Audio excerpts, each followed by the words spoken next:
The Embers. 959.M30. 47-9. Formerly Hierapolis. The Tower of Infinite Lords was less impressive than its name suggested. 3 stories high, hexagonal, a pilaster of white gold rising from the peak of its roof. It was in fact smaller than any one of the weapons turrets on the Fidelitas Lex, but the structure exerted a dominance over 47-9 that more than justified its title. "I was expecting something bigger," said Captain Gerelek.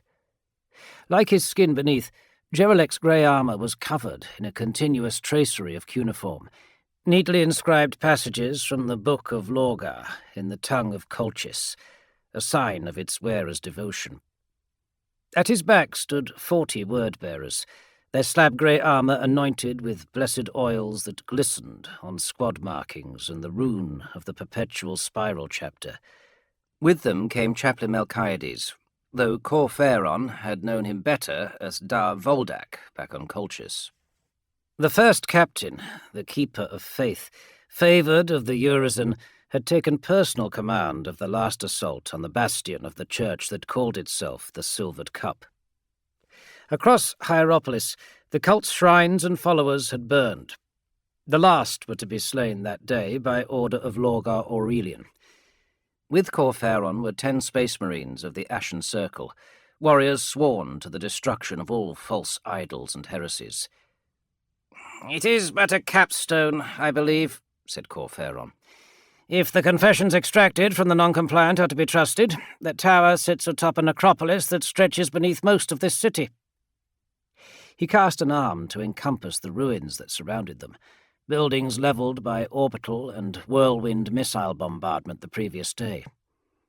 Amidst all of the destruction, and despite the ferocity of the attack, the tower still stood.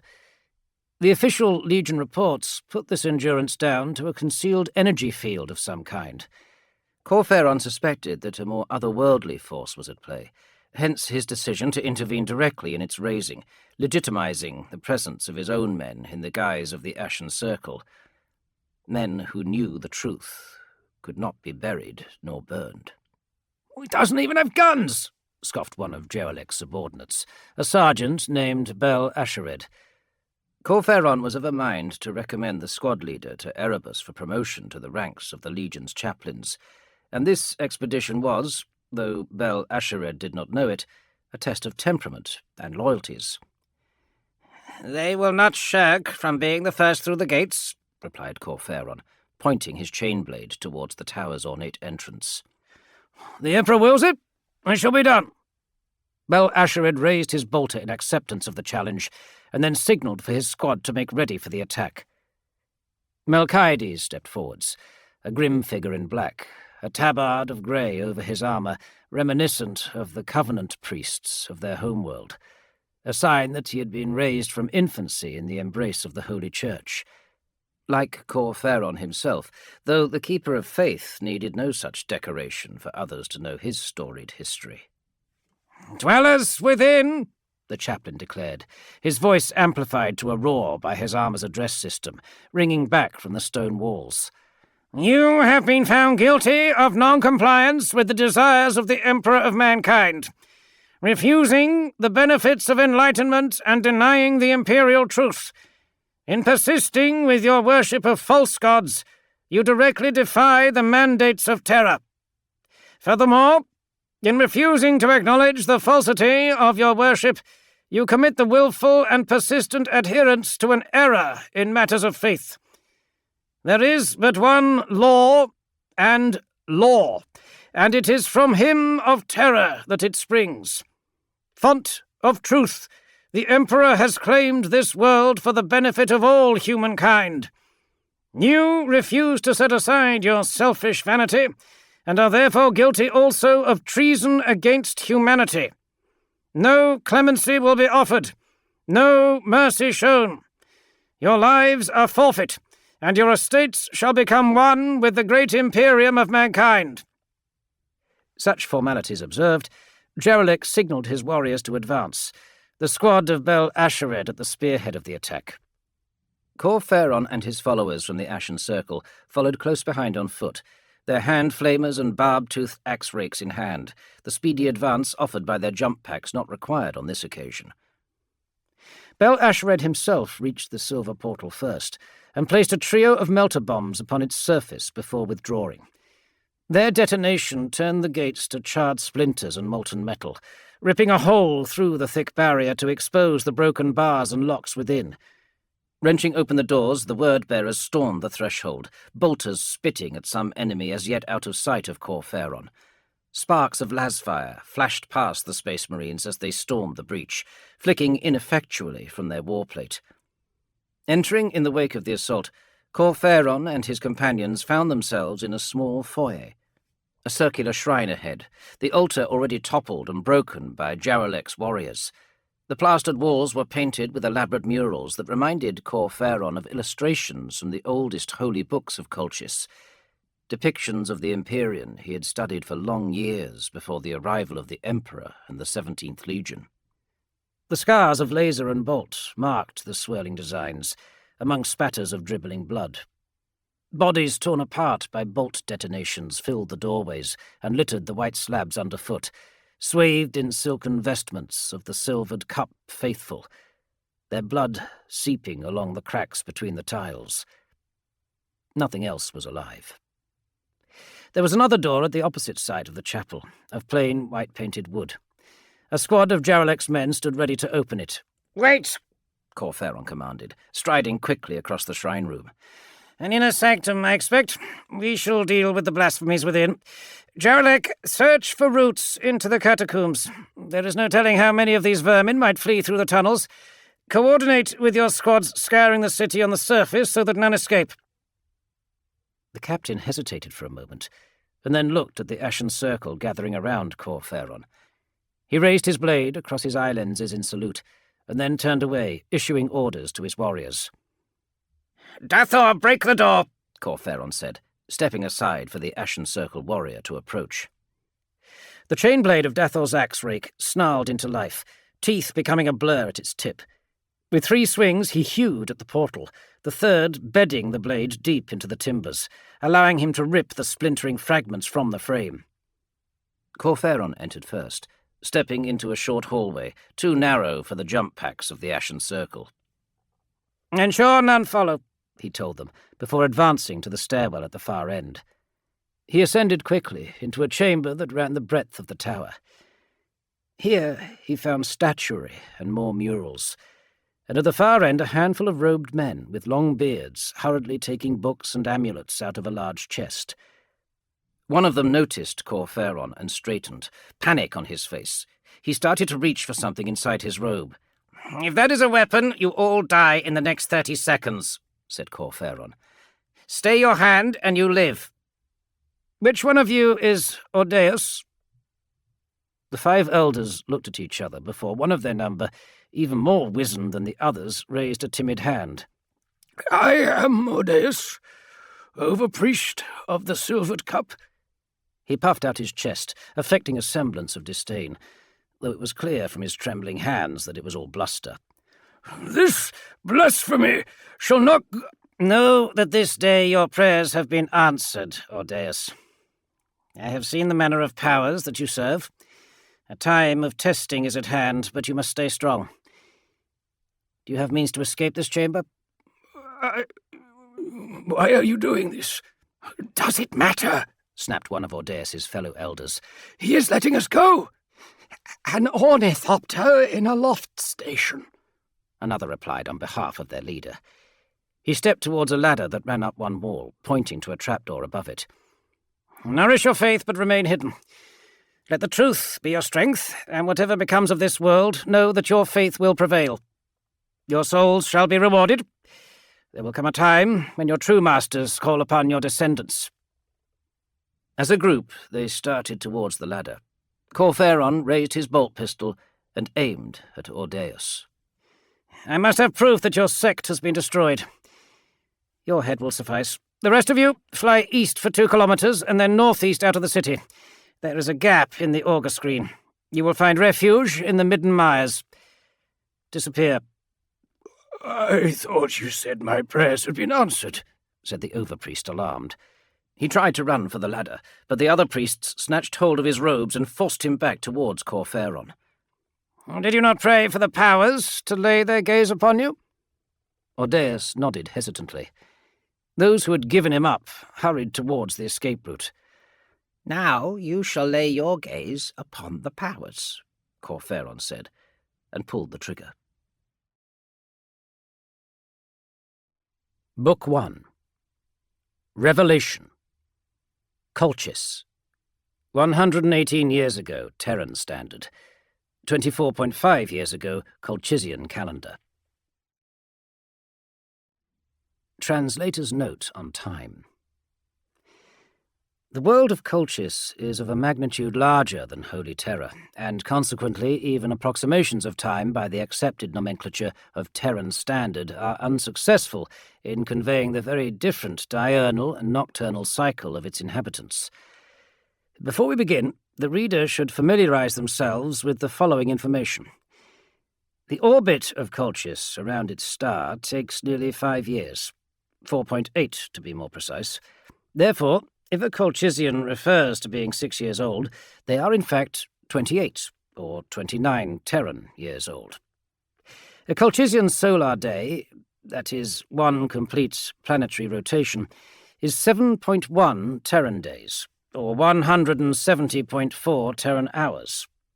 Clearly, even humans, as adaptable as they are, cannot survive with a 90-hour day-night cycle, and so Colchisian culture developed a system for intermediary sleep and waking periods. These periods are often referred to as days in many volumes, but this can be confusing and portray an erroneous image of events. In this text, I have endeavoured to achieve a more literal translation of the Colchisian terminology, which is derived from the language of the ancient desert settlers.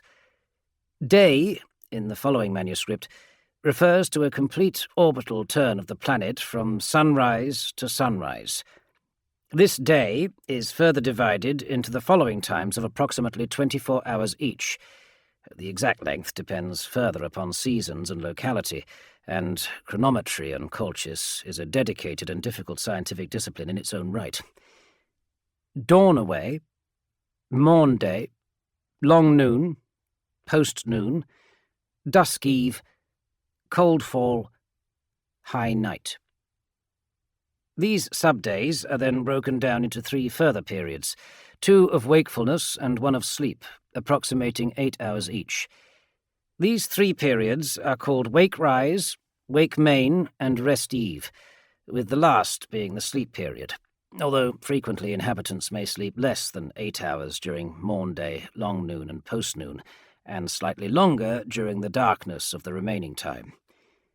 One might therefore refer to wake rise of dawn away being some time in the first 8 hours of the first 24-hour period of a new Colchisian day. Custom has it that the hottest time, wake main of long noon, is also a rest period. For when the local star is at its zenith, it is exceptionally deleterious to health to be out of cover. Conversely, rest eve of high night is the coldest and darkest period of the Colchisian day. As for other such timekeeping measures, such as months, local year counts, and so forth, I have spared the reader all but the most scant detail, for such things are exceptionally complex and not necessary for understanding this text.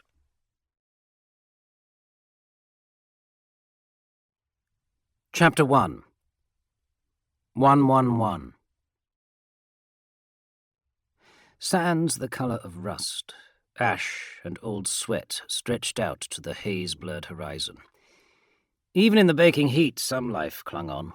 Scrubs of thorny bushes and trees, cacti and brightly flowered succulents rose in the shadows of pillar-like rocks, sustained within the meandering wadi and drawing sustenance from the deep remains of lost oases.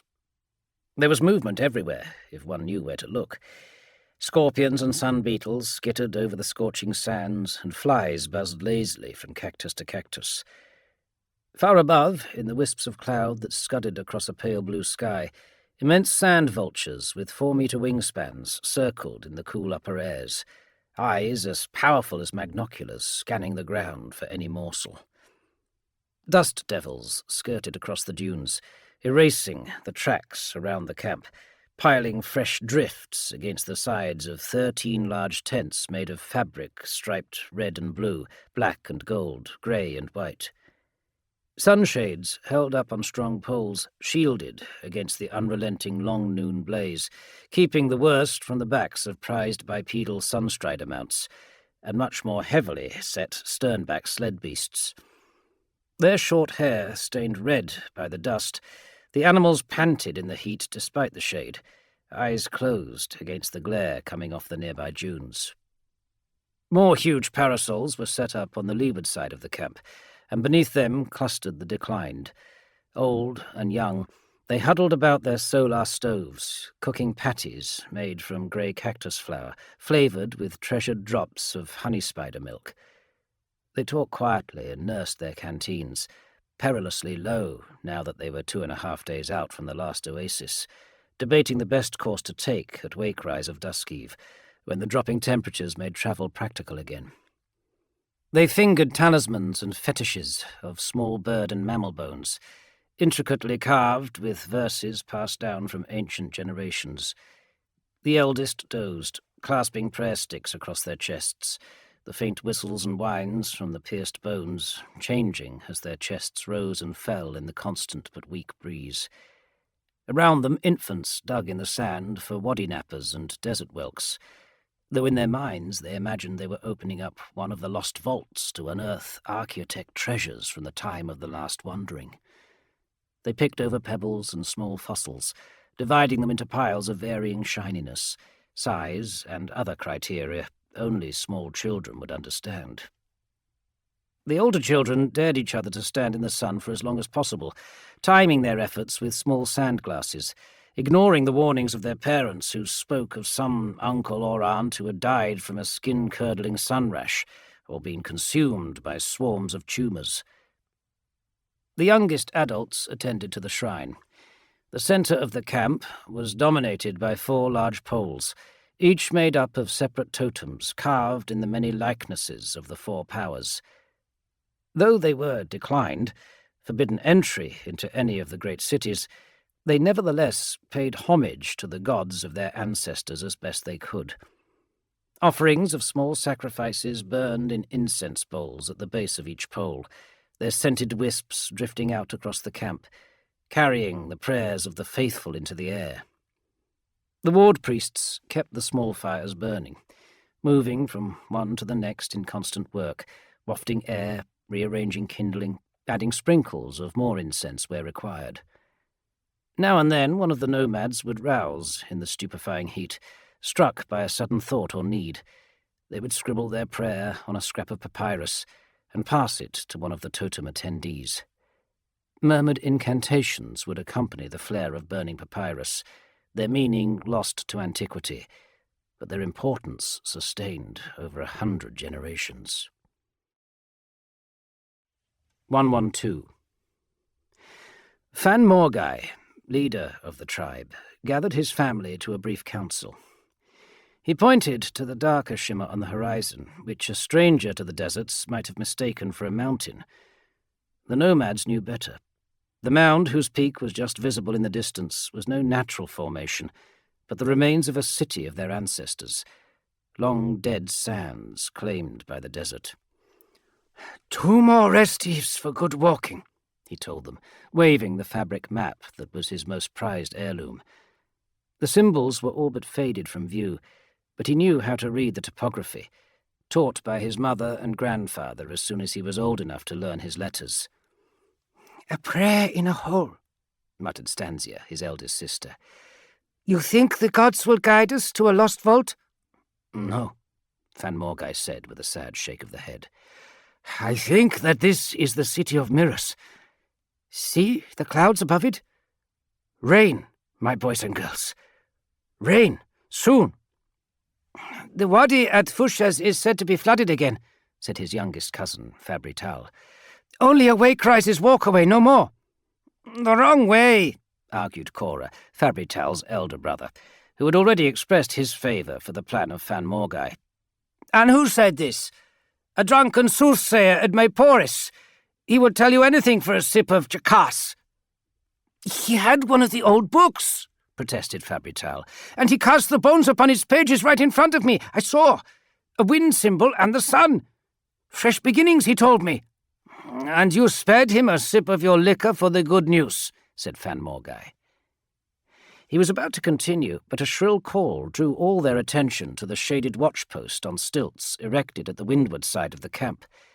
Others were standing, shielding their eyes against the glare. "Go, Alanat.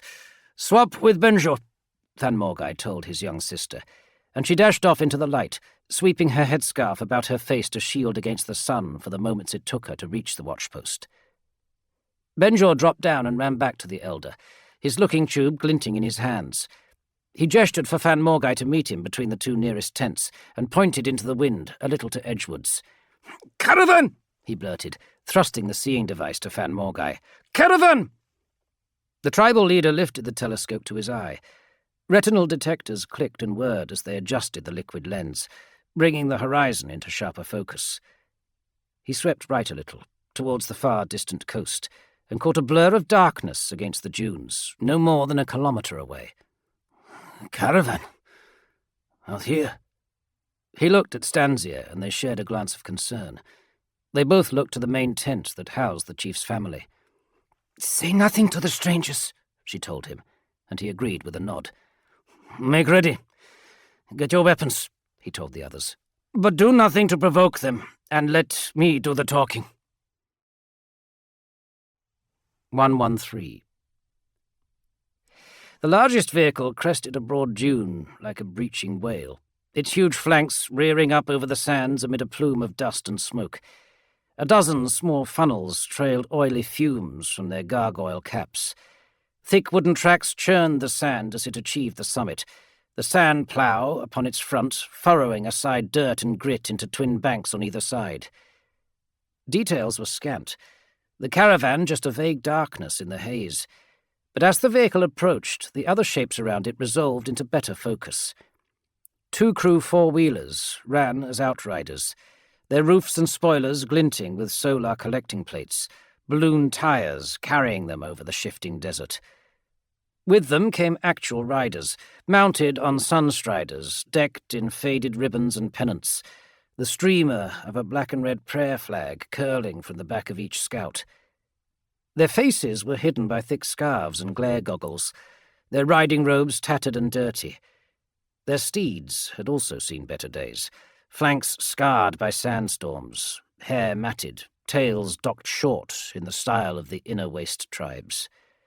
Other vehicles followed, forming an entourage for the temple rig, carts pulled by threesomes of dromedars and sunstrider chariots, 2 of them, each hauling chains and weighted flags through the sand to obscure the trail left by the caravan.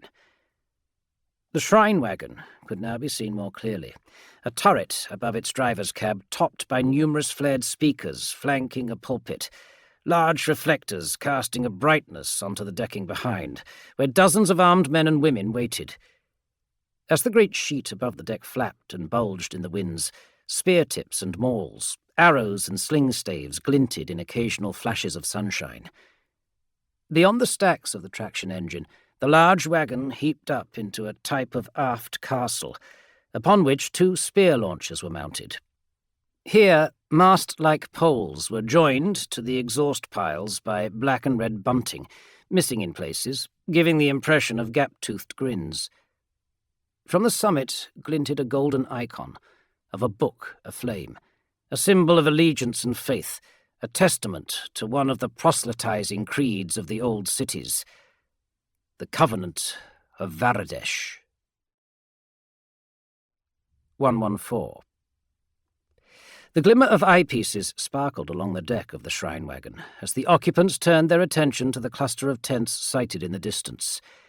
Orders were barked down the speaker tubes, and the engines of the mobile chapel grumbled in response to the coaxing and curses of the crew below, hauling the unyielding vehicle onto a new course into the broad sand basin beyond the ridge. Nairo darted between the caravan guards, scooping a ladle from his bucket to slop grease onto the exposed cogs of the running gear below the main platform. Around him, the sellswords at the gunwales readied their wind bows and dart guns, and loosened cudgels in their belts.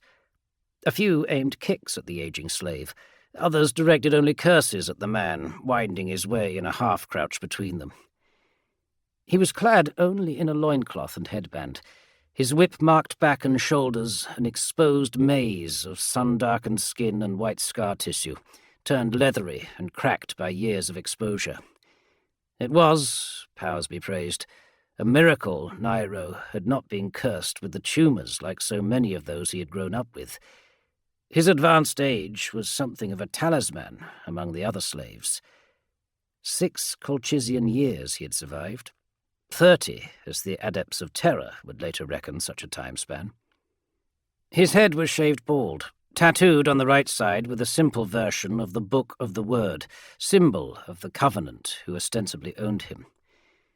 He passed fierce Catholic mercenaries, their porcelain masks flat over their faces, decorated with cruel visages drawn from the vision journeys of intoxicant-fueled coming-of-age rituals. They wielded serrated spears, their jerkins adorned with discs of refractive material that gleamed white in the high sun. Next to them, the archer brethren, sea warriors now confined to land, their wind bows resting on the side of the wagon. Fierce of expression, the men heavily bearded, the women with braids tied under their chins in imitation of the favoured facial hair. Witch-walkers of Carthas, dispossessed by the loss of their homes, swallowed by the great earth tumults of a year earlier. An entire great city disappeared into the sand and waters, destroyed, so it was claimed, by the Covenant for their sinful ways. This handful of survivors caked their bodies in ochre paint out of shame, its colour visible between their segmented plastrons, vambraces and greaves. And more, from other cities, and none, all of them converts. Not a single warrior was a native of the Covenant. None were born of Varadesh, the holy city. This simple fact made them more fervent followers, with the vigour of those whose existence now depended upon the truth of the word to give their lives meaning. Their adopted creed made them as zealous as their master. Of him, of the bearer of the word, there was no sign. The warning had been sent to the caravan's master that a declined camp had been sighted. Nairo cast glances at the hatchway that led to the master's chambers in the bowels of the temple rig, but there was no movement to be seen. 115. Castora, the herald slave, scuttled into view from the smaller entrance further aft, and quickly ascended the ladder to the pulpit as the mobile shrine ground to a halt 100 metres from the outskirts of the camp. With a scratch and amplified crackle, the address system sprang into life at her instigation. Movement stirred in the camp as the nomads assembled at the edge of the shade cast by their covers. Nairo could see the glint of weapons, spears for the most part, nothing advanced, but the arrangement of the decline suggested curiosity more than hostility. They could be seen talking to each other, casual in their attitude. An automated clarion wailed several distorted notes from the prayer hailers, cutting through the rasping wind. "Rejoice, those who have fallen from the gaze of the powers," announced Castora. She spoke water words, the common language of the traders and missionaries who moved between cities. Nairo could see her face, resigned to her task, though she tried her best to summon as much enthusiasm as she could for the audience. "Celebrate the beneficence of the powers. For this day they have guided to you the bearer of the word. Fear not, for he brings only counsel and wisdom for those who wish to heed it. No longer must you dwell in the wilderness of ignorance. The bearer of the word shall set you back upon the path to the truth, and through his indulgences you shall know again the will of the powers."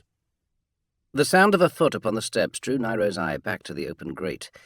As Castora continued her speech, lauding the benefits of the truth and the righteousness of the bearer of the word, the master emerged. He was young, 3.5 years by the measure of Colchis's long orbit, but his brow already carried the deep furrows that would permanently twist them in later life. Gaunt he was, but not yet possessed of the lines of care and age that would mark his older years.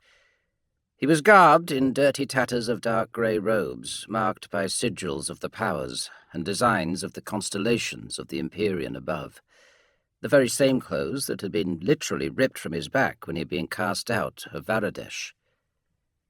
His flesh was thin, his existence in the desolation honing his body to wiry muscle and little else.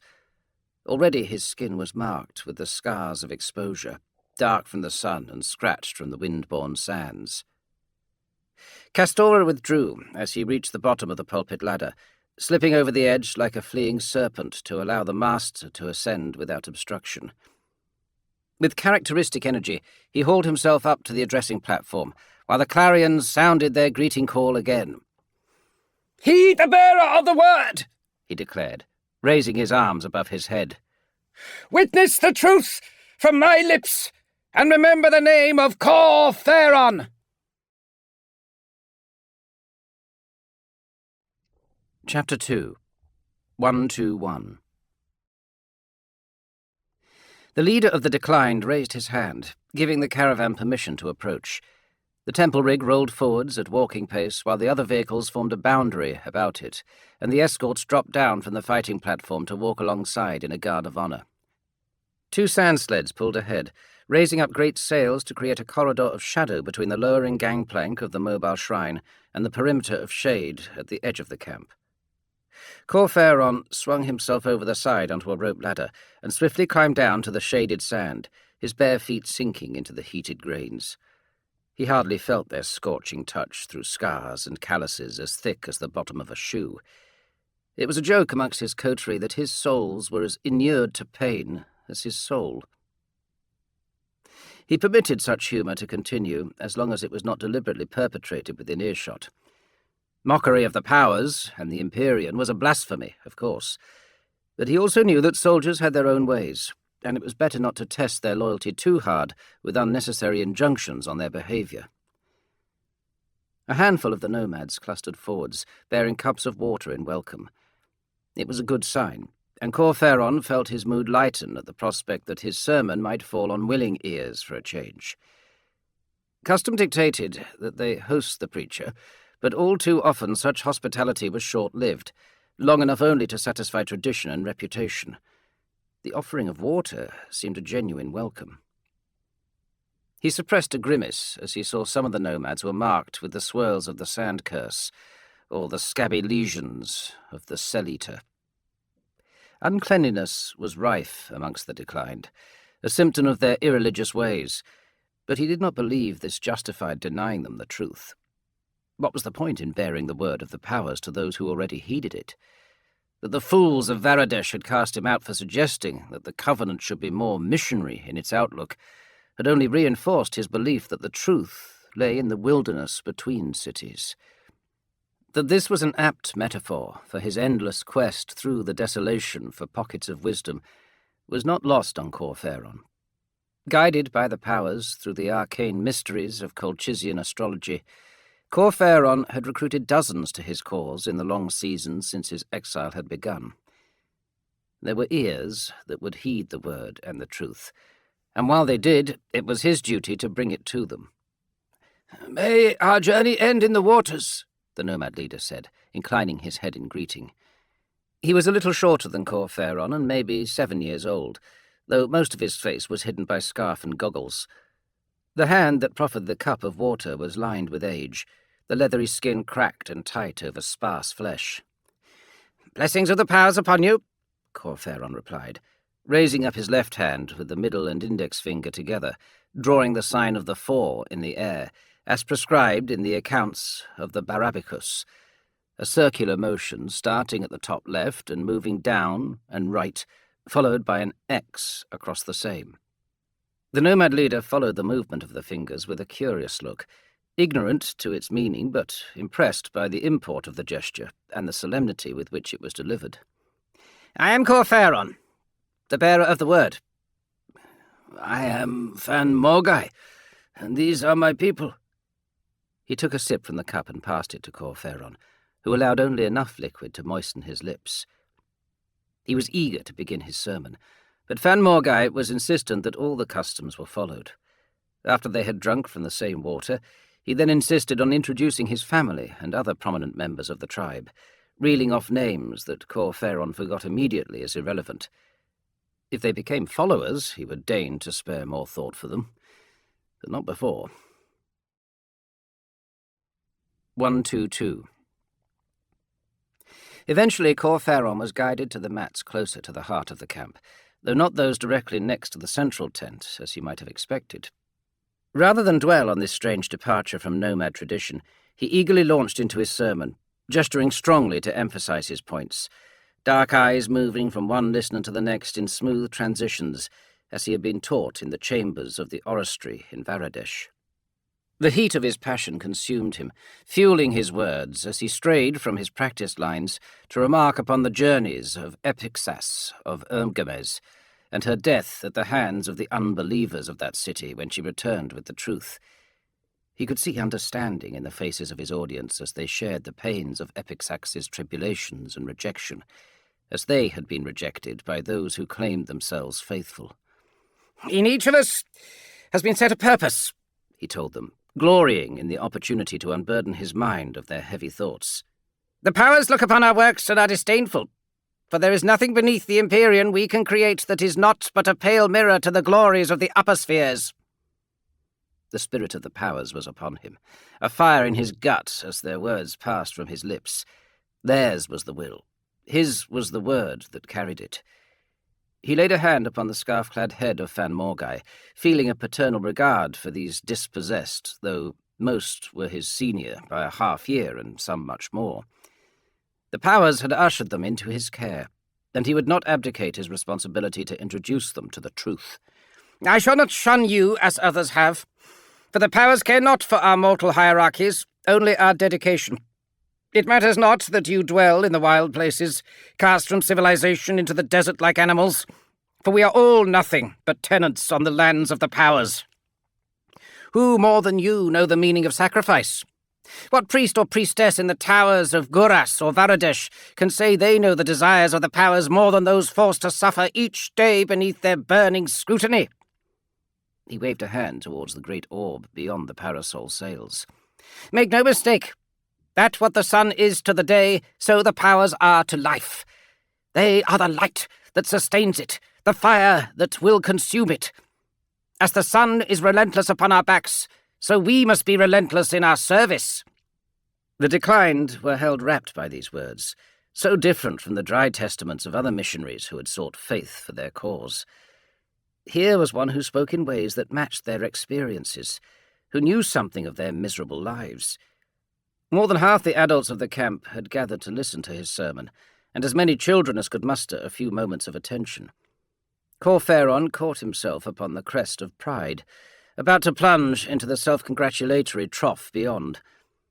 It was not to him that they pledged their attention, but to the truth. He reminded himself he was but a vessel for the powers, an instrument of the will, and nothing more.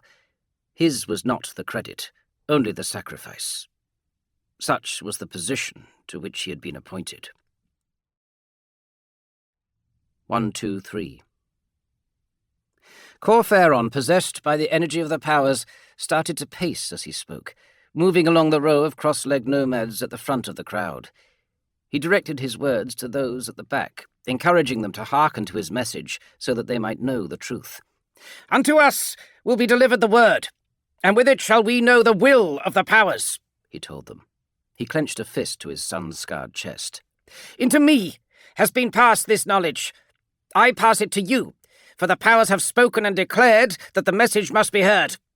A time of testing will come, when the powers turn their immortal gaze upon Colchis and judge the worthy from the unworthy.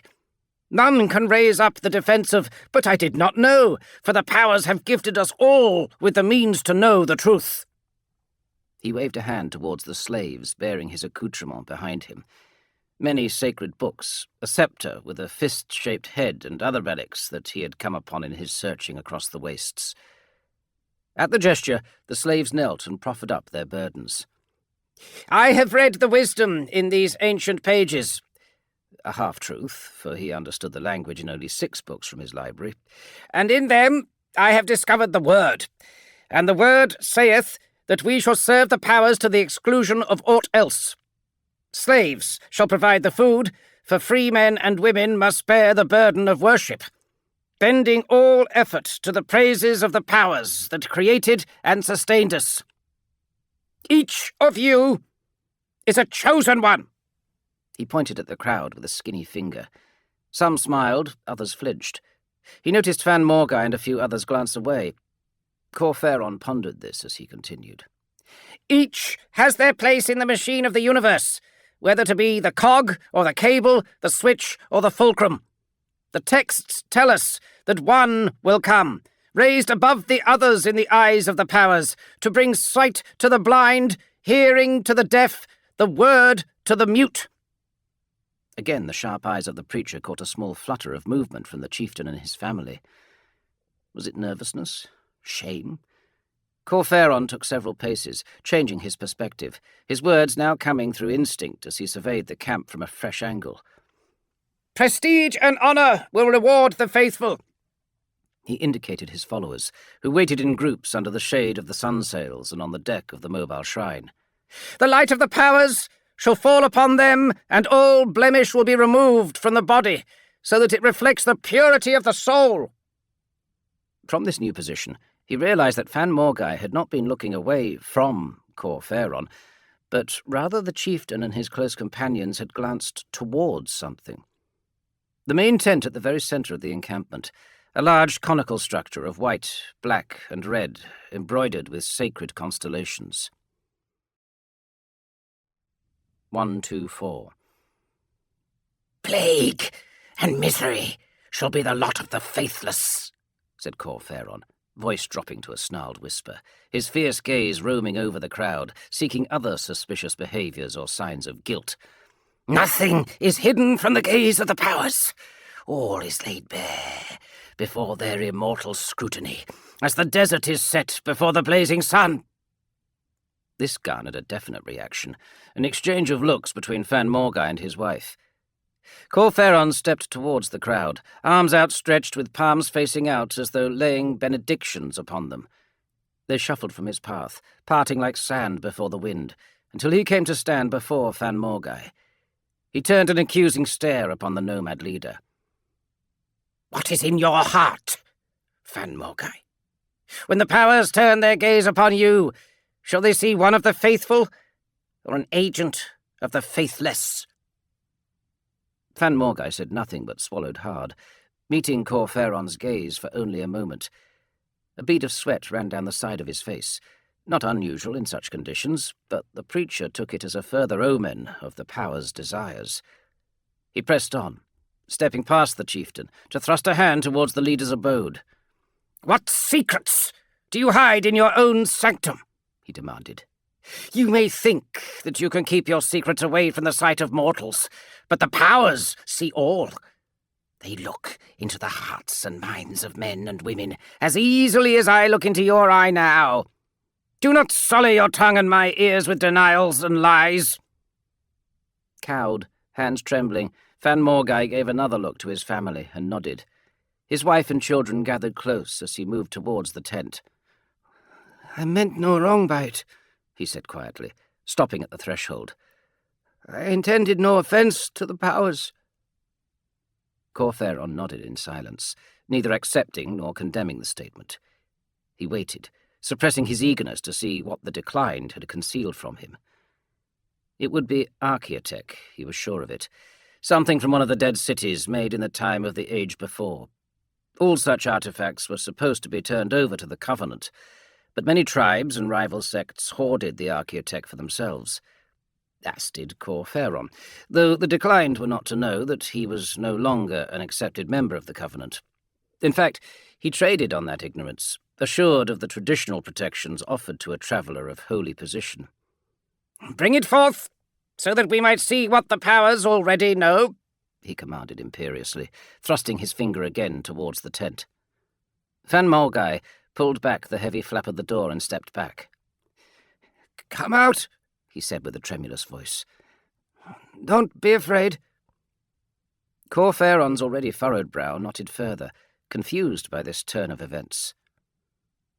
A figure stepped from the tent, with the height and build of a child, swathed in the robes and scarves of a desert dweller. Cor Phaeron was about to demand to be told what was happening when the child turned his face towards the preacher. For an instant he saw violet eyes, as intense as the sun, before the light of the powers blinded him, ending the universe as it had been, ushering in the age of the Golden One. Chapter 3 131 Nairo and a few others broke into a run as the master gave a piercing cry and fell backwards as though struck, hands clutched to his face. Like grass flattened by a wind, the declined fell to their knees around the tent, the movement rippling outwards to reveal a solitary figure stood in the doorway. Axata, the commander of the guards, a giant of a man from Golgora, bellowed orders to his warriors, sending them into the camp, weapons at the ready. "Wait! Wait!" Nairo shouted, surging in front of the others despite his age-worn limbs. His fears were unfounded.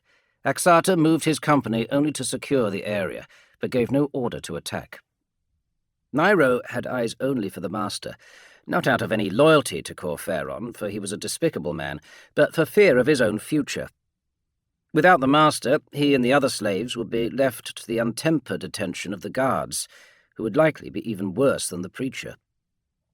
Nairo was a few strides from the fallen figure of Cor Phaeron before he looked at the figure at the threshold of the tent. In the moment his eyes met the violet gaze of the child, all the strength ebbed from his body and his head swam. Mid-stride he fell, face first, into the hot sands, senses whirling, the image of a golden face burned into his thoughts. 132 It sounded like singing at first, as though a chorus from an imperial choir away in the distance. A harsher sound entered, the chatter of the silver crows that used to flock in the trees outside the gate of the orphanage. Noise swirled around Cor Phaeron, swaying from one side to the other, dizzying and brutal. It resolved into voices, the desert cant of the nomads. He knew a few words and phrases of the tongue, but recognized nothing that was said.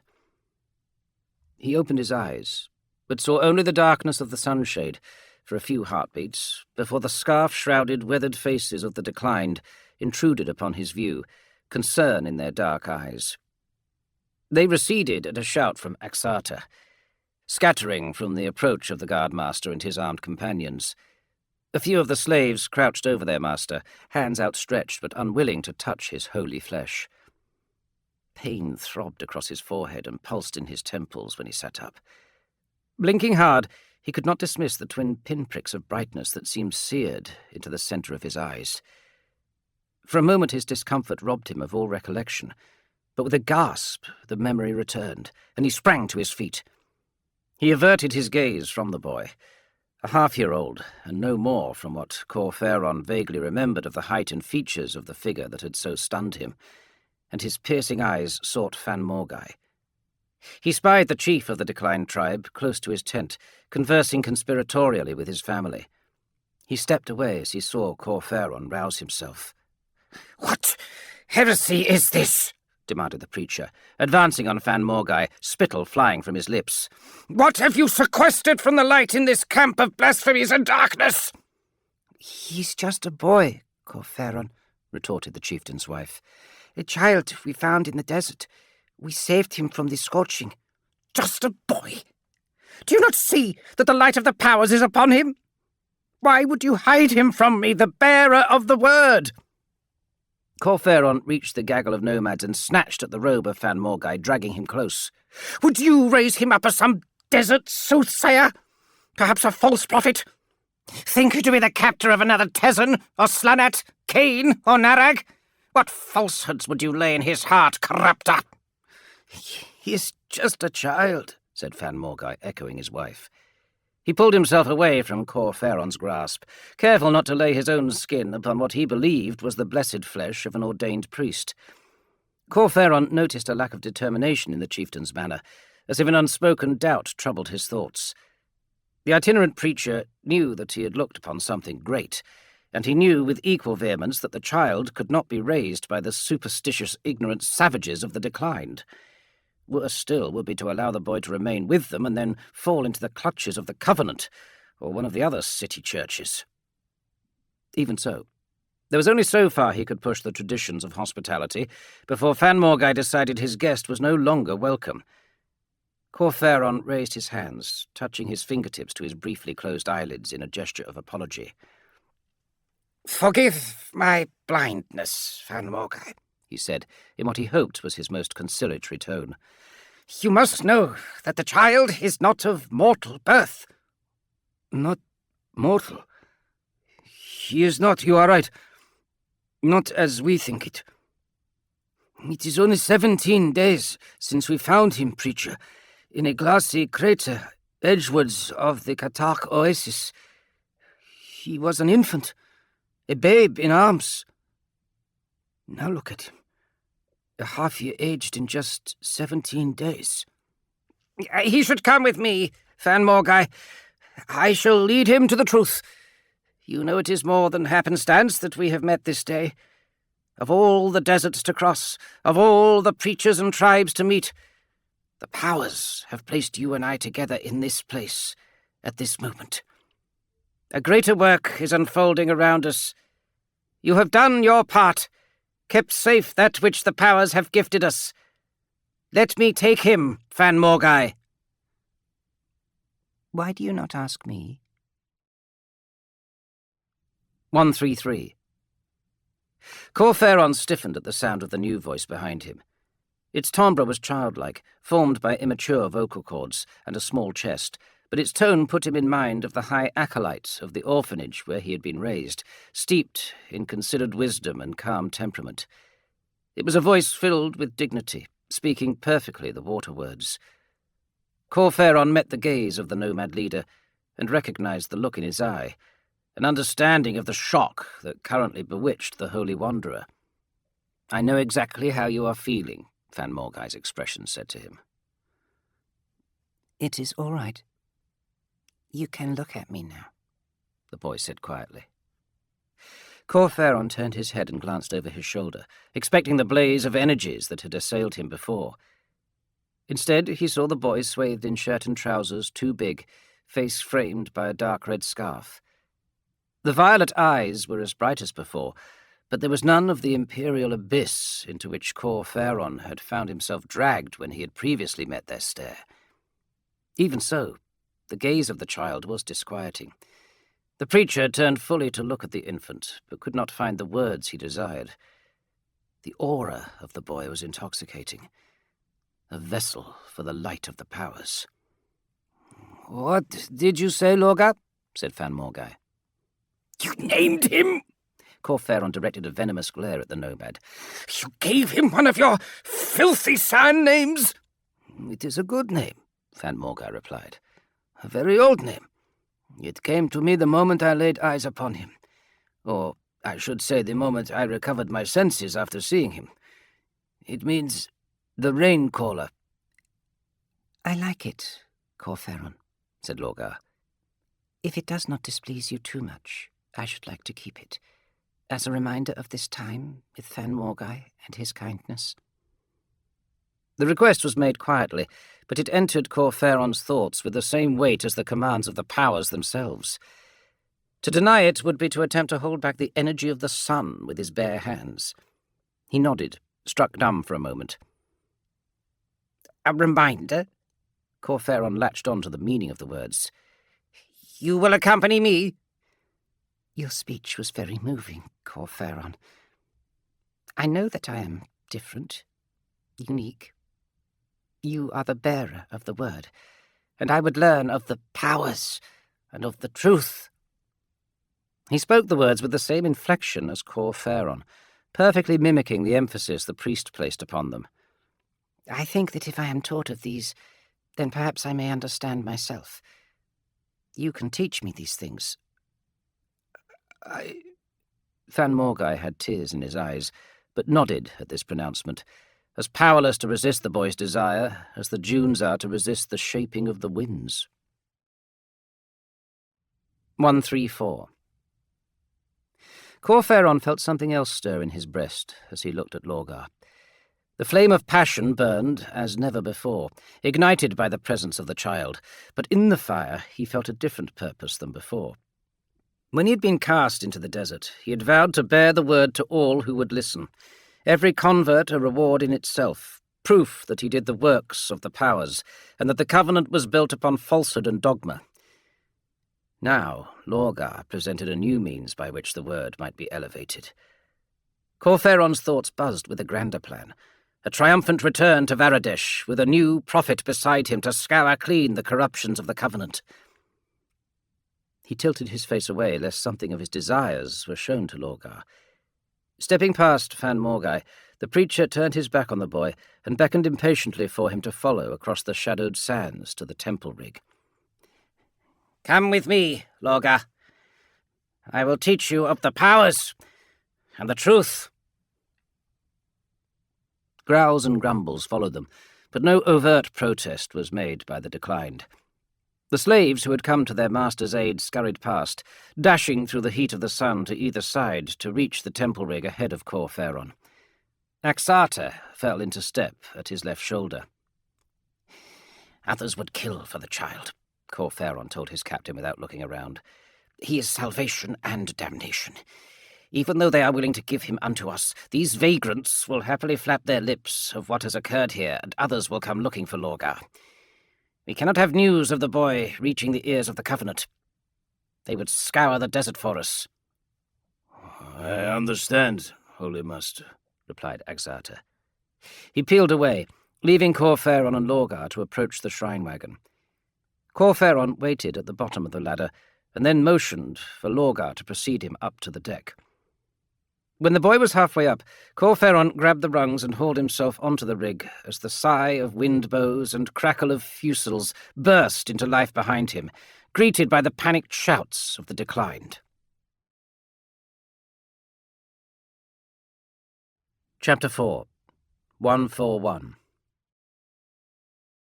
Though the brightness that had assaulted Nairo's senses had dissipated, the boy Lorgar still shimmered with a strange gleam of power. The slave considered the possibility it was simply an effect of a quick onset of desert fever, for he had fallen out of the shade of the sun sails and had returned to consciousness beneath the furnace heat of the long noon sun. He waited for the master and his new charge to reach the shrine wagon, pausing beside the water butt to refresh them once they had ascended. His hand stopped short of the ladle when the first shots rang out over the camp. From his position on the deck of the temple rig, he saw the sparkle of fusils slash through the shade, accompanied by the blur of arrows and sling-stave bullets. Larger projectiles, flame stars and spear-launcher javelins, crashed and whipped into the canopies of the encampment, pulping and piercing those who had incurred Corferon's wrath. He tore his eye from the bloody spectacle to see what Lorgar made of the sudden violence. Nairo expected dismay or shock, anger even, but the child placidly watched the unfolding scene, showing not even the smallest evidence of perturbation. If there was anything to be read in Lorgar's expression, it was a slight regret, perhaps, a tilt of the head and purse of the lips, that made Nairo wonder if the child had been expecting this outcome. He seemed remarkably unflustered by all the other events that had swept up around him, and there was something knowing about his manner, far beyond his years. The master pushed the child towards the ladder and bade him climb. Beyond, Corferon's guards now had blades and mauls in hand, hacking and clubbing down the last of the declined. Some were already dragging the nomads' belongings from the tents, setting fire to the emptied pavilions. Others were leading the sternbacks and sunstriders out of their corral to be added to the beasts of the caravan. It was not the first time Nairo had seen such acts, and he knew that by the time rest eve had passed, the bodies would be buried by the sands, the ashes scattered by the winds, the smoke dispersed into the upper airs, and nothing would remain of Fan Morgai and his tribe. Their souls the powers would reward or punish as they saw fit, likely subjected to everlasting torture in retribution for a lifetime of faithlessness, if Corferon's lectures were to be believed. Lorgar reached the top of the ladder, and Nairo proffered a hand to help him through the gap in the gunwale. He hesitated, about to pull back his fingers before they touched the unnatural child. Their eyes met again, and Nairo read curiosity in the violet gaze. He remembered it was a boy who ascended, not one of the powers, and gripped his wrist to pull him over the threshold. 142. The child, still swathed in his nomad clothing, almost fell onto the deck, righting himself at the last moment with a fierce grip on the shawl of Nairo. Corferon hauled himself through the opening just after, darting an irritated look at the slave. "Water!" he snapped, flicking a finger towards the keg. "I'm as parched as the Lancaxer sand straits. Now!" Nairo dipped the ladle into the water and filled a metal cup for his master, offering with eyes averted. He heard Corferon take 3 large gulps, droplets pattering to the deck, evaporating almost immediately despite the shade of the awning above. The cup was thrust back into his hand, and Nairo looked up. He moved to fill it again for the boy, but Corferon shook his head. "He does not drink yet." Who are these people? Lorgar asked, looking at the slaves going about their various tasks. "The forgotten, the unclean, the unworthy," said Corferon. "Slaves." And what do they do? "Whatever I demand of them." Lorgar absorbed this information without gesture or comment, but his brow creased slightly beneath the ragged edge of his headscarf. And what did they do to deserve such treatment? Corferon grimaced and loomed over the child. "Firstly, child, you will address me as my master or bearer of the word. Secondly, you will not ask questions until invited to do so. I will teach you the truth.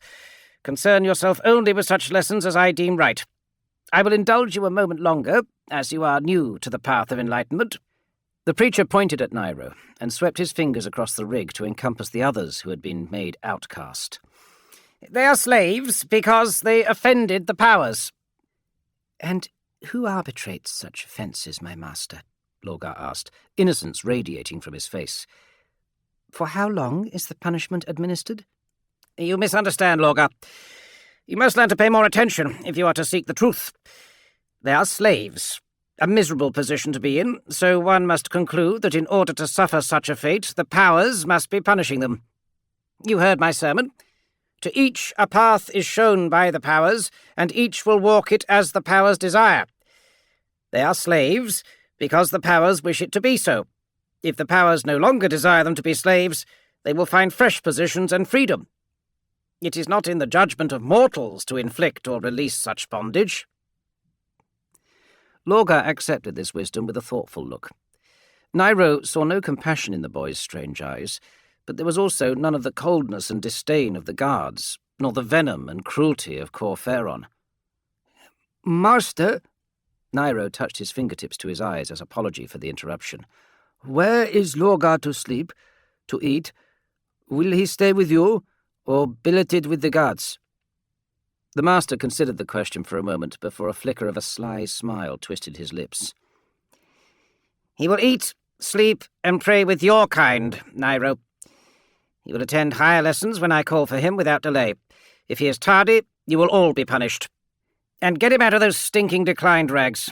I'll not have my pupil dressed as a faithless sand rat. You will find proper acolyte's garb in my largest chest." Nairo acknowledged his instructions with a nod and a knuckle to his forehead. Am I to be a slave, my master? Asked Lorgar. As with everything thus far, the wondrous child seemed intrigued, rather than afraid, angered, or perplexed. "That is the first aspect of the truth you must understand, Lorgar," Corferon replied. He put 2 fingers together in the gesture of blessing, but pointed them to the heavens, at the pale disk of the sun that could be seen through the weave of the awning. "We are all slaves beneath the gaze of the powers." 143. Corferon retired to his rooms to continue his studies, while Axata and his warriors finished the cleansing of the declined. Nairo, when his many labours gave him brief opportunity, observed Lorgar on a box at the rail, watching the execution and dismantling. He seemed even younger, dressed in the simple pale smock of a Covenant acolyte, the golden skin of his arms exposed. With headscarf removed, his scalp was revealed, with not a single hair upon it. It glistened with sweat, despite the shade of the awning. Corpse hawks had started to descend from the high thermals, and the sand shifted and bulged around the footprints of the mercenary faithful as subterranean scavengers moved through the desert, both drawn by the blood leaking into the dunes. The boy seemed not to notice this activity, his gaze in constant motion, shifting from one person to the next, only briefly dwelling for any time on an individual. Sanding brick in hand, Nairo made his way along the deck and started to work at the timbers near the boy, chafing away weathered paint with circular strokes. He kept his voice quiet when he spoke, though only a handful of the master's guards were on deck, while the grim eradication of the declined continued. "What are you looking for, Lorgar?" Nairo asked. "Everything, Nairo," the child replied with a solemn expression, not turning around. "I am trying to see it all, but there is too much." "All of what? And how do you know my name? The master made no introductions." "I heard all of your chatter as you approached the camp, and everything that has been said since I came aboard. I know all of the names that have been spoken, though I cannot put them all to people yet. The one there." He pointed to a Carthracian in the camp, wearing a tight-fitting purple jerkin and black leggings, her long hair tied with dozens of silk ribbons of the same colours, loading pillaged jewellery onto a sand sled. "She is called Atharis. She curses frequently, and she looks many times at that one, the Catholic female Korshad. She desires her more than the gems she collects. There is another called Fabas, who is also talking much about Korshad's body, but he is below decks and I have not yet seen him." "You see and hear all of that?" Nairo could not help but stare in wonder at Lorgar. "It is as though you see their hearts, their souls." "Is that possible?" Now the child glanced down at Nairo, excited. "These are just the movements on the surface, sounds and light. Can one really see a soul?" "I think so," said Nairo. "What else of yours could it be that blinded us?" "I do not know," Lorgar replied sadly. "The declined said that I was a water gift, but Corferon believes I am from the powers." "He does?" "I hear him muttering to himself in his cabin below our feet," said the boy. "He has fallen silent, just breathing." "He is likely reading," said Nairo, "searching the texts for inspiration." "Will the texts explain what I am? Corferon promised that I will learn the truth. I think that means I will learn what it is I am. I know I am not a child of humans. I saw the infants of the declined, and they are not like me." "The Covenant has many lessons and prophecies, and the stories of the prophets are full of messages from the powers. If any man or woman can decipher their meaning, it will be the bearer of the word." Lorgar said nothing else and returned his attention to the camp of the nomads, but Nairo noticed a small furrow in his brow as his eyes resumed searching the faces of the converts. 144. They left the remnants of the declined and continued into the desert, pressing on through Restive while Corferon spent time in his cabin, agitated by his discovery, attempting to divine its meaning with meditation and prayer. The relentless long noon heat dipped into wake-rise and wake-main of post-noon, and when they had slept again, the caravan began its preparations for dusk eve, heralded by a drop in the winds from the outlands that left the temple rig's bunting lank and limp on the masts and rails. At the very moment of the wind's last breath, almost to the horn call as wake-rise became wake-main, Corferon appeared at the gangway from the lower deck. He looked to the lowering sun, face shielded by one raised hand, a bronze-bound tome in the other. The lookouts at the mastheads signalled a clear horizon with pennants of red. Return flags of the same fluttered on the standard poles of the Outriders. At a nod from Cor Phaeron, the address system blared into life, a crackling note that summoned his faithful to the dusk mass. With practiced care, the land yachts tacked back towards the temple rig, while the great machines snarled and growled as brakes were applied, gears slipped, and the engines forced into idleness. The other chariots, buggies, and trikes of the caravan pulled alongside, forming an oval laager around the vehicle of their spiritual lord. The crews drew out their prayer shawls of brightly dyed wool and assembled on the deck of the shrine wagon and on the cooling sands around it. They drew the heavy shawls over their heads and shoulders and knelt, protected from the still considerable power of the sun. Cor Phaeron ascended to the lectern pilaster and looked over his gathering, seeing them as a mass rather than as individual slaves and converts. His eye was drawn to the small form of Lorgar, knelt among the slaves at the back of the congregation. The child stared up at Cor Phaeron with his keen gaze, drinking in every detail, boyish features lit on one side by the slowly setting sun. The preacher tried to push the youth from his thoughts, to bring forth the words with which he addressed the coming night. 145. Now the peace of the eve is upon us. His words carried the length of the caravan via the speaker system. We are at transition. Transition, chorused the assembly, the higher-pitched voice of Lorgar a heartbeat later than the others, as he copied their response at a nudge from Nairo on his left. This is the time of calm reflection, to consider the acts of the day and the duties of the night. The burning sun gives way to the cold stars. The powers do not slumber, though their blazing eye is turned elsewhere, for in the vaults of the Empyrean above they show us the path on which we must travel. Cor Phaeron turned towards the coming night and held out his open hand. A solitary light twinkled in the distance just above the horizon. Behold, the first star, night eye of the powers, the guide. The guide, whispered the congregation, again with the jarring echo of Lorgar's late but enthusiastic intonation. Cor Phaeron pressed on despite the disruption. Across the Empyrean, the powers have scattered their messages.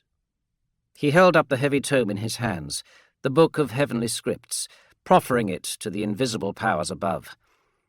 As we transition from day to night, heat to chill, action to contemplation, I shall consult the oracles of the skies and seek the truth. The truth. This time Lorgar's timing was almost perfect, though whether out of instinct or earlier prompting by his companions, Cor Phaeron could not know. He placed the book of heavenly scripts on the lectern and suppressed a sigh as he considered the day's events. There was no point hiding from the fact that it had been a remarkable day. If he said nothing regarding Lorgar, the converts and slaves would simply fill the void with their own superstitious musings. Better to set the tone from the outset and establish his authority. Today, we have witnessed a marvel. He motioned for Lorgar to rise. Stand up, child. Lorgar rose as commanded, swamped by the heavy shawl of many colours that one of the slaves had given to him. Even so, there was undeniable strength and dignity in his poise. The powers delivered unto us this boy, Lorgar. We saved him from a questionable fate at the hands of the desert savages. Do not be fooled by outward appearance. They are the declined, unworthy to even set foot within the cities of Colchis. Their souls have been touched by faithlessness, their families and ancestors cursed to roam the wilderness for their sins. And that curse would have leaked into the soul of Lorgar had he remained with them. It is our turn, our right, to raise him in the ways of the truth. I shall be his master, but we must all be his teacher. I am the bearer of the word, but we all must bear the burden of his education. Think on this for the hour of contemplation. Remember that the powers have given us this time to ponder the mysteries of their universe, and one such mystery has entered our lives this day. Lorgar, you have many questions, but the answers you seek will only be found through study, obedience, and adherence to the edicts of the truth.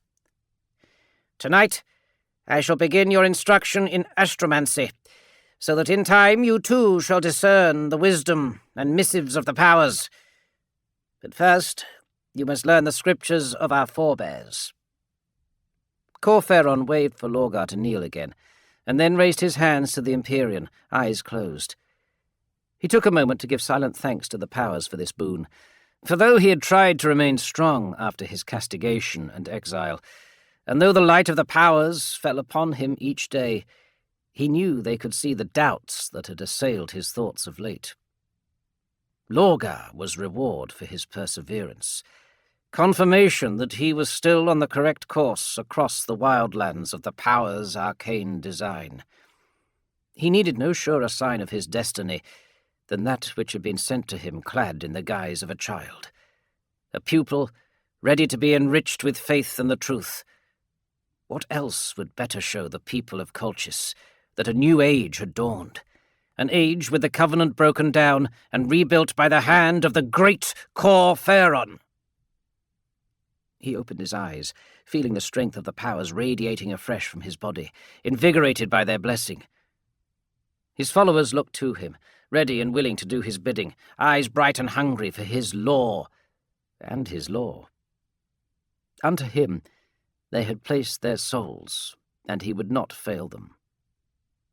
Receiving his nod, as one, they chanted together. 146. Great powers, dwellers in the Imperium, here today our thanks for thy creation, and thy merciful aversion of thy divine wrath at our trespasses. King of storms, Lord of blood, here today our thanks for thy strength, and thy protection from the conquests of the impure. Queen of mysteries, Lady of fate, here today our thanks for thy knowledge, and thy watchfulness against the hazards of uncertainty. Prince of hearts, sire of dreams, here today our thanks for thy inspiration and thy indulgences of our mortal ambitions. Princess of life, mother of hope, here today our thanks for thy vigour and thy generosity in times of need and austerity. Praise be to the prophets. Praise Cain. Praise Tezan. Praise Slanat. Praise Narag. Chapter 5, 151. Corferon's cabin was sparsely furnished, more austere even than those of the senior converts. It was not that he considered it a moral choice to keep it so. He possessed a few luxuries, such as the blanket of softest Capricorn wool and the stash of Numerian chocolate he had been eking out since his escape from that city, but more a matter of necessity and habit. He had possessed nothing but the rags on his back when he had been ejected from Varadesh, and the experience had taught him to travel lightly.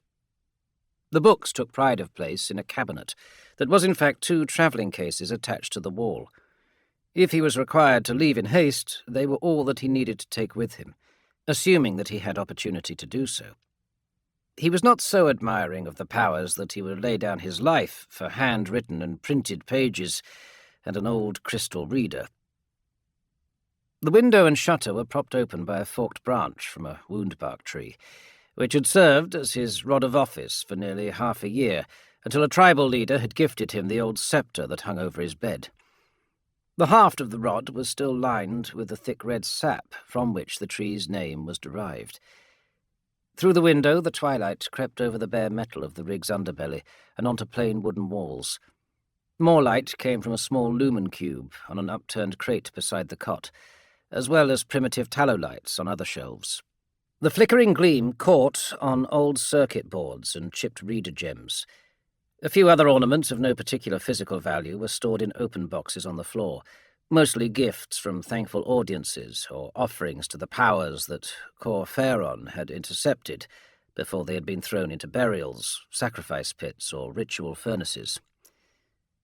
Corferon sat on the cot with the Book of Heavenly Scripts open upon his lap, thumbing through the pages of the prophetic almanac until he found those that pertained to the current season. My master? Lorgar's inquiry made him flinch. The child had not made a sound as he had descended the steps. "Knock on the door!" snarled Corferon. "Never enter my chamber unbidden." I'm sorry, my master. The declined live in tents. There is no surface upon which to knock. The apology seemed sincere, even tempered as it was by excuse. Lorgar's fingers moved to his eyes in the gesture of contrition, somewhat uncertainly, unsure whether it was appropriate at that moment. I'm here for my first lesson, my master. "Kneel here." Corferon pointed at the floor between the door and the cot.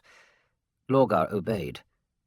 The preacher stood and slid the Book of Heavenly Scripts back into the space upon the chest shelf, and took down the instructions on the lessons of Damas Dar. Am I to learn to read, my master? Corferon's backhanded slap caught the boy across the cheek, leaving the skin reddened, though also a throbbing in the bones of the preacher's hand. Lorgar's head had barely moved with the blow, but his eyes were wide and tear-filled from shock. "I gave no permission for questions, child," Corferon said coldly, nursing his knuckles. "If you cannot accept simple instruction, I will not waste my time with you. Attend to my words and leave aside your own." Yes, my master, replied Lorgar, head lowered, lip trembling. "You will learn to read and write in time, but first you must be taught the principles of faith." He opened the book to the title page, tracing the words as he read out loud, each fastidiously copied by hand from the original text written in the age before. "Instructions on the lessons of Damas Dar, translated from the Epicene by Cap Daeron of Varadesh. Third imprinting, Varadesh University Press." 152. Coldfall was nearing rest eve, the better part of Wakemain spent in reading. Corferon's neck ached. He flexed his shoulders and looked up to see Lorgar staring intently, soaking in each word with penetrating eyes. The preacher could also read the already familiar furrow at the bridge of the nose that marked Lorgar's face before he made an inquiry. Yet for all that he obviously desired to ask something, he held his tongue. Corferon chose to reward this display of discipline. "What do you wish to know, child?" The declined spoke of Varadesh as though it were a place of devils and murderers. Yet you have a book from there. "Is there a question in that?" Tell me more of Varadesh, my master. "No. Today is not a lesson in geography or history. You need only know that Varadesh is both the paradise of the powers and the hell of mortals. It is the capital of the Covenant, blessed in the light and plunged into the abyss for their ignorance. One day we shall travel there, you and I, but it shall not be as supplicants again. Ill-favoured for Varadesh will be that day. The Covenant must fall, so that the Covenant might rise again, in the light of the truth." Lorgar opened his mouth but closed it again, stifling the next question that had risen in his thoughts. The boy clenched his jaw as though the words were physically fighting to escape him. Corferon's glare forestalled any further struggle, and the boy fell into acquiescent immobility. Still regarding Lorgar with an injunctive stare, the preacher turned the page and then started to read once more. The book was not the prayers and prophecies of the Epicene himself, but a summary and examination of them. Unfortunately, Corferon had never seen the original text on which the book remarked, but he had inferred much of Damas Dar's observations nonetheless. As he continued to read aloud, he became uncomfortably aware of Lorgar's scrutiny.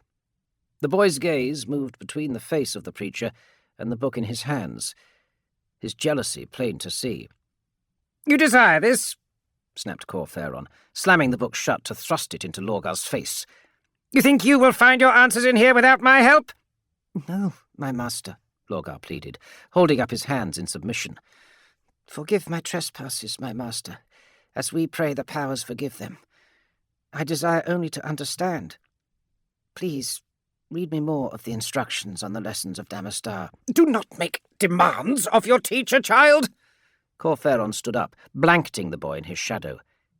Do you think to know what is best for you? Perhaps I should have left you with the ignorant sand rats.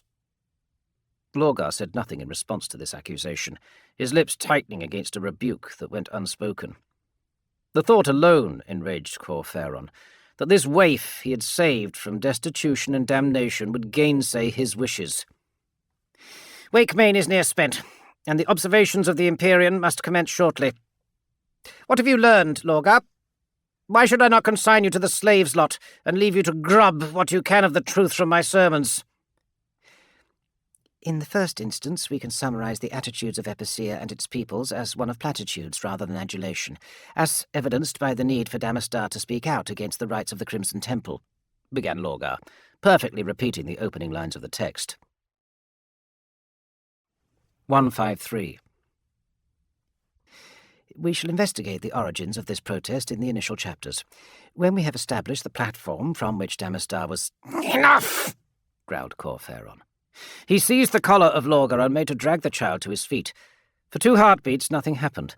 The boy remained exactly where he knelt, as the acolyte's tunic stretched in Corferon's spindly fingers. And then Lorgar rose, seemingly only by his volition, though the child was of no size to contest the preacher's strength, even given that Corferon was not himself a muscular individual. Do not echo my words back at me, child! It is a mockery of the lesson! He propelled Lorgar to the door, and then out to the steps in the corridor beyond, slapping his hand upon the back of Lorgar's head to urge him to the deck. My master, I heard every word, protested the boy. He sobbed between the preacher's blows and tried to continue with his recitation. In chapters 7 and 8 we shall endeavour to unpick the tapestry of exaggeration the Epicene wove around the events during the siege of Galatasaray, to see if we might extract some semblance of reality from the fanciful. Are these not the words you spoke, my master? They reached the harshly illuminated deck, and Corferon put his bare foot to the rump of the boy to send him stumbling into the light, though the impact jarred his knee and hip. The guards and slaves roused from their idling and labours to see what was happening. You speak, but say nothing, roared Corferon. You think to make an idiot of me by learning the words but not the meaning? It is not the mere rote of the phrases that you will learn, but the inner truth. The Covenant would bury our world with ceremony and holy cant, but we will die of it as a man in the desert dies of lack of water, for there is no faith in blind devotion, no truth in the words spoken out of thought. I will not be tasked in this way by an acolyte. Lorgar stood trembling, clutching at his tunic, but Corferon knew that an example had to be made right now. The boy, and those who watched, needed to learn that only true faith would serve the powers.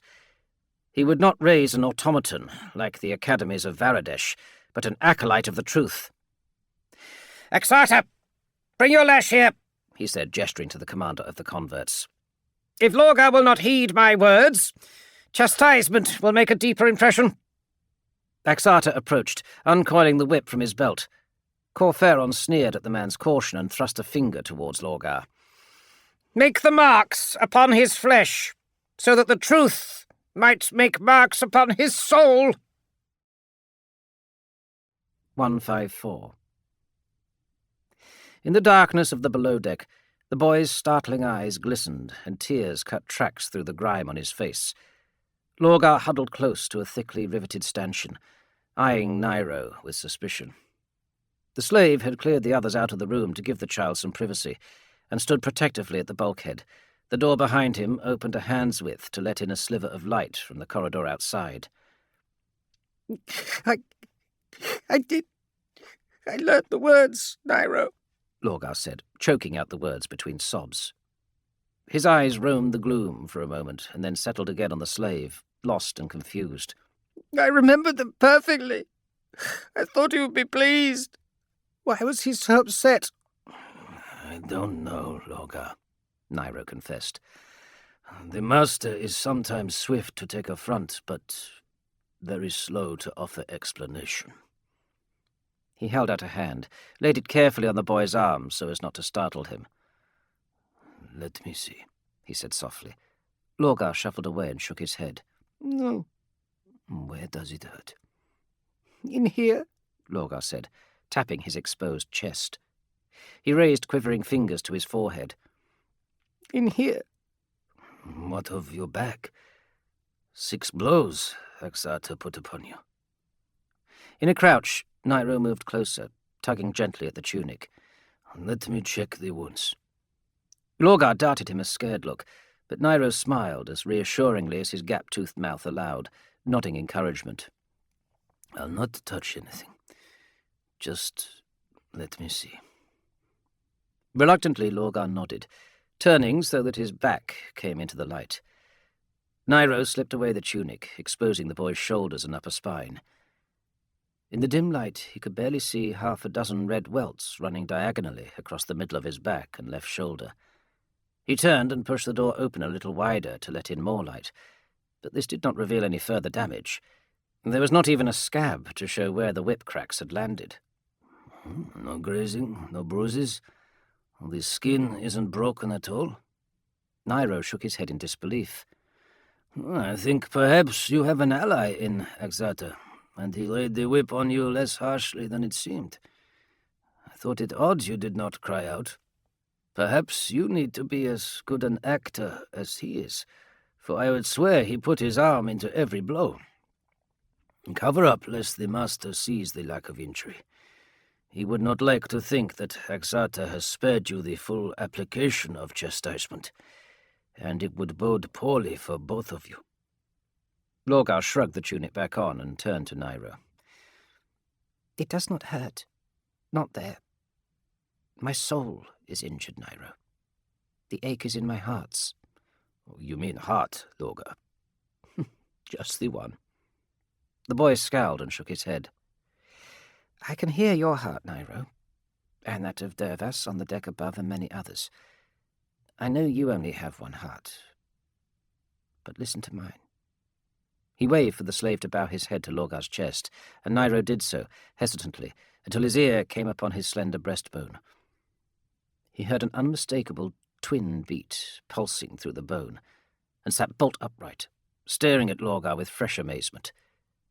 The boy smiled, thrilled by this small surprise. "I told you," he grinned. 155. Nairo wondered what other marvels were hidden in the body of the child, but said nothing. There had been something unsettling in the way he had meekly submitted to his punishment, crying but not struggling, not protesting. His soul was as special as his body. That much was evident. The master had been right. The powers had set Lorgar upon this world for a purpose. A 5th prophet, perhaps. But for whom? A new power? The thought both excited and terrified Nairo in equal measure. Lorgar laughed and pointed at the slave. "See? Your heart, it beats faster now." Thud, thud. "I can hear it like the footsteps of Daggeron, the Carpathian, pacing the deck above." Nairo listened and could hear only the creaking of the metal and the judder of the engines idling to keep the generators going.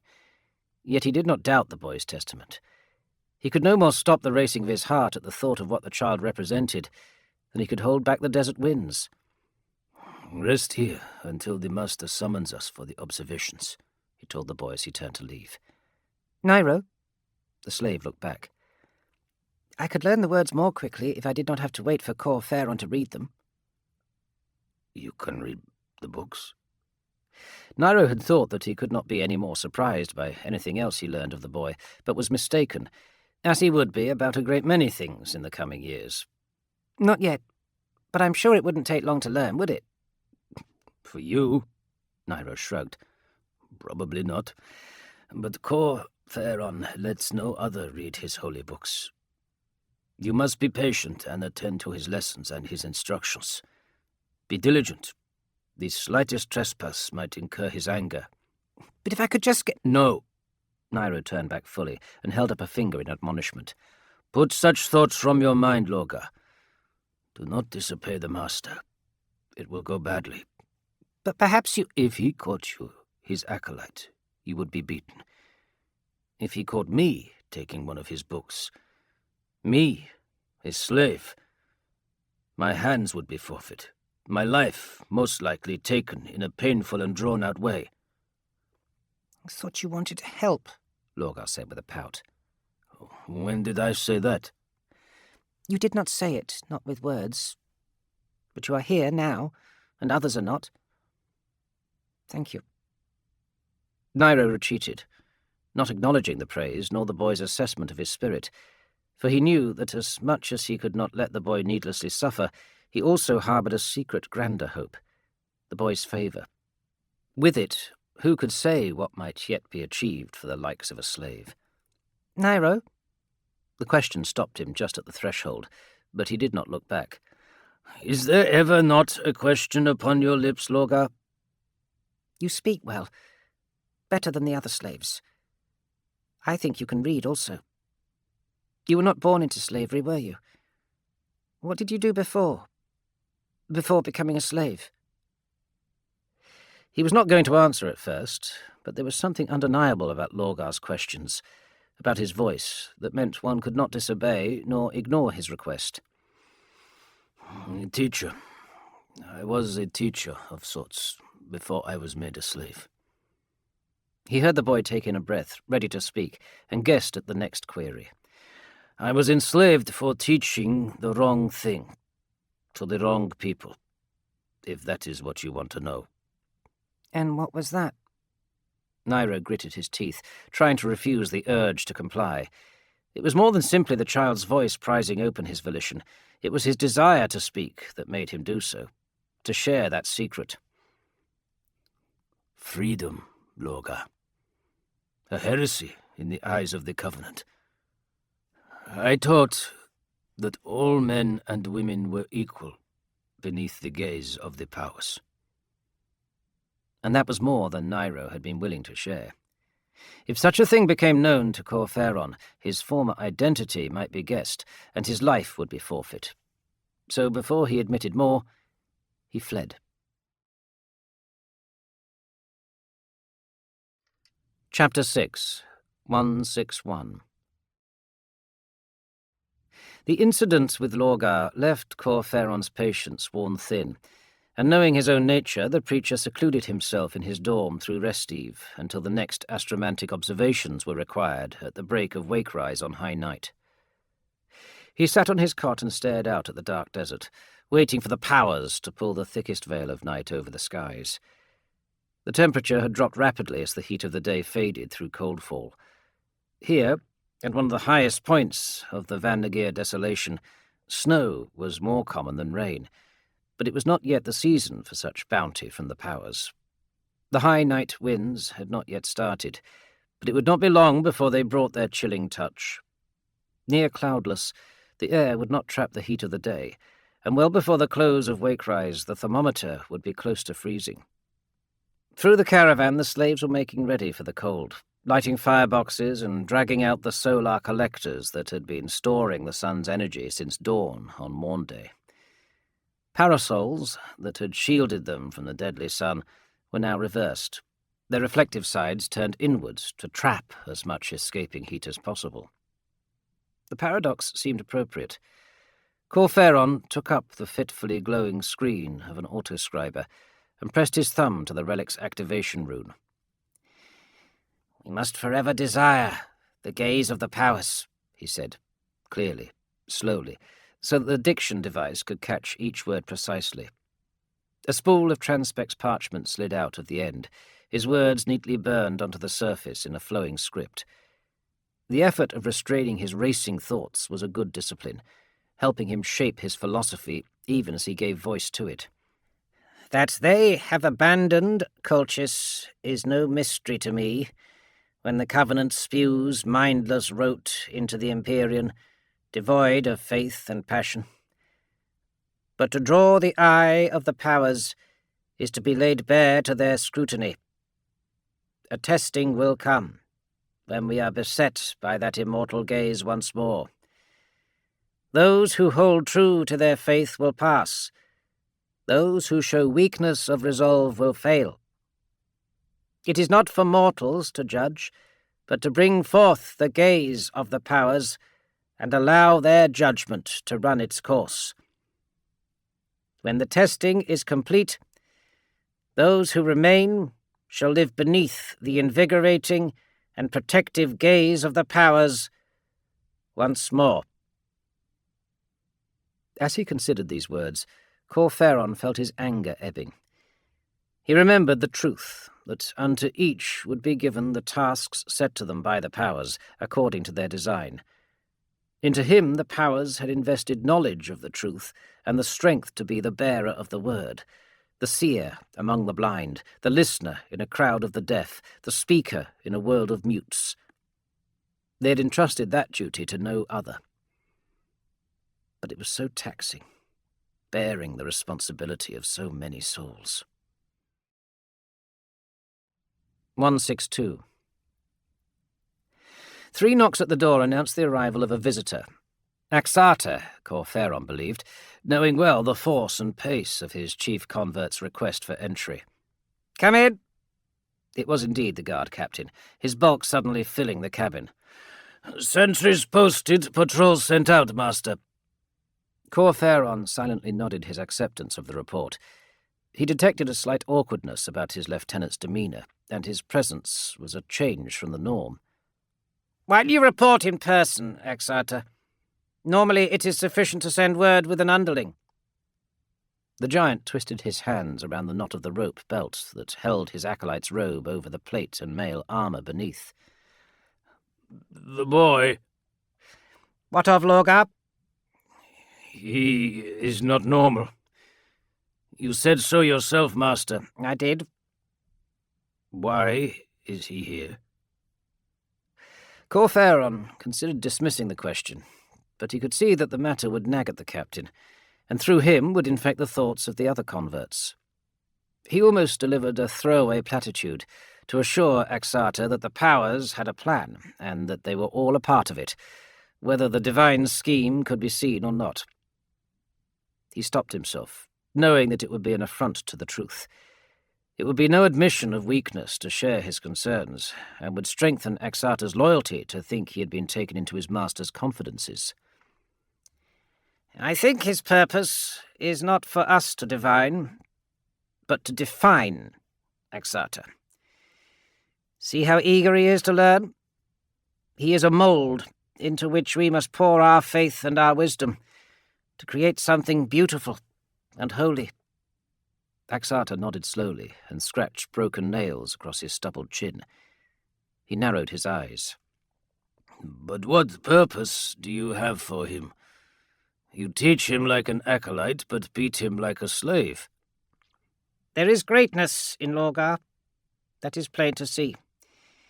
It must be founded upon humility, if it is to be of worth to the powers. We must put it foremost in his mind that he serves the design of the powers, not any mortal ambition." Again Axata showed his understanding, but betrayed further thought with his disturbed expression. "And what does it mean for us, in particular?" "For us?" Corferon chose his next words with care. "An ending and a beginning, Axata. Lorgar is a sign from the powers that they have noted our labours. Our exile will end. Our time in the wilderness, both literal and figurative, shall one day cease. Lorgar is the key to that future." "You intend to destroy the Covenant?" "I like your quick wit, Axata. That is why you are my right hand, but in this you are wrong. The Covenant is the church of Colchis, the rightful institution of the powers. The Covenant is more than the priests and priestesses, the choruses and choirs, the temples and cloisters. The Covenant must endure, but to do so it must also be changed. We shall be that change, Axata. You and I and the others of the true passion. Lorgar has been delivered to us for that end. If you wish to know his purpose, Look no further than the walls and spires of Varadesh. Praise the powers. Praise the prophets, replied Axata.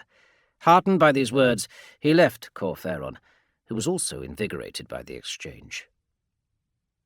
The truth was simple, and Corferon chided himself for not seeing it earlier. Lorgar's arrival was not a test. It was an opportunity. Chapter 7 171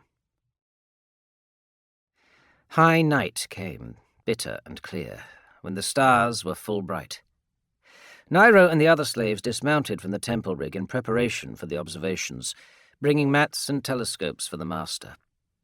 It was cold beneath the cloudless skies, and the slaves pulled tight such rags and cloaks as they had while they waited. Nairo looked up at the constellations. He knew a few, the majors, like any child of Colchis. The opening eye, with the red star of Valak as its pupil. The rising stair, which looked more like a waterfall to Nairo, but who was he to doubt the judgment of the ancients? The serrated sun, just above the horizon, called by some the iron halo of Cain. Almost directly overhead shone the exalted gates, through which could be seen the smudge that scholars testified to be the clouds surrounding the mountain of the Empyrean, the god peak to which the prophets had conducted the pilgrimage, whose precipitous and unwelcoming flanks they had ascended into the mists of the powers. Nairo had once stolen a look through his master's viewing scope when Corferon had been studying the exalted gates.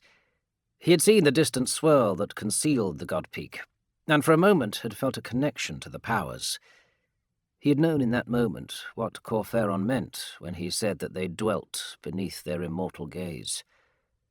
But it was impossible to reconcile that moment with the nature of his existence, nor accept on faith alone that his slavery, that the subjugation of millions, was an intended part of the power's design. Masker! His voice was a sharp whisper, his eyes constantly roving back to the rig and the guards upon the masts and at the rail. Not that they were bothered about the slaves trying to escape. Any fool who wanted to dare the wilderness alone would shortly be joining the powers. The deadly desert was more surety against escape than any patrols or fences. Nairo looked for a sign of their master appearing, for he desired no one to overhear his conversation, and was reminded of Lorgar's claims of extraordinary hearing. Maska approached at his furtive but insistent gesturing. Laura, Baphai, and Caldecca responded to similarly clandestine summoning, congregating beside the main observational array. They pretended to examine the spokes and gears as they conversed, lips almost motionless, their voices barely audible over the night breeze and flap of cloaks. I overheard the master speaking to Axata, Nairo told the others. They intend to raise the boy in the teachings of the truth, and to return to Varadesh to use him against the archpriests of the Covenant. Dangerous, said Baphai, wiping a hand across his beard to obscure his mouth as he spoke. If the Covenant hear anything of that, they'll hunt us down. There's nothing we can do about it, said Maska, moving to step away. Nairo caught the hem of her cloak and gently tugged her back. You mistake my meaning. Corferon is to fill Lorgar's head with the word and the truth, but perhaps that is not the only thing the boy will learn. Laura darted him a look, and then quickly concealed her concern by bending to the mechanism of the main telescope. Then it's not the Covenant who'll flay us, but the Master. Not if we're careful, said Baphai. Just a lesson here, a lesson there. A bit of compassion, maybe. More than that, whispered Nairo. He took a moment, judging his audience. If he confided his full beliefs, they might think him mad, but he could not let the opportunity pass. Lorgar could be our savior. All of us. All Colchisians. Corferon sort of believes it, though he thinks he will be the vessel of the power's return. He'll try to use Lorgar, whatever the boy turns out to be. What if Lorgar really is a fifth prophet? We cannot let Corferon control that sort of power. Control? Caldecca scoffed. He buffed the barrel of the scope with the corner of his tunic. If Lorgar is a prophet, nobody will control him. None but the powers. I can't believe that, replied Nairo. He is just a child at the moment, and a child can be taught no matter what destiny the powers have set in store for him. He could be the liberation of us all, the savior of the slaves. I'd settle for a less lofty goal, said Maska. If he just makes our lives a little easier, I'd be... She trailed off, flicking a glance towards the temple rig before she moved away, attending to other tasks. Nairo glanced over his shoulder to see that Cawl Ferron had emerged onto the deck, bathed in the reflected silvery glow of the stars. He gazed up at the Empyrean, and there was an unfamiliar smile upon his face. Nairo caught Bathai's look, a warning glance. He returned a reassuring wink and hurried back to the shrine wagon to attend to the master's wishes. 172. And so the rhythm of the caravan continued. Changed in some ways, the status quo retained in others. Each wake-day they traversed the dunes of the great wilderness, guided by the observations of the cold-fall and high night before. Consulting the stars and the book of heavenly scripts, Cawl Ferron divined the will of the powers. Where before they had sought out other caravans, heading for the camps of the declined, oases and wadis, now the master of the temple eschewed his missionary goal, declaring that they must remain hidden from the prying eyes of those who would see the truth silenced. Cawl Ferron led the slaves and converts in their prayers and dedications, before breakfast, on the cusp of wake-rise, and again before the meal that heralded the transition to wake-main. They gathered, wearing prayer shawls to protect from sun or cold, during the last hour before rest-eve, and for brief invocations at the time of sleeping. He spent much time with Lorgar, reading from the texts and instilling his own thoughts into the boy. Lorgar had learned well the lesson of his beating, and paid more attention to the substance of the tracts as well as their detail. He tried hard to keep his questions to himself, but his curiosity was boundless, and occasionally his inquisitive nature got the better of his discipline. Sometimes Cawl Ferron indulged these queries if the subject pleased him. Other times he called for Axata to apply a short flogging for wasting the master's precious time. As attested to by the declined, Lorgar's growth was considerable, so that it seemed each morn-day the fresh sunlight fell upon a youth who was noticeably taller and broader. For one so young, he possessed a bulk that would rival Axata one day. His young skin bulged with latent muscle. His thirst for knowledge was insatiable, and he absorbed all that was passed to him as the sands of the White Plains soak up every drop of rain that falls upon their barren expanse. Lorgar learned quickly, with a fierce appetite, not just to understand the texts of the ancients, but to hear more of the age before, of Colchis, of the prophets, of the caravans and trade routes. Most of all, though, he longed for stories of the great cities. It was in this capacity that Nairo and his companions were able to furnish a more rounded education than that provided by Cawl Ferron. Whilst they prepared food, split and spliced cables, cleaned and polished, sawed and hammered, the slaves talked to Lorgar, telling him their tales, sometimes singing the songs of their peoples or sharing the folklore of the desert tribes. While everybody spoke the water words as the prescribed cant of the caravan, they each had their own dialects and doggerel.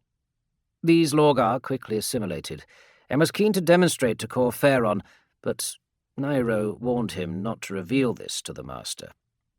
Though dismayed by the thought of subterfuge, Lorgar seemed wary enough of his beatings that he held his tongue, and shared his linguistic skills only with the slaves. At times Nairo spied the youngster listening intently at the hatches or at the base of a mast beneath a guard nest, no doubt paying close attention to the languages of the guards, too. Sure enough, after brief study, he displayed a remarkable breadth of curses and swear words from 36 different regions and cities. While this caused a certain amount of hilarity among the converts, who had also secretly started to share their own tales with the boy, it brought swift vocal and physical retribution from the master. 173. 40 wake-rises and rest-eves passed. by which time Lorgar was almost as tall as Nairo's shoulder, and easily more broad and heavy-set. The acolyte frequently engaged in semantic debates with Corferon, who tested his abilities by hurling doubts and questions that would be used by unbelievers, assuring himself that the child knew the responses to accusations of blasphemy and heresy, to specific arguments against the faith. The boy joked with the converts and slaves, and constructed elaborate fables from their histories, spinning truth into fanciful adventures through the divine realms of the Empyrean. For Nairo, it was a time as backbreaking as ever, but the presence of Lorgar alleviated some of the spiritual pain that he endured. When he saw the boy at prayer, he was reminded that hope had returned. Every dawn away brought with it the promise of a new future. Though they did their best to avoid the traders and nomads, eventually their supplies ran low enough to force them back to the more populated tracts of the desert. On the 6th coldfall after Lorgar's discovery, Corferon consulted the heavenly messengers and asked them to provide guidance. Interpreting the movements above, the master declared that they would head to Ad Drazonti, a nearby oasis. They set course, according to the observations, and expected to reach the oasis by Wakemain of the coming morn day. The crew brought up empty water barrels, ready for filling before the freeze of high night made extended labour impossible. Beneath the flickering lumen glare, Nairo and others struggled at a pulley and line above the main hatch. He felt a strong hand on his shoulder moving him aside. Lorgar stepped up to the opening and hauled out the keg one-handed, unhooking it from the cable with the other. With ease he stacked it upon the few that had already been raised, and returned to the hatch to send the cable down again. He jumped down into the darkness, where Maska and the others fumbled to drag the heavy barrels in the gloom, to hook them up to the winch. Lorgar seemed as keen-sighted as the rats that dwelt in the storage stacks, and heaved the barrels to the opening 2 at a time, before he pulled himself up to the main deck and instructed those below to hang them on the line.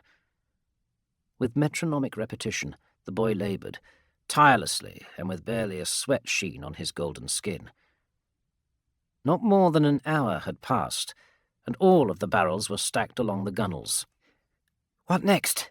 he asked Nairo, clearly invigorated not only by the physical exercise, but the practical nature of the task. "It is rewarding, is it not, to sometimes labour at something measurable? It frees the mind to ponder the greater things. For instance, it has occurred to me, whilst I stacked these last dozen barrels, that we might consider it a metaphor for our spiritual labours. We can each work as hard as we are able, but only together can we achieve our ends. And as the barrels must be ordered, so too must our thoughts and prayers. The truth is that we each have a purpose, but it goes beyond that. Not just us, but all things are part of the order of the powers, to be set aright according to their plan."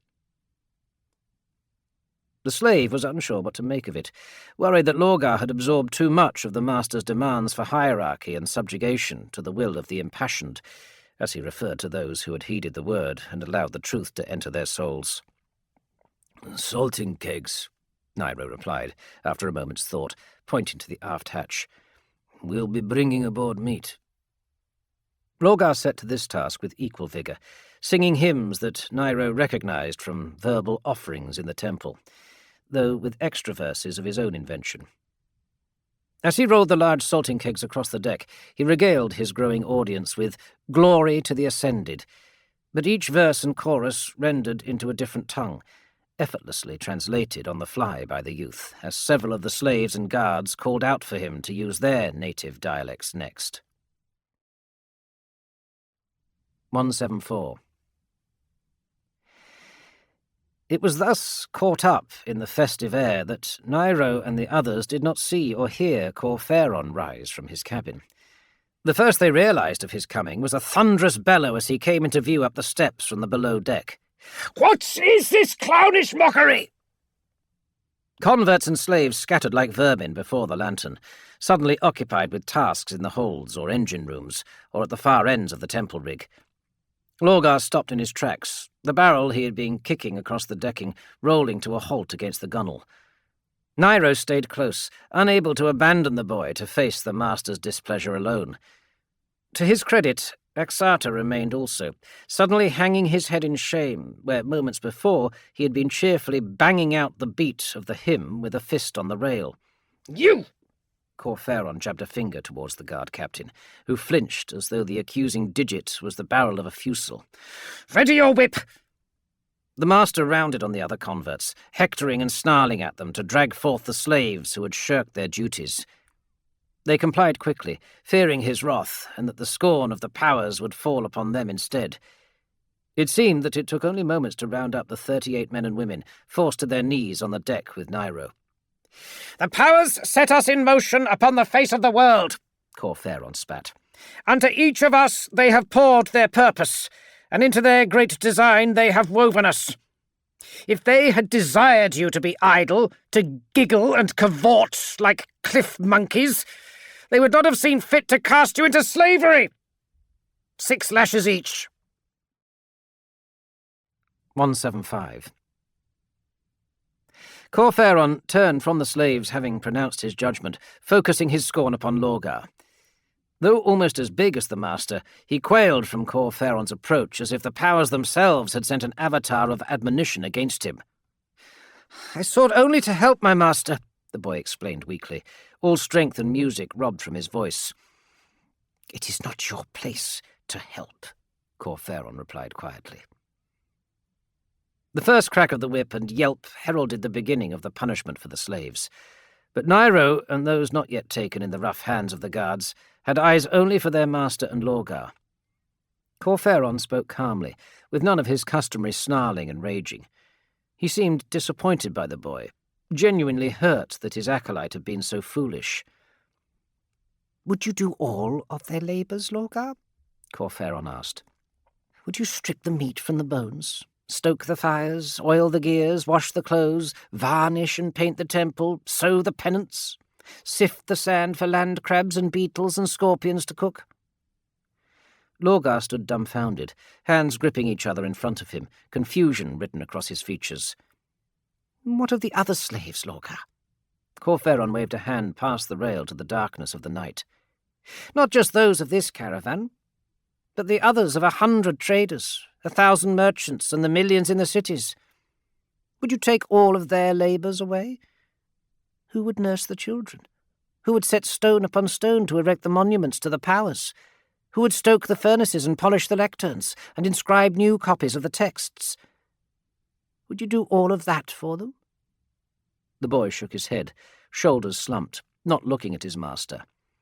The wails of the beaten slaves grew in volume as their punishment continued, the guards working their way towards Nairo. Still, he could not turn his gaze from the pair. No, my master," Lorgar mumbled. "No." Corferon approached his acolyte, stood a little more than arm's length away. "So you would decide those you would relinquish of their duties, and those who must labour still? You, a mortal, would be the arbiter of who is to slave for others?" Lorgar had no reply to this argument. His lip trembled, and he glanced at Nairo. His eyes were filled with apology and resignation, as Nairo felt unruly fingers clamp onto his shoulder. He looked up to see Karad, one of the archer brethren. There was no such pity in her eyes as she pulled the slave to his feet and dragged him towards Axata's waiting lash. Nairo glanced back, imploring Lorgar with a glance, but the boy's expression hardened, and he looked back to Corferon. "My deepest apologies, my master," Lorgar said, bowing his head, even as Nairo was bent over the rail, and the first touch of the whip scored hot pain across the slave's shoulders. 176. As the punishment continued, Corferon looked at the line of slaves, their backs bruised and bloodied, and returned his attention to Lorgar. The preacher was pleased that he had kept his temper. It helped to remember that, despite his size and intellect, Lorgar was still a child, and whatever abilities the powers had instilled into him, he remained ignorant and innocent in many ways. His actions were not rebellion against Corferon, simply misguided. Even so, the fault lay in the compassion as much as the act itself. To feel pity for the slaves was to begin to judge the powers. If one thought that another did not deserve the lot to which they had been dealt, it was open invitation to other doubts, doubts that could lead to open defiance of the powers and the truth. Corferon knew he would have to be careful, lest Lorgar started seeing the slaves as victims, rather than deserving of their suffering. "Lorgar, attend to me," he barked, crooking a finger towards the youth. Lorgar approached along the deck, his expression bereft of suspicion or guile. "Yes, my master." "The slaves have been punished for shirking their duties, but the trespass was not theirs alone." "No, my master." Lorgar hung his head, shamefaced, his bald pate catching the yellow glare of the temple rig's hanging lanterns. "It was because of me that they transgressed." "You have natural wit and charisma, Lorgar, and others attend to your every word. That is a big responsibility." "Yes, my master." Corferon paused a moment to ensure he phrased his next words properly as he looked down at the child. He did not want to even suggest the possibility that Lorgar might use his emerging abilities for any cause other than that of his master. But it was a delicate subject to broach, for in denying the moral right to do so, Corferon would introduce the concept itself. At the moment it seemed that the notion of rebellion was not even within Lorgar's mental compass. "You must swear to me now, an oath upon the powers." "An oath, my master?" "A promise, witnessed by the powers, bound to your soul. You will swear by the powers that you will be a defender of the truth. You shall take the word and the truth to guide you in all things. Upon your immortal soul, give your word to the powers that all you do shall work to their glory and cause." "I do, my master." "Say the words, and look to the Empyrean as you declare them. Give your oath fully, so that all might hear it, both mortal and those beyond." Lorgar glanced at Corferon, and then turned his eyes upwards, his gaze moving to the distant stars. "I swear. I promise." Lorgar faltered, uncharacteristically lost for words. He looked to Corferon with a pleading expression. The moment pleased the preacher greatly, for it served as a reminder that he was the teacher, that Lorgar still had much to learn, and only from Corferon would he receive such tutelage. "Something like, 'I swear by the almighty powers,' would be a good start, and then say what you promise to do." Lorgar smiled and nodded, turning his gaze heavenwards once again. "I swear by the almighty powers that I shall dedicate my life to learning the word and the truth, and to serve the powers as they see fit to guide me. I shall heed their messages from the Empyrean, as they lay them in signs upon the sands and stars, in the minds and hearts of people. All of this I promise, and if I should fail, my immortal soul shall be cast from the Empyrean, to dwell in the torment of the passionless void." 177. "Good," said Corferon, feeling a stab of pride at the boy's forthright pronouncement. He saw that the guards and slaves had heard the clear declaration, not only reminding them of the truth to which they were all subject, but also of Corferon's authority over Lorgar, and, by extension of that, every member of the caravan. "Now, child, there is the matter of your punishment." Again Lorgar nodded his acquiescence, saying nothing. He strode to the rail, stepping past the cowering and moaning slaves. He placed his broad hands upon the metal and bent over, looking to Axata. The convert's captain glanced over to his master for confirmation, and Corferon held up 8 fingers in answer. 2 more lashes than the slaves, Axata, for being the instigator of this sinful exhibition." Axata signalled his understanding, and readied his whip. Corferon noticed him exchanging looks with several of his companions, and though it was impossible to know exactly what thought they shared, it seemed to the preacher that they understood how they had been complicit in the debacle. That they had been spared would not pass without remark amongst their ranks, and Corferon would take time to remind Axata that he also had onerous responsibilities. Impassively, Corferon watched as the whip fell across the back of Lorgar, just beneath the shoulder blades. The acolyte's robe absorbed some of the sharp crack, and the boy barely moved. The priest could see nothing of Lorgar's face, but his shoulders were hunched, fingertips digging into the wood of the rail. 7 more, he reminded Axata, and turned away to the steps. This is a congregation of worship, not a circus.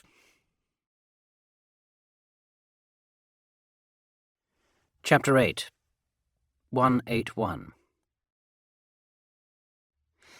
A rising morn-day sun brought sight of the oasis at Adrazonte. 2 pillars of marble rose over the horizon, each topped by a golden beacon fire illuminated by the power of the sun itself. Another wonder of the age before that time and the terrible crusades of the past had rendered indecipherable to the wit of even the most learned Colchizian. Like most such watering holes across the vast expanses, Adrazonte was seasonal, sometimes in full flood and crowded with dozens of caravans, but at low ebb when the procession of Corferon arrived in the late wake-rise. The preacher dispatched the wagons with Axata, crewed by converts and slaves with an apportion of their meagre coinage and the water butts to fill, and the instruction that they needed enough food for at least another 7 or 8 days. Corferon wanted as little contact with others as possible. Using his brass-banded ocular, he scanned the oasis, counting 3 separate missions and caravans at the water's edge. Guard towers, far smaller than the beacon lights, stood in a perimeter several hundred meters further out, delineating the extent of the waterhole when it was fully risen. The trees and bushes that thrived on the spring had started to wilt, even this hardy vegetation giving in to the relentless dryness and the unforgiving sun. Taking the ocular from his eyes, Corferon spied Lorgar standing at the rail, straining to see what was occurring. He was certain there would be magnoculars and telescopes trained back on their position, and the boy was stood in plain view. If his effect on first sighting at the nomad camp was anything to judge by, there was no telling what his presence might stir amongst the more heavily armed trading station and merchant crews. Get back below, snapped the priest as he strode forwards along the deck. I said to keep out of sight, you wretched child. He seized Lorgar by the collar of his acolyte robe and moved to haul him from the rail. The boy resisted, not moving a centimetre, but the robe pulled away from him. Corferon stared at the unmarked expanse of Lorgar's broad shoulders, where only the passing of high night before he had been viciously whipped. Get below, he growled, suppressing any further reaction as he propelled the boy towards the hatch to the slave quarters, or attempted to. Lorgar staggered a step and stopped, looking back with a pained expression. I want to see the caravans and the guards, the child protested, forgetting Corferon's title in his petulance. Such disobedience had to be suppressed immediately. Corferon struck the boy across the face, though he felt as if he'd slapped rock. Get below, child, he snarled through gritted teeth, eyes boring venomously into Lorgar. I will deal with this insubordination later. Though it was obvious that the blow had caused no real injury, the shock of it and the flare of Corferon's fury was enough to put the boy to flight, sending him running for the dim spaces below deck. 182 Corferon retired to his chamber and brooded, conscious that it seemed Axata had purposefully spared the boy his just punishment. Yet if he moved too far against the leader of the converts, the preacher knew he might find himself abandoned instead. It was time, he considered, that he started elevating another of the converts, fanning the ambitions of one with the lure of replacing Axata, if need be. He spent the rest of the wake-rise considering the candidates, until the horns of the address system blared out in greeting to the returning expedition. He stayed below, listening to the rumble of the trucks and the boots on the deck, until all returned to orderliness when the loading of the stores was complete. He waited longer, comforting himself with verses from the aspirations of Cor Adras, reminded of the tribulations of the first high priest of the covenant, that the path to righteousness, the ascent to the peak of the faithful, was not an easy journey. Axata's signature knock set his heart thumping at the possibility of the coming confrontation. Corferon knew that he could not cause open affront to the convert, potentially embarrass him in front of the others, lest he backed Axarta into a corner, from which the only escape was a fight. No, it would be better to invoke a far higher authority, the powers themselves. He bade Axarta enter and assumed a sombre, regretful expression. "I have the stores listing—" Axarta's report trailed away as he saw Corferon's sad face. Concern twisted his features as he stepped forwards with a hand stretched out in sympathy. "What is the matter, Master?" "I am disappointed, Axarta. Bitterly disappointed. I thought you a brother to me. A brother in the eyes of the powers." The convert betrayed a mix of emotions at this declaration. Delight at the thought of being so highly regarded, swiftly replaced by alarm that such status seemed to be on the verge of withdrawal. Corferon continued before Axarta had a chance to say anything in response.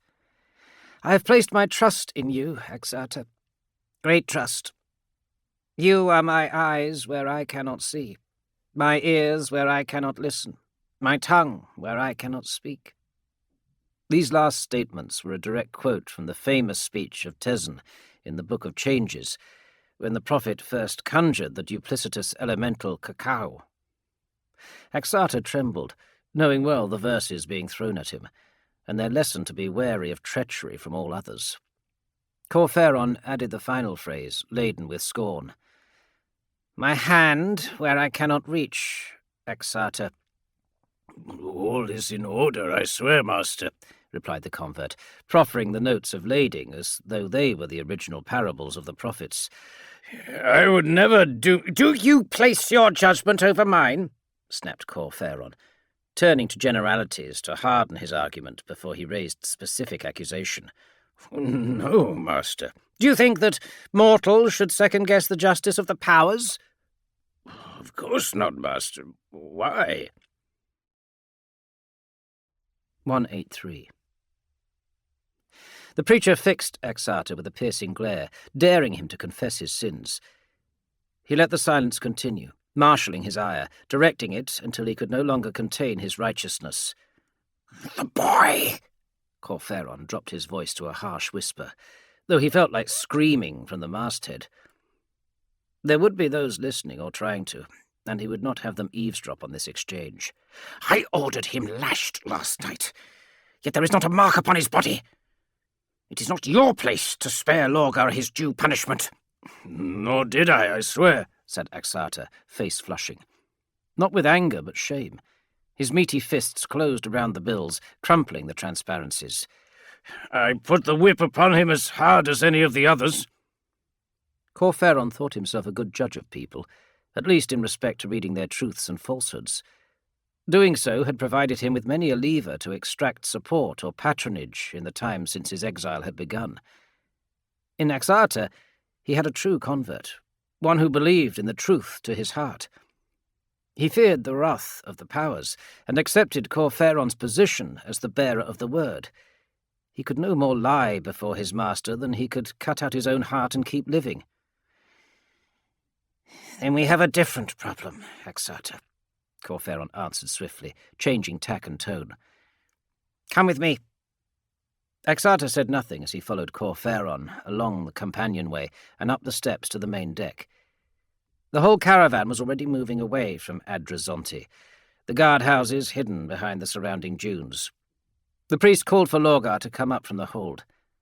The boy responded quickly, casting a nervous glance between the priest and the convert, sensing something was amiss. "Strip, child," Corferon told him.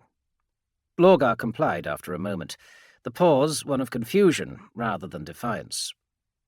He pulled off his grey robes to reveal sun-reddened skin over knotted and thick muscle. Clad only in his loincloth, he cast the acolyte robe to the deck and stood trembling slightly before Corferon's sneering scrutiny. "Turn around," the preacher said, twirling a finger to emphasize his command. He turned his head to Axarta as Lorgar spun on his heel, revealing not even a bruise upon his hard flesh. "See?" Axarta's surprise was the last confirmation Corferon needed that the convert was not complicit in some scheme to spare the boy his lashes.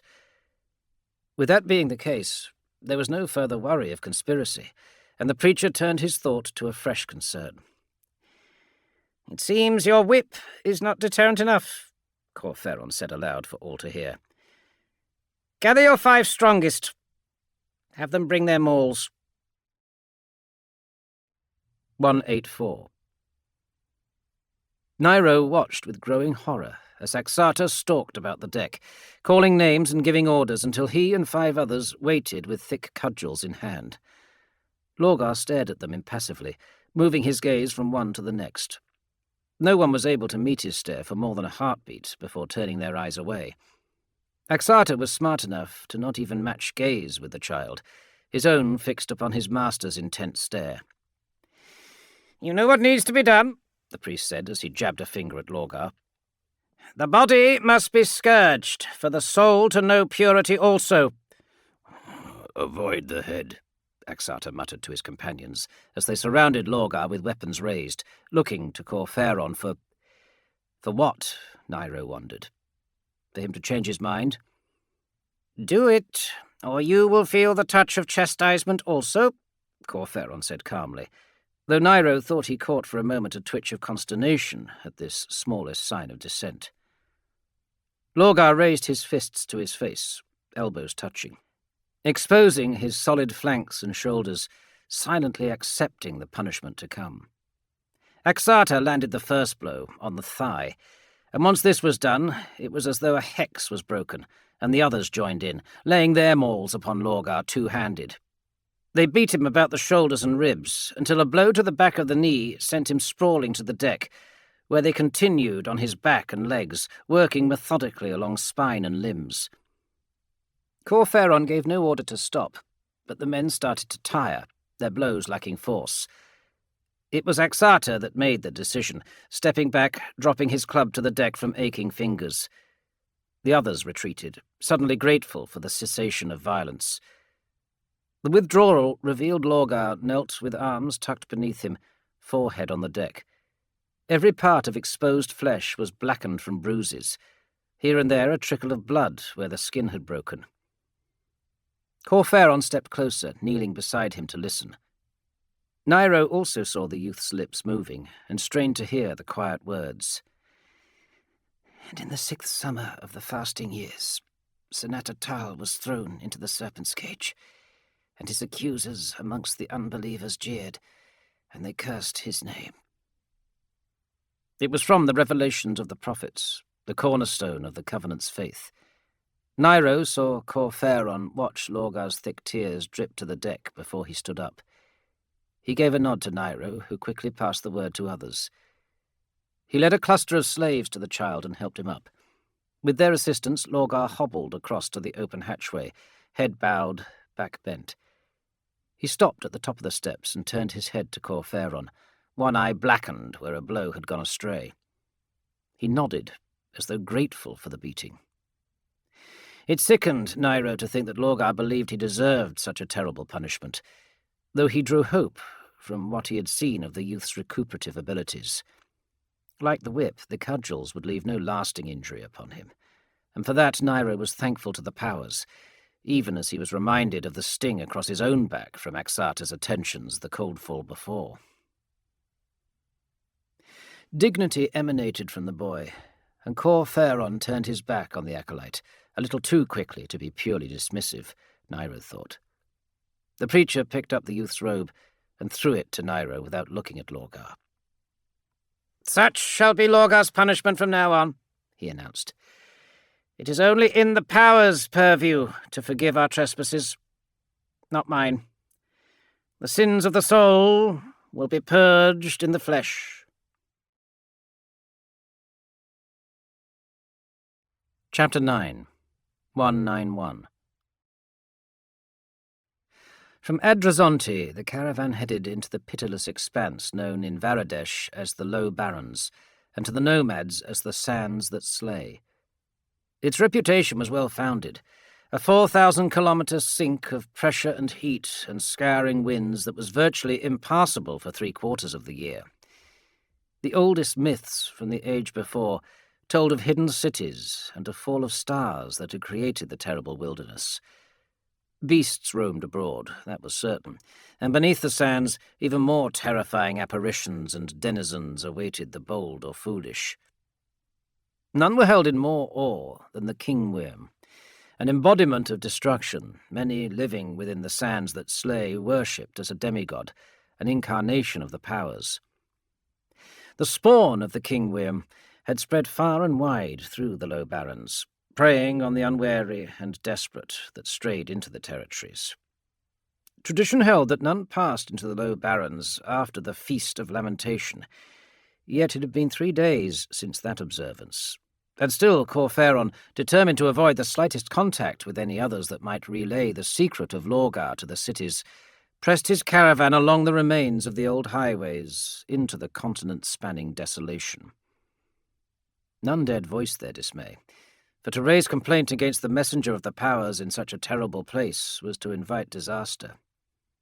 Sacrifices and prayers were conducted with greater zeal than at any previous time in Corferon's exile, with preacher, acolyte, converts, and slaves all bending both their will and their faith to surviving the trials the elements threw against them. And it seemed as though such dedication was rewarded. For wake-rise after wake-rise, rest-eve after rest-eve, the storms held abated, as though allowing the followers of Corferon to progress. Even the weathered desert veterans amongst Axata's warriors, those from the declined tribes of the inner ranges, remarked at this incredible progress. Surely it was a mark of their master's favour in the eyes of the powers that his people traversed the worst of Colchis's wilds unmolested. Still, they did not take their duties lightly, and so it was that when, on a terrible morn-day, the tempests finally fell upon the sands and engulfed the temple rig and its escorts, the crews and slaves were well prepared. Sand shields and windbreaks were erected swiftly. Knowing that any desultory response could prove fatal for them all, Corferon relented in his prohibition to Lorgar not to labour. With the aid of the extraordinary youth, the defences were erected in half the time of any previous attempt. Corferon joined the work gangs in person, pulling at cables and lifting beams with the others, in what seemed a selfless act for the group. 192. Nairo was not so convinced of the master's altruism, and after all was made ready and the congregation assembled below decks and under their storm shelters, he confided his worries to Lorgar. "He sees how easy you are with others, and is jealous," Nairo told the boy when they settled below for the wake-main break, when the heat was at its most vicious, and even one's soul was scorched despite the shade above. He knew he had to speak carefully, for as much as Lorgar was comfortable among the converts and slaves, he was still the acolyte of the master. To speak of Corferon's tyranny, to lament his beliefs directly, would be to speak against the word and the truth, concepts in which Lorgar was fully invested, despite his suffering under those convictions.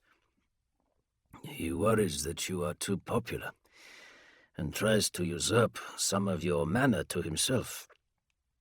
He saw how we regarded you when you worked alongside us, and stoops to emulate your labours." "I would think you had a point," replied Lorgar, only the glint of his eyes visible in the dark confines of the below deck, "if you had argued that he laboured for self-preservation." "I do, but not against the storms," said Nairo. He caught the sharp intake of breath from Lorgar, and thought he had perhaps dared too much. He took a subtler route to his point than he had intended. "I remember the works of the acolytes lift up the master. So it is said in the Revelations." A rejoinder to the accusation that Narag adorned her own reputation with the efforts of Diamada and Kalipa, meaning that it is to the credit of the master that a pupil achieves high renown. Nairo could feel the satisfaction emanating from Lorgar. Not smugness, simply a gladness that radiated whenever the youth engaged in theological and scriptural debate. Corferon's elevation by my efforts in no way diminishes my achievements. "If he builds upon them as a foundation, you are right," countered Nairo. He licked his lips. Even in the depths of the temple rig, the dust and grains penetrated, and all was coated with a fine layer of red and grey. If he seeks to name your tower as his home, it is a theft. All people should own what they create, to their credit or downfall equally. Lorgar did not reply at first, and Nairo took heart that the acolyte was turning proper thought upon the subject, rather than reeling off some trite counterpoint from the texts. He could feel the boy shift his bulk. He had grown almost as tall as the slave, his rapid growth showing no sign of abating. The meagre rations afforded to even a convert were no match for an appetite that could fuel such development, and Corferon had demanded that the crew and slaves give up a portion of their own meals to supplement the boy's allotment. It was a testament to Lorgar's character that such donations were given without resentment, even if it left many hungry. In truth, the slaves had already been on such short rations that they had managed their meals, ensuring that none among their number went too hungry, and that each had equal time without. 193. Am I not a creation of Corferon? Lorgar said eventually. With his growing size, his voice had deepened and become richer, and it was clear he was passing through his adolescence, even though 20 days earlier he had been no more than an infant. His wisdom, zeal, and teachings have made me. It is equally a crime to attribute to a mortal that which has been rendered by the powers, Nairo stated firmly, pleased to be able to quote Corferon's doctrines against the Master's good.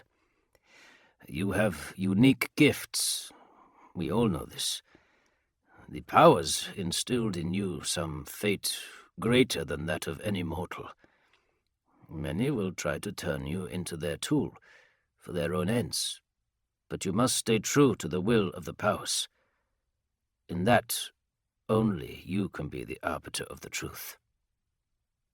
Lorgar's reply was softly spoken, but even in his quiet tone there was hidden a barb of interrogation. And what would the end be, Nairo, to which you would turn me? The slave felt stripped bare by the question, any accusation unspoken but no less penetrating for it. Such was the irrepressible nature of Lorgar that he could not avoid the question, nor lie in answer to it. I would have all men and women on Colchis be free, Lorgar, he said, the words dragged forth from his lips. He quickly added, if the powers desire it.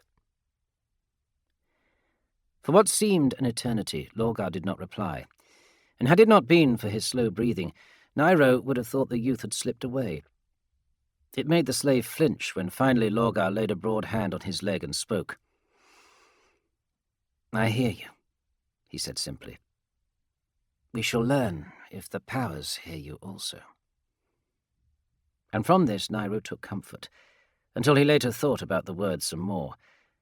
Then he did not, for in his mind only a fool willingly drew the attention of the powers.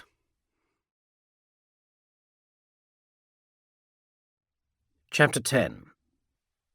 110.1.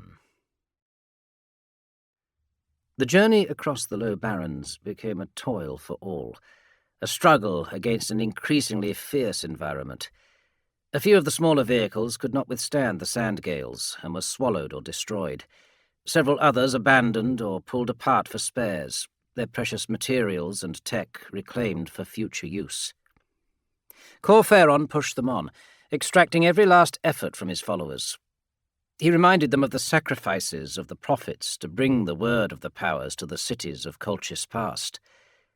Survival depended upon their continued crawl across the desert, for if they remained in the heart of the Low Barrens too long, they would be swallowed entire by the coming hurricane, known as the God Rage, which legend told swept the innermost desert every winter. Each wake-main they had to make progress or suffer even more delays, and so through the fiercest winds, through the skin-shredding tempests and the furnace heat they continued. Like Cap Bahar in the parable of the sky whale, Corferon was a man possessed, though rather than vengeance he pursued a purer goal, righteous wisdom. And through such perseverance and the protection of the powers, there came a time when the storms abated, and Corferon looked out onto the white peaks of the Razors. Beyond the treacherous passes of the mountains lay the dead city known as the Last Haven, Saragen in the tongue of its long-dead people.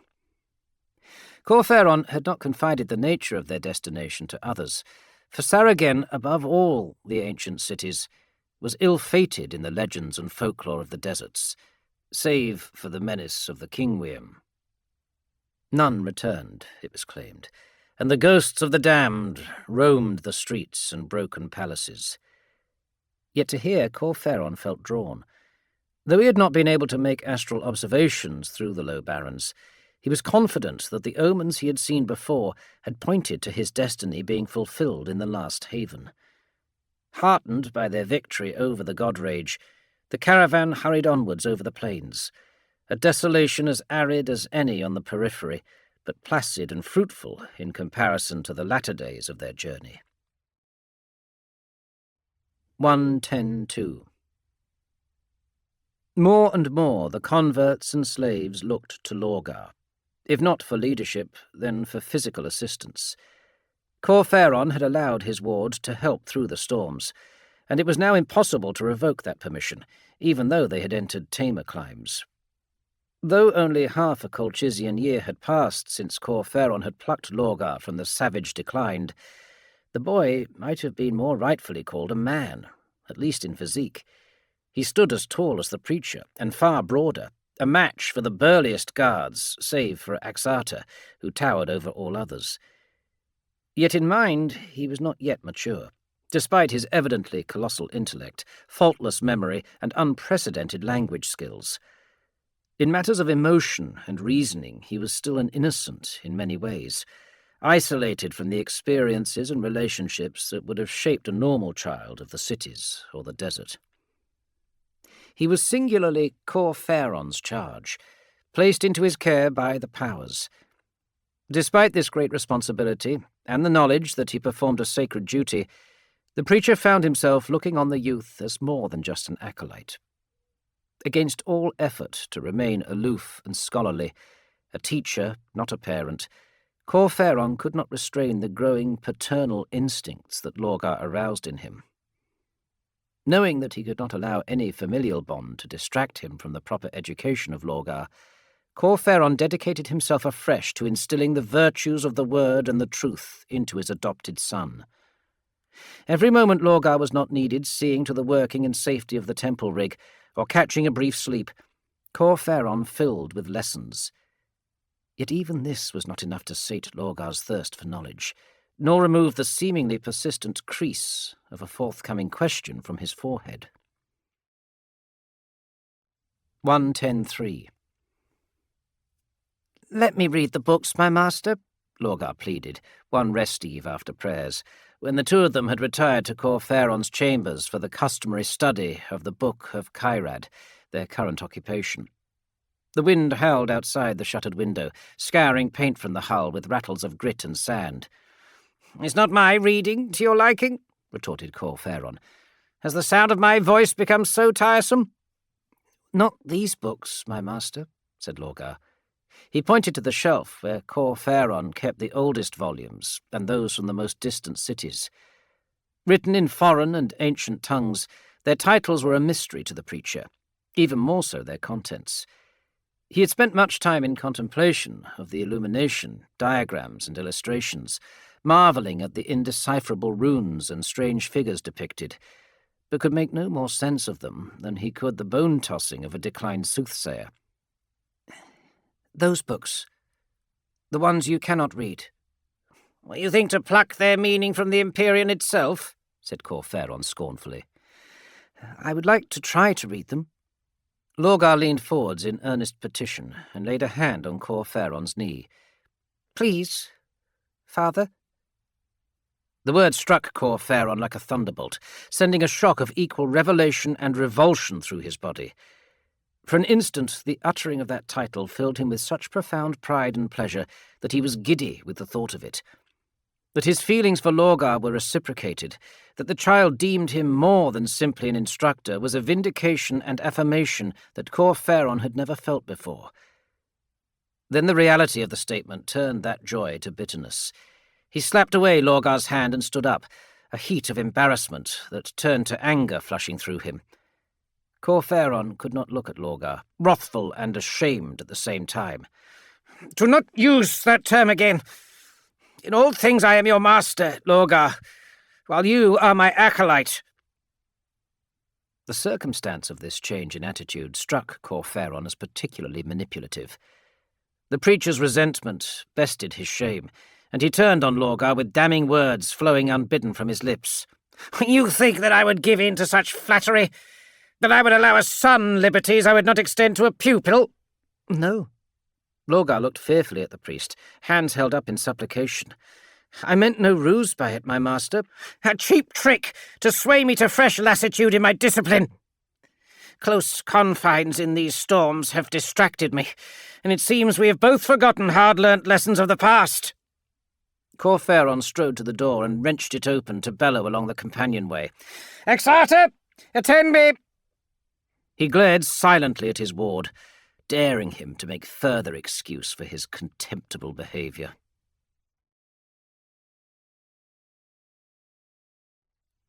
Chapter 11. 111.1. Corferon felt his anger dissipating as he waited for the leader of the converts to attend to his call. Though his ire waned, he knew that he could not relent in seeing through his course of action. If Lorgar was to learn anything from the day, it would be strength of purpose, that one's words and deeds have consequence for good or ill, but once set upon a course, one had to navigate it to the end.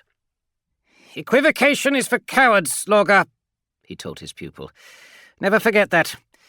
Your allies will weaken your resolve with their lack of conviction, and your enemies will seek to undermine your purpose. Be inured to such erosion in all that you do." "I will remember that, my master," said Lorgar, with a quiet vehemence that set a flutter of agitation in Corferon's chest. He ignored the unsettling sensation, glad of the distraction from Lorgar's fierce gaze that came when Exarter arrived. "Fetch your strongest, Exarter," said Corferon, his meaning well established by previous such demands. The convert waited at the door, hands clenched. For several heartbeats he did not meet his master's gaze, but then looked directly at him, unspoken apology written in his features. "They are unwilling, master. Reluctant." He looked at Lorgar and then back to the preacher, the apology turning to pleading. "They are afraid to raise rod or whip against the boy." "Grown men? Afraid of a child?" Corferon curled his lip. "He grows swiftly, but do not forget that he is still a child." "I would not hurt you, Exarter," Lorgar said quietly, "nor hold you responsible for doing the will of the powers." "That is what worries them." Exarter again moved his gaze quickly between the two of them, nervous and fidgeting. "Perhaps we could speak away from the boy." "Say what needs to be said here," snapped Corferon, such little patience as he had, quickly worn thin by the giant's hesitancy. Exarter gave a slight shake of the head, fearful but also resolute. "Come with me," the priest declared, stomping past Exarter, beckoning with an imperious finger. "We shall settle this." He stormed along the companionway and down into the converts' quarters, rather than up to the deck. Here he found many of them in their berths, some practicing their writing and reading, others discussing scripture, a few in thought or prayer. There was much rousing at the unexpected arrival of the master, and immediately it was obvious they understood the purpose of his visit. The converts gathered in a group, facing Corferon, as a herd of goats might confront a stalking sand lion. In truth, physically, it was a pride of sand lions confronting a solitary goat, though the priest would never admit it out loud. 111.2. Some would later say that arrogance ruled Corferon's heart, but only those who had not known him. He stood in the light of the powers and knew nothing of cowardice, only righteousness and the need to spread the truth. That he took this as his sole duty, he would argue, was not arrogance, but a mere admittance of the burden that had been placed upon his shoulders. So it was that when he looked upon the converts and sensed their imminent rebellion, the thought of them turning from the word pained him more than any threat to his well-being. "You refuse my design?" he said to them, jabbing a finger like a duelist's blade. He named many of them in turn, fierce eyes catching them like the rays of the sun, searing in their intensity. Boporus, Cor Aladin, Nomas, Fadal. You, Kaitha, you would deny me? Axata intervened, speaking where the others were struck dumb. Lorgar, is a child of the powers, Master. We all see it. You have spoken of it. He has been sent to us from the Empyrean. The converts have... He took a breath and straightened, committed to their shared argument. We have decided we will not strike one who has been chosen by the powers. It will damn us, Master, we are sure of it. Our souls... We will not risk our souls by beating him again. Fury boiled up inside Cor Ferron, the insolence and assumption of the converts like sparks on tinder. He mastered the rage, enough to form words through gritted teeth. I am the bearer of the word. I speak the truth from the powers. The powers act through me, Axata. He could contain it no more, and let the flood of his righteous ire break free. Have you read the books? Have you studied the stars and the signs? Ignorant fool! I am the master, the teacher, the bearer of the word. I am the law and the law. If you are not fit to enact my command, then another will be found. I demand the hands of the next man or woman to refuse me. Then that will be mine, said Axata, offering his wrists as though Cor Ferron would sever them there and then. There was no confrontation in his tone, and his manner remained polite and formal. Master, we have spoken on this, and there is not one among us who will raise a hand against the boy. We ask that you consult with the powers, Master, and seek another way. Faced with this naked opposition, Cor Ferron retained enough presence of mind to realize that he hurtled towards a precipice. In the edge of the low barrens, he could not countenance a mutiny amongst his caravan. Yet his authority had been challenged, his position tarnished. His mind raced as he sought the means to concede to the fears of the converts whilst retaining mastery of his crew and slaves. 1:11:3. Hearing raised voices, Nairo was drawn to the bulkhead between the slaves' quarters and the more spacious dorms of the converts. He put his ear to the metal, breath still as he listened to the ongoing exchange. "What's happening?" asked Perantha, creeping up beside him. Something about Lorgar. Shh, I'm listening. Though he could only hear 2 words out of every 3, it was obvious that the argument was not turning in Cor Ferron's favour. Times are changing, he told the small group that gathered close by. Axata is saying that he will not serve a man who does not acknowledge Lorgar as a new prophet. This elicited gasps and exclamations from the nearby slaves. Such a declaration was unheard of. It went against the very founding of the Covenant and the beliefs of Cor Ferron. "He'll not agree," said Lasai. In the gloom of the slave quarters, his ebon-skinned companion was barely visible. She cracked her knuckles in agitation, perhaps anticipation, and licked her lips.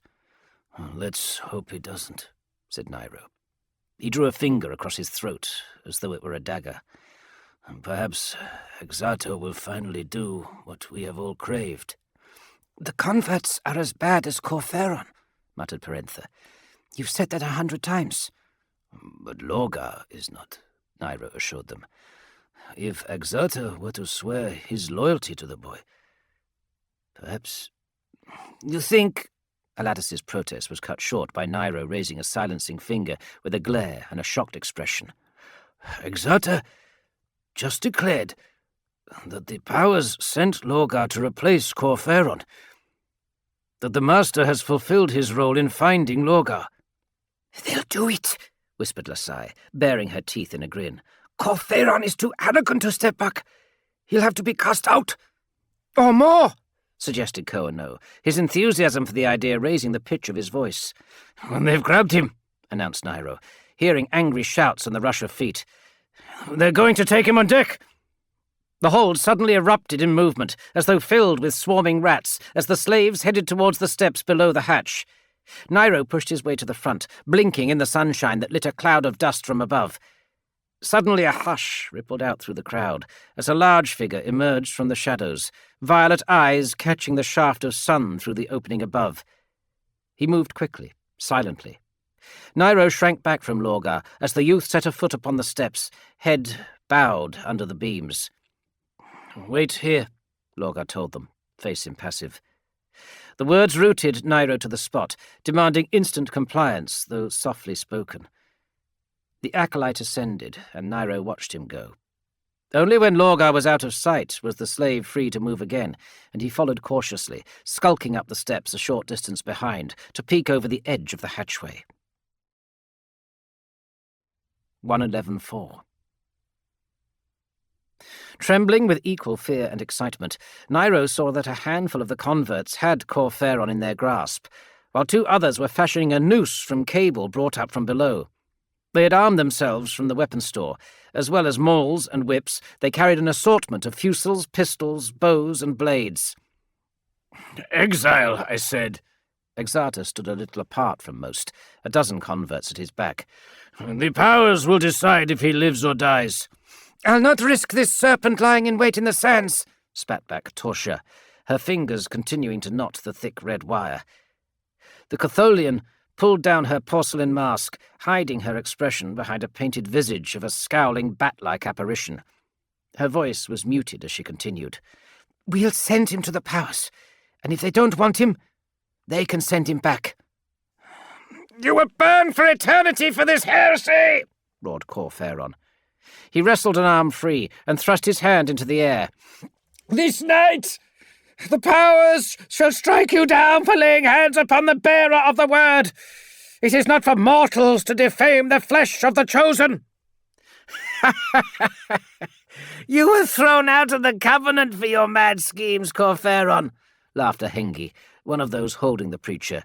"Do you not always say that nothing passes but for that within the design of the powers? If the powers deign that your unworthy existence should continue, why have they not intervened? We stand beneath their gaze, but where is their hand? What saviour will they send you?" "They have sent me." All eyes turned at Lorgar's quiet pronouncement. Many of the converts shuffled uncomfortably. Several brought up their weapons. Exarta stepped forwards, hands raised, one to Lorgar and the other to the rest of the converts, as though holding back 2 pugilists. Others had come aboard, bringing their vehicles in either at some prearranged signal or simply noticing that all was not well on the temple rig. The deck was becoming quite crowded, and Nairo could see other slaves peering up through the gratings and from the companionway stair beyond the confrontation. "Let us not do anything hasty, brethren and sistren," the chief convert said forcefully. "Lorgar, this is for the best. Corferon has been poisoning your mind." "Unhand, my father." Lorgar took a step, and there was nothing aggressive in his demeanour, but the converts retreated from him as though he pushed them back with his presence. "Your father?" Torgia grabbed hold of Corferon and forced the noose over his shaven head. "If you have a father, we left his corpse in that mongrel nomad camp." "Leave him be," insisted Lorgar, taking another step. "Do as he says," said Exarta, turning fully towards the other converts. "As we agreed, we shall send him into the desert to seek his fate." "You will not," said Lorgar. "You will take your hands from the bearer of the word." "Do as he says." Exarta recoiled from Lorgar as the youth approached, as if pained by the youngster's presence. "We will find another way. The prophet has spoken." "He is no prophet," snarled a Hengi, the white tattoos on his dark flesh twisting in grotesque curls as he bared sharpened teeth. "Look at him. He is an abomination, a sand-born mutant. The powers have cursed him, not gifted him." Witnessing this, Nairo realized how divisive Lorgar's presence had become. To each member of the caravan, he was now a powerful symbol, but none were agreed on what he represented. The hatred on Ahengi's face, repeated on others, betrayed a countercult within the converts, fueled not by Corferon or Exarta, but the jealous words of Ahengi. "We must cast out those who would bring the curses of the powers upon us," the would-be demagogue continued. Exarta shook his head in disbelief, confused by the subversion of his own play for power. Where moments before there had been Corferon against a single faction, now the converts split into smaller groups as other allegiances and agendas were revealed. The priest's expression was unreadable, a complex and changing mix of anger, fear, loathing, and surprise at each new development. The edifice of his power had fallen apart in just moments, though the foundations had slowly been eroding from the moment he had brought Lorgar into his congregation. "Slay the body and release the tainted soul! It is the only way to save ourselves!" declared Torzja, yanking on the noose about Corferon's neck. "If you insist," said Lorgar, bunching his long fingers into fists. 111.5. When later asked to describe those following moments, Nairo was at a loss to relate them.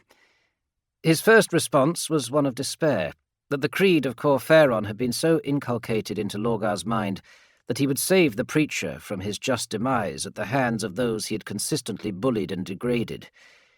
In that instant, Nairo thought all his hopes for Lorgar were rendered broken, scattered to the winds like the ashes of the nomad camp in which the boy had been found. This despair became horror quite swiftly, at the thought that Lorgar would give up his life in that unworthy cause. As fusils hummed into life and fey blades crackled, the old slave was certain that Ahengi and his companions would execute the son as they would the father. After that, the incident became a blur. Nairo would later recall the snap of gunfire and the hiss of arrows, the shouts of anger that soon became cries of agony and panic. Where Lorgar had been was empty air, and where the converts had stood became a stack of broken bodies, bones snapped, limbs wrenched from their sockets, organs torn bloodily from the carcasses. In just half a dozen heartbeats, Lorgar stood among the ruin of his work. The blood of Torzja and several others spattered across his acolyte robe and face. His hands dripped with crimson, the blood pooling on the metal deck at his feet. Corferon stood with mouth agape at the carnage, in the centre of mangled corpses, with Lorgar by his side. Nairo wept, the sudden violence more grotesque than anything he had seen before. He saw tears in the eyes of Corferon also, a distinct memory of them, glittering in the light of a fallen fey-blade, for the sun that burned bright above was shrouded by the shade of the awnings. Yet there was triumph in the eyes of the preacher, too, a pride in his gaze as he looked upon the death wrought by his acolyte. The whine of a fusil shot broke the scene, hitting Lorgar in the shoulder. The youth went down to one knee, flesh burning with the gleam of the energy impact. Seeing that the chosen of the powers still lived, despite this wound, Ahengi and the others fled, firing wild shots with their pistols and fusils to cover their flight into the sands. Chapter 12. 112.1. The stench of blood and charred flesh was strong in Corferon's nostrils. The bulk of Lorgar close at hand was dominating but reassuring, the drip of fluid from his fingers a faint drumbeat on the deck. "My son," whispered the priest, overcome with emotion. He placed his splayed fingers upon the wound in Lorgar's shoulder, but the youth did not flinch from the touch. Already the tissue was healing, the raw edges of the cauterization softening into fresh muscle and skin. "It will pass, my master." Lorgar turned his gaze over the rail to the cloud of dust that marked the passage of the mutineers. "We are well rid of them." Corferon's heart hardened again. "Foolish Lorgar," he said. "Torzja was correct. One does not leave an enemy to recover. When one strikes, one must do so to the fullest extent of power, to leave no foe remaining that might challenge the victor." "They will not return," Lorgar replied. "No water, no food. The Sun Wolves will be picking their bones within days.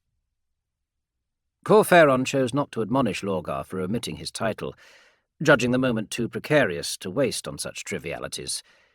As always, his view was from a loftier position, seeing further than those around him. The only thing he believed in more than the word and the truth was the persistence of enemies. "It takes only one to bring word of your existence to Varadesh," he explained slowly, as though Lorgar were an infant again. His ward thought too well of people and circumstance. It left him vulnerable to the vicissitudes of the Power's arcane plans and the petty ambitions of mortals who would deny that design. Corferon wafted a hand towards the dead traitors around them. "If any doubted your origins in the Imperium before this day, none do so now. All will desire to court you or destroy you if they hear of what you can do." He grabbed Lorgar's bloodied hand in his fingers, clutching it tightly, earnestly.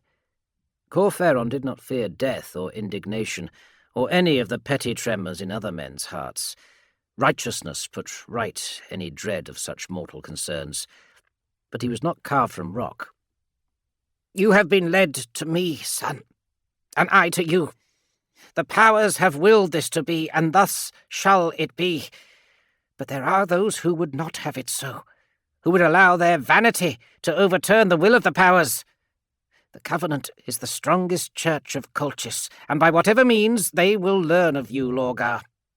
If just one of those faithless dogs brings word to another, as the cold of the night follows the heat of the day, we can be sure that tribe by tribe, trader by trader, city by city, the news of your being shall reach Varadesh. And when it does, the despots of that city, the tyrants who chain the faithful to the drudgery of recitations and empty ceremony, will see you dead. Or worse, your glory bent beneath the yoke of their empty worship, for they will suffer no other, not even the Powers, to eclipse them in praise."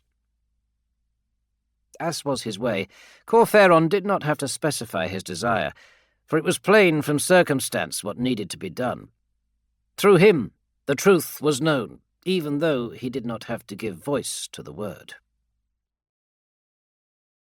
1:12:2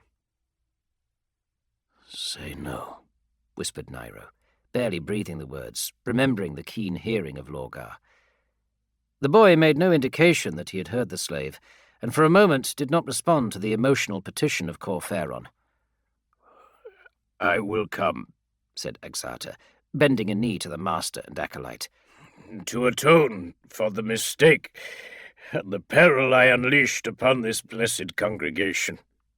The offer was repeated by the guards who had remained with the leader of the converts, and they bowed to the deck before Lorgar. "No." The youth spoke but one word, giving no further argument, yet it was absolute, as final as the sound of a tomb lid falling into place. He stared towards the side of the deck, heading for the ladder.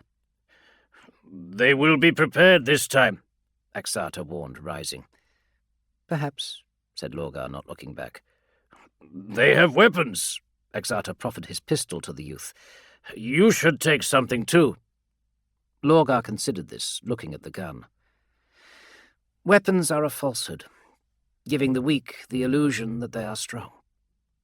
He smiled at Exarta, and it seemed as though the sun penetrated the shade for a heartbeat. "But I take your point." Lorgar paced the deck, looking around the temple rig. In the aft section had been stored the remains of several of the vehicles broken apart during the crossing of the Low Barrens. The youth rifled through the parts for a short while, and then turned, the axle of a cart in one hand, the heavy head of a mast censer in the other. He pushed the spiked iron globe onto the shaft, his fingers bending the metal into place. In one hand he raised the mace, a weapon heavier than anything Exarta could have carried. "Wait for me here," said Lorgar. And there was no arguing with his command, even from Corferon, whose nature made him oppose on instinct any who tried to instruct him. "Stay safe," said Nairo, the sentiment echoed by a few other slaves as the youth climbed onto the ladder. His last glance was for Corferon. The priest returned the look with customary indifference. "Make me proud, child," said the preacher. "Spare none." And with that Lorgar descended. Nairo, Axata, and many others crowded the rail, watching the boys stride across the sands. Corferon gave a contemptuous snort and headed to his cabin. "It is in the hands of the powers now," he declared before descending below deck. The slaves and remaining converts stayed watching until long after Lorgar had been swallowed by the haze of distance, and the wind had erased his footprints. 1:12:3 Following Lorgar's departure, a strange mood fell upon the caravan. Corferon did not emerge from isolation, occasionally shouting demands for fresh water and food, but communicating no more than that. The slaves performed such duties as necessary for the bare minimum requirements of hygiene and sustenance.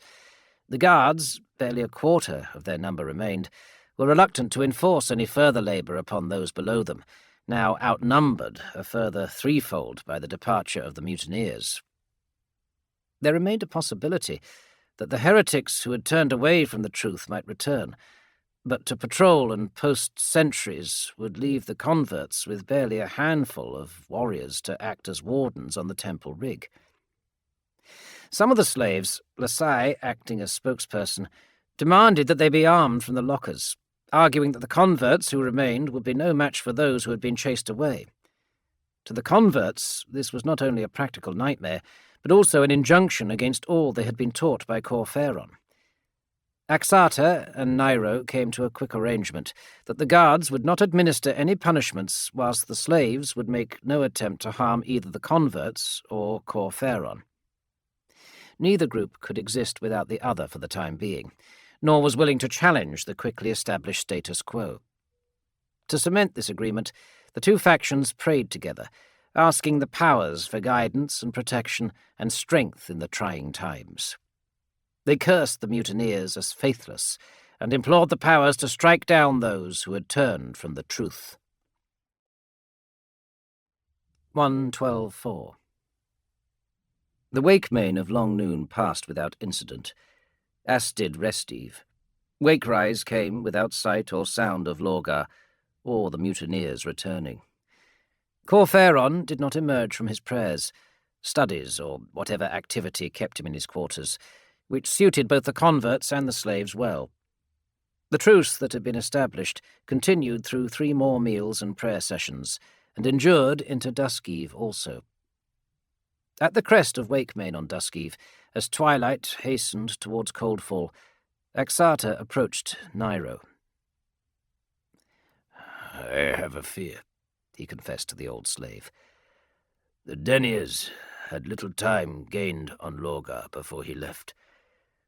It would not have taken this long for him to catch up with them." "I agree. He would outpace them, and his endurance is endless," said Nairo. "He would have returned by now if he could." "We must accept that he is lost to us." Axata's dark eyes glittered with moisture at the thought, and the declaration caught Nairo's breath in his throat and constricted about his heart. "Lorgar has become a martyr. Too young, he has been taken from us." "I'll not give up hope," Nairo argued, fighting back the sadness that had seeped into his soul. "He might have prevailed, and now, injured, lies waiting for us in the sands." "It is no comfort that he will die a slow death instead," moaned Axata. "You misunderstand. We should send out a party to search for Lorgar." "Such a group would have to be armed," Axata replied, eyes narrowing with suspicion. "If converts leave, the caravan would be defenseless if the mutineers return. Unless you think I would arm the slaves. Is that your intent?" "Perhaps it is time that we show a little faith." "That the powers protect Lorgar?" "I do not doubt that. But that wasn't my meaning. We should show faith in each other." "I can't, Nairo. The Master's mood is as unpredictable as ever. The powers move him in strange ways. And can you tell me what he is thinking now, after everything that has just happened?" "No," admitted Nairo. This treachery, your treachery, could send him beyond the edge of reason. A precipice we can both agree he walks along at the best of times. Nairo could not ignore this plain fact. If he examined his heart, he could not in conscience assure the safety of the priest, from himself or any of the other slaves. "We must leave it to the powers," Exarta declared suddenly. "Their design will come to pass.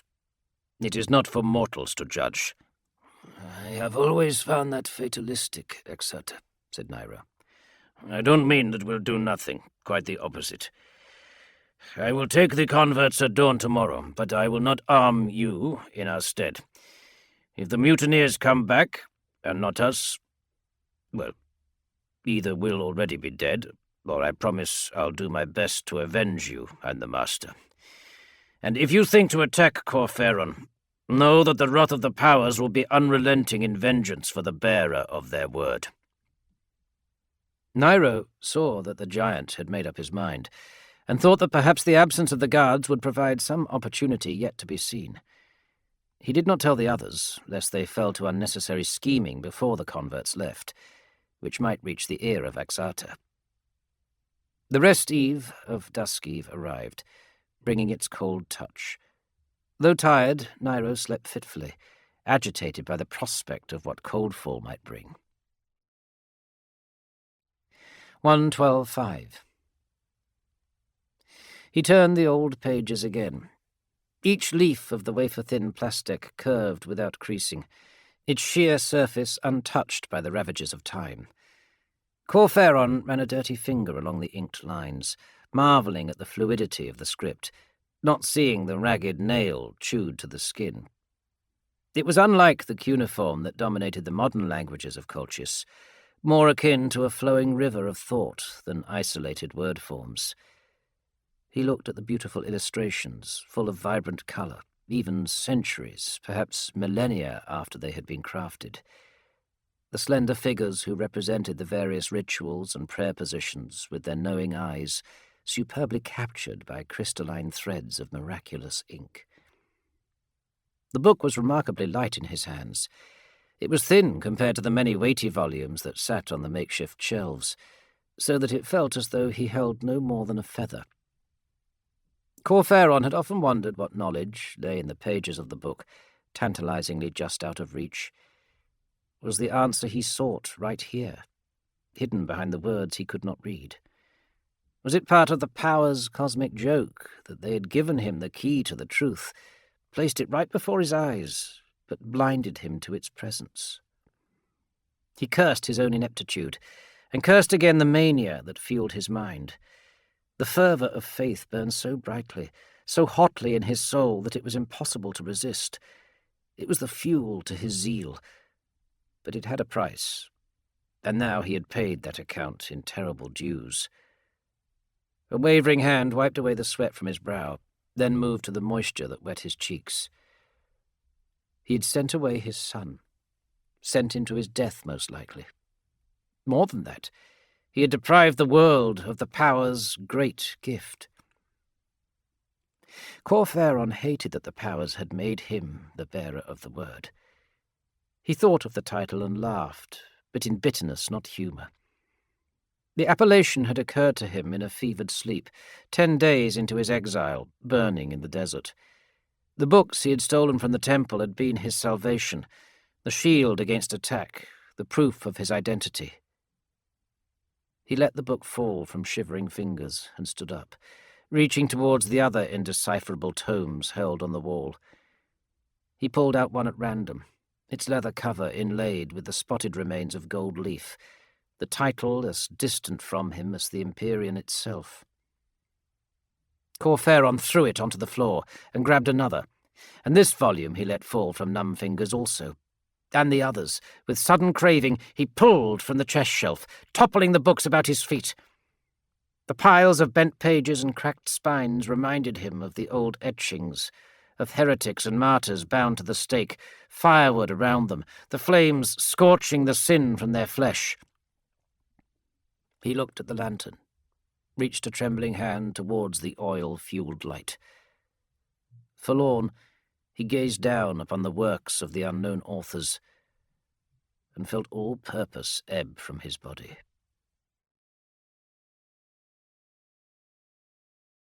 Chapter 13. 113.1. Shouts on the deck above dimly penetrated Cor Phaeron's consciousness. He ignored them, as he had ignored all other outside stimulus in his days of isolation. Let the slaves and converts do as they wished. It would be in the lap of the powers, just as he had set Lorgar free into the wilds to whatever unkind fate awaited him. The thought of Lorgar doubled his grief, for he had lost not only his faith, but the only one who had shown him the truest passion and understanding. Never now would those books be read, for in his pride and vanity he had thrown away the key given to him by the powers. He had failed. He had failed his congregation and the powers, and he had failed their chosen messenger, Lorgar. There came a furious knocking at the cabin door, but he ignored it, stepping to grab the lantern from its hook in the ceiling. The door rattled and shivered as those outside threw their weight against it. The slaves, he suspected. Finally, the converts had abandoned him, and now the slaves would have their vengeance. He would deny them that injustice, for he had been only the vessel. Against the assault, the feeble lock could not hold, and the door flew open with a crash, revealing Axata and Nairo, with others clustered into the companionway behind him. "Master!" The chief convert shouldered aside the wreckage of the door. "Is it all lost, Axata? The powers have abandoned me." "Lorgar lives, my master," said Nairo, the words reluctantly shared. "The lookouts have spied him returning. He lives." 113.2. Never before had Nairo seen such fluctuating emotions on a man's face. Cor Phaeron had been the picture of despair when they had broken open the door, a course of action that Axata had insisted upon, for Nairo would have been happy to leave Cor Phaeron to whatever darkness of the soul had taken him. The preacher's grimed face was streaked with the tracks of tears, eyes raw and red. His robes were in disarray, revealing ragged scratch marks on the chest and shoulders where he had clawed at himself.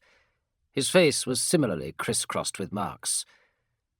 Disbelief quickly replaced the grief, and then confusion. For just an instant, Nairo saw happiness, unparalleled joy, in fact, before Cor Phaeron's demeanour reverted to that which the congregation knew so well. Scorn. "You speak as if surprised," snapped the bearer of the word. "Is he not the gift of the powers? This is vindication, that he has been returned to me. Blessed are we, that the powers turn their gaze upon us." Axata and Nairo exchanged a look at this rapid reversal, taken aback by the sudden emergence of the old Cor Phaeron. Nairo thought to mention that the priest seemed similarly on the verge of giving up, but had no opportunity. Cor Phaeron strode towards them, adjusting his robe as he crossed the cabin, forcing Axata to step aside. It was as if nothing had happened, that they had come upon him studying his books and writing his observations as they had done 1,000 times before. "Out of my way!" Cor Phaeron snapped, when Nairo was tardy in moving from the door. The companionway was narrow, and the cluster of converts and slaves was forced to retreat up the steps, spilling onto the illuminated deck like water forced by a pump, with Cor Phaeron advancing implacably after them. Axata emerged a step behind and pointed over the preacher's shoulder to the figure in the starlit distance. A wagon had been sent out to fetch him, and they could see Lorgar taken on board. They waited in silence as the vehicle turned and headed back towards the temple rig, thick wheels churning the ceaselessly moving sand. 113.3. They crowded the rail as the wagon neared, though a respectful empty space remained around Cor Phaeron. Nairo studied the preacher's expression, seeking some sign of his intent. The bearer of the word stared into the distance, following the course of the wagon without reaction. Yet when the vehicle came alongside and Lorgar could be seen, there was the merest hint of something, but it chilled Nairo to see it.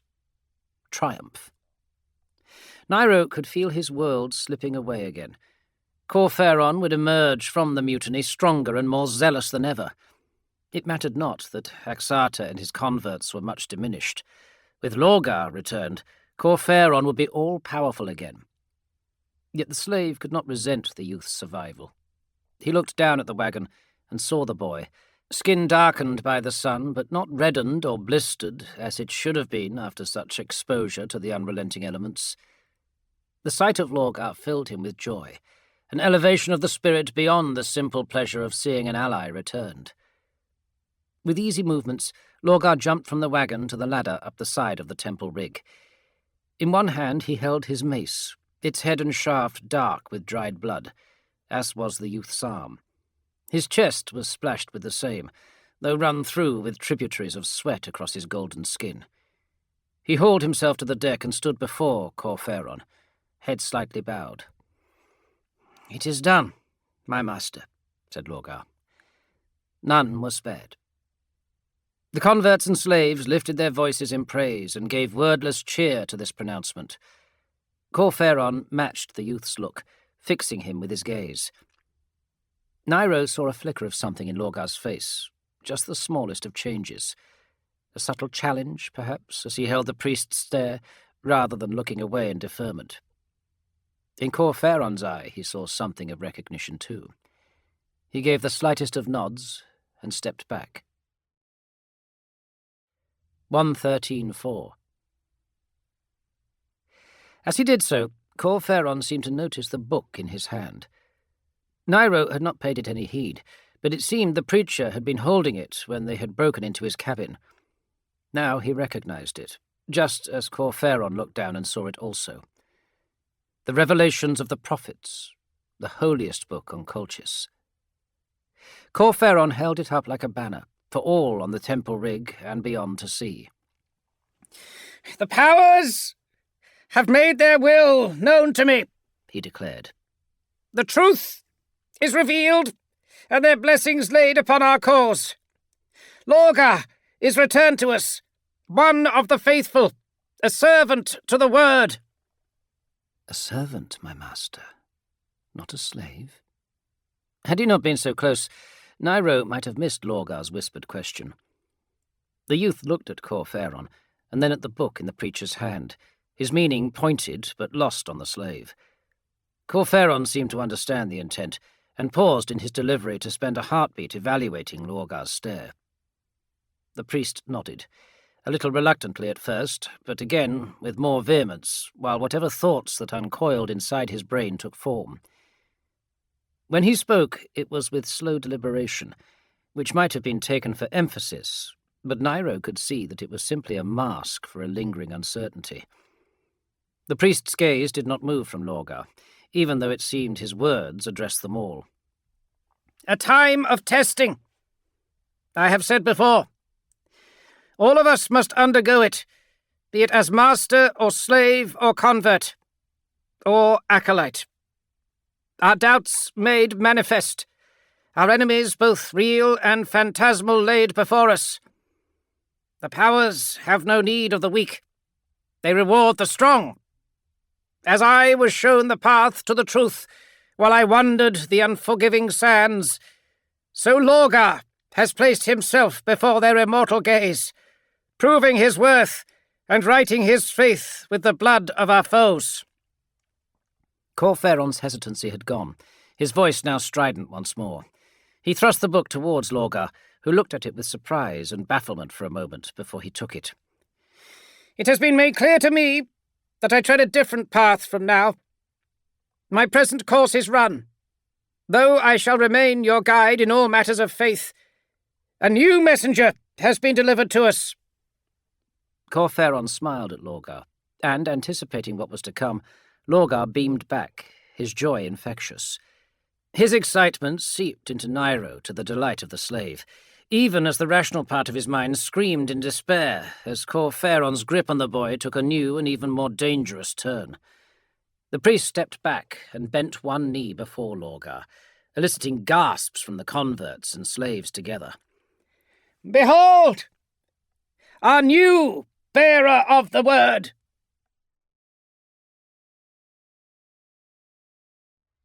After Monarchia, 963.M30. The Fidelitas Lex, over Kerr. Before he even set foot inside the chamber of his Primarch, Corferon could smell the stench of sweat, burned flesh, and pungent blood through the swirl of spicy incense. The crack of a flail startled the Keeper of Faith, and he stepped swiftly inside. Lorgar sat cross-legged upon the bare floor, a seven-tailed scourge in one hand. His other lay in his lap, as though in quiet repose.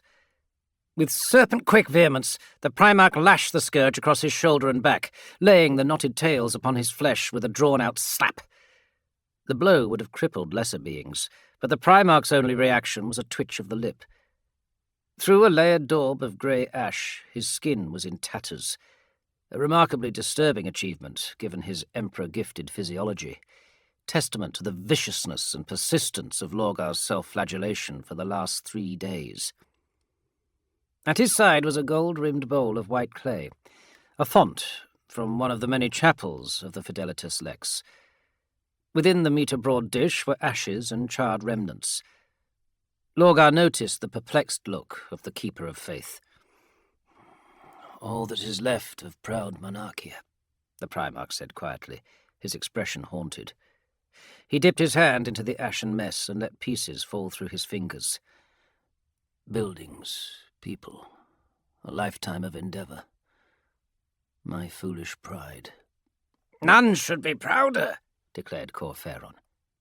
The door whispered shut behind him. He spied a brazier in the adjoining room, its coals now embers, the heat of it glimmering on the wall where a tapestry of the Emperor had once hung, now torn down to reveal bare wall. In the brazier he saw several irons, their heads shaped as the various runes of Colchis, sigils Lorgar himself had created to represent the new faith he had ushered in, signs of the One, of the Truth and the Word. He saw burn marks upon the flesh of Lorgar, branding fit for a sternback that would have overcome a mortal with pain. "How—" "A servitor of the Mechanicum makes a useful, unthinking factotum on occasion. Devoid of conscience, they will happily perform any instruction for days on end. No remorse, no hesitation. An instrument of succour in these dark times." It was a delicate moment, and Corferon judged that Lorgar did not need instruction as much as guidance to be returned to the path he sought. He affected his most fatherly demeanour. "You asked for me? You wish to talk, my son?" "And Erebus, though I have allowed us a brief time to converse before he arrives. There is a matter that we must discuss, and it is not for his ears. Not yet, I would say." "This scourging, it is because of monarchia," said Corferon. "The crime is not yours." "It was and remains so. There is not an accusation levelled against us that we can defend. What we sought to create in purity was a distortion of the truth. The Emperor cares not for these worlds, save as numbers in a ledger on terror. We thought we crafted jewels for the imperial crown, but all we have been doing is wasting our time polishing worthless lumps of earth." "Not worthless, for our faith is our meaning, whether the Emperor requires it or not." "He does not, and we will comply." The word brought a twist of disgust to the Primarch's lips. Compliance. A word that sounds so innocent, yet we now know to be so loaded with meaning. "We cannot abandon who we are, Urizen." Corferon struggled to think how he might lift Lorgar from his malaise. The blow to his beliefs, to his core of being, to his soul, though the Emperor denied such a thing existed, had been catastrophic. As one father had turned the Golden One's works to naught, the other would have to raise him from the ruins of their destruction. "There is another way," the Keeper of Faith suggested. "You saw what happened to Monarchia. My father's judgment is absolute. We must dissolve all accoutrement of our beliefs, become the exterminators he built us to be." "Well, this could break our legion apart," warned Corferon. "Faith holds us together. For many, it is what binds them to you, to the Imperium. They follow the prophet of a god, not a warlord of an emperor. It is not the first time my authority has been tested. It is not. And before, there was a brotherhood of like-minded souls prepared to defend the truth. There was. Corferon knew well to which organization Lorgar referred, if it could even be called an organization. A movement of dedicated followers willing to protect the faith at all costs. Was Lorgar really asking Corferon to do it again? The Primarch would never say as much, perhaps could never bring himself to do so. He knew little enough of the dark heart and the brotherhood that had defended the truth on Colchis. Corferon had to be sure. A misstep now, when the Legion's morale and his Primarch's conviction were so broken, would prove fatal for the word-bearer and his position. What point in being the keeper of faith when there is no faith to keep? He asked quietly. You are my first captain still, Lorgar assured him. Your rank, our history, cannot be so easily undone. Our bond is stronger even than the foundations of a city. You wish to expunge all evidence of our faith from the Legion? None must espouse the Emperor as a god. And there it was. The deceleration that Corferon needed. Strange and circuitous were the ways of the powers sometimes, yet one could see the slow flowing of their course from the correct perspective. How apt that the powers had clad themselves in the guise of the Emperor himself, to shield Colchis from his ire. Through Lorgar they had found the means to hide from the gaze of their would-be destroyer, concealing a blade aimed at the heart of the Imperium, dedicated to their overthrow. The Emperor's disregard for Lorgar, his contempt for the great work done in his name, provided opportunity. Corferon met his adopted son's gaze, holding that violet stare for just a moment, seeking connection. Moisture glistened there. Lorgar knew full well what he was asking. Did he know truly where the course inevitably would lead? It was Corferon's role to guide him to that conclusion. There will be bloodshed, said the first captain, meaning both from Lorgar's request and the demand of the Emperor. The powers demand sacrifice, he reminded himself. To each they give position. From each a price to pay. Lorgar's debt would be levied in sorrow. The law and the law. A new war, like nothing before. I am no stranger to such an undertaking. The chime of the door warden system alerted them to a new arrival. At Lorgar's command, the door hissed open to reveal Erebus, clad in the black robe of a chaplain. The word-bearer stopped suddenly at the threshold as he caught sight of his Primarch's appearance, a mixture of horror and sorrow etching his weathered features. Come in. I would speak with you. Lorgar bid him before returning to his conversation. Do you remember Corferon? We called it the Last War. How history makes a vanity of such things. I remember it, the Keeper of Faith murmured.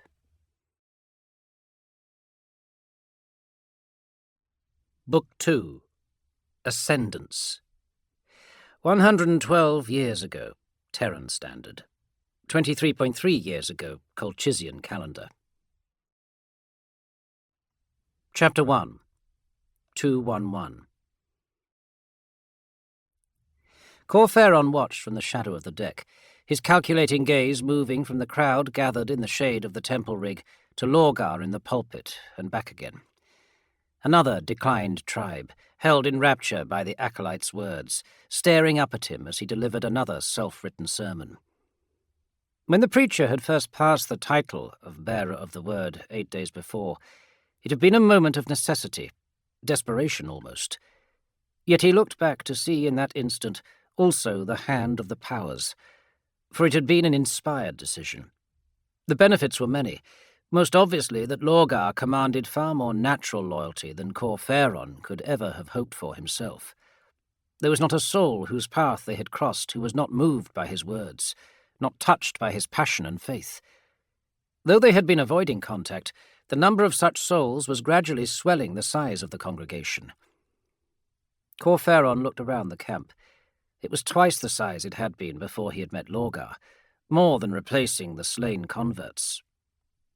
Their tents and wagons, their families and beasts, made the affairs of the caravan more complicated. However, as they were all theoretically converts, Corferon had made feeding, organizing, and dealing with the newcomers the problem of Axata.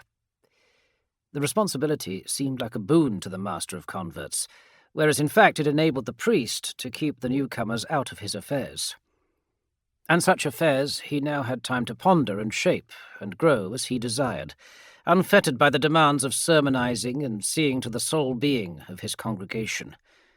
Lorgar was truly the means to salvation, a figurehead like no other.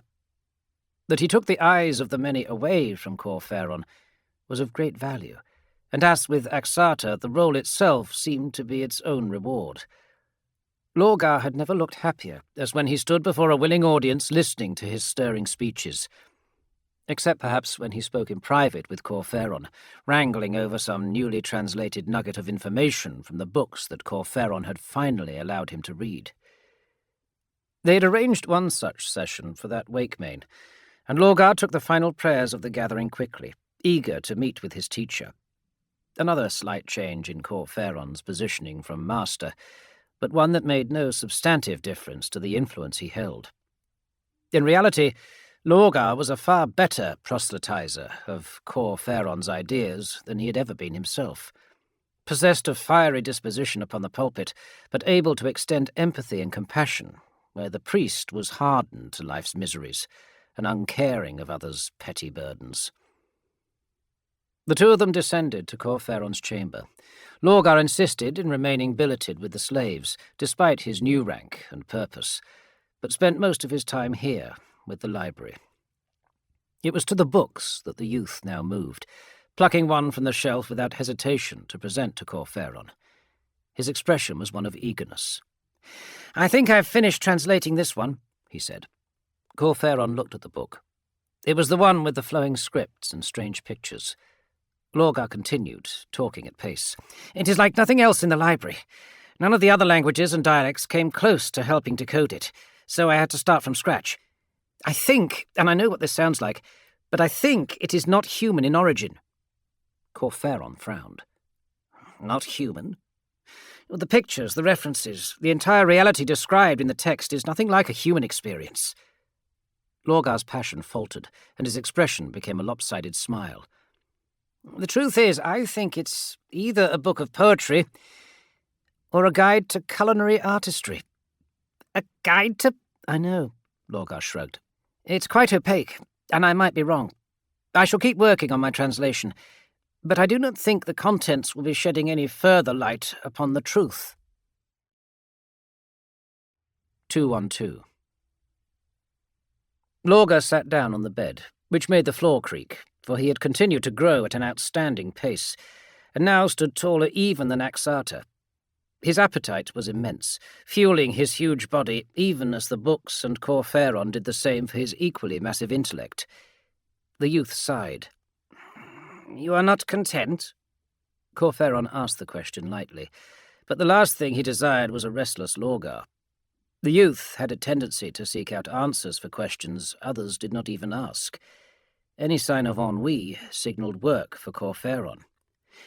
"I'm not sure of what the powers intend," confessed Lorgar. He rested his elbows on his knees and clasped his gigantic hands together. "There is barely a sentence in all of this library that I have not inscribed upon my thoughts. But I am no closer to seeing the truth. I bear the word, as you did, and the converts grow in number, but this cannot be what the powers desire of us." Corferon said nothing, knowing that it was not the time to make suggestions. Lorgar had a look he now recognized well, of a course of thoughts running on their own lines, not to be disrupted. We are missing something, I think. What we seek is not in the books, but in the stars, perhaps. You have mastered the arts of the observations and know every single entry in the heavenly scripts by heart. And nightly we chart the constellations and seek some sign from the powers of what to do. And what do they say? Nothing, admitted Corferon. Their gaze is elsewhere, Lorgar. The powers are infinite beings, but they do not waste their attention on the unworthy. The crimes of the Covenant. Their demolition of true faith brought the apathy of the powers to Colchis. And how will we reignite that faith, my teacher? With hard... He fell quiet as he noticed a distant, absent look in the youth's eye, as though he stared through the wall. Are you listening to me?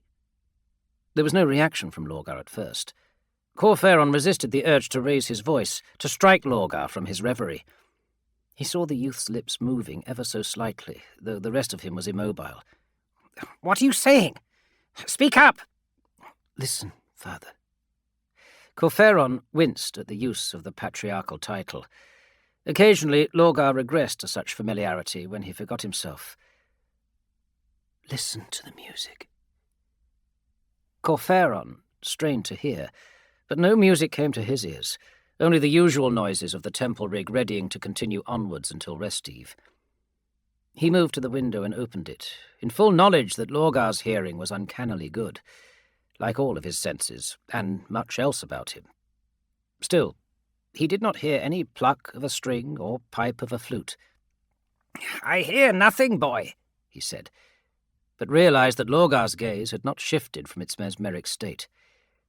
His conscious mind was not within the cabin. 213.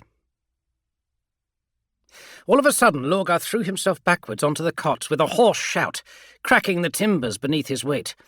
The bed collapsed to the floor with the youth atop. Hands held up to his temples, eyes wide with shock, Lorgar roared, deafeningly loud in the close confines of the chamber. The sound of it toppled Corferon, sending him crashing to the floor with his hands over his ears, head reeling from the violence of the outburst. Ringing in his ears, spots in front of his eyes, Corferon squinted across the cabin floor to see Lorgar rolling from side to side, mouth opening and closing like a landed fish, eyes roaming and roving with wild motion. Still dizzy, Corferon crawled closer, stretching out a hand to comfort his beleaguered ward. His chest felt tight, his throat knotted at the sight of Lorgar beset by fits and tics. "Calm! Calm!" croaked the priest, panic gripping him as he seized Lorgar's huge hand in both of his own, trying to squeeze hard enough for the touch to register through the tumult that continued to rack the youth's huge form. As suddenly as it had started, the seizure ended, and Lorgar sat bolt upright, eyes boring holes through the metal of the wall for several heartbeats. He then turned his head and looked straight at Corferon. "I have heard, and I have seen, father," the youth declared. "The powers?" Corferon let go of Lorgar's hand and backed away. "They have communicated with you?" "I have had a vision. I have seen and heard the truth." He raised a hand as though listening intently. "And the song continues, even now." "What song?"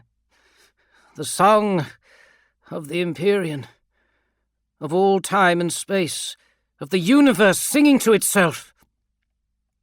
Corferon kept all suspicion from his expression, but he did not like this turn of events. Clearly something had beset his acolyte, but he was not yet willing to believe the powers had intervened directly. "Rest," he instructed the boy. He fetched the water ewer from the table and handed it to Lorgar, who drank from it as though it were a cup, downing the contents in 2 mouthfuls. "It is beautiful," said Lorgar, turning his violet eyes to Corferon. Gold flecks danced in the pupils. "One is coming. One who will be the ending and the beginning." 214.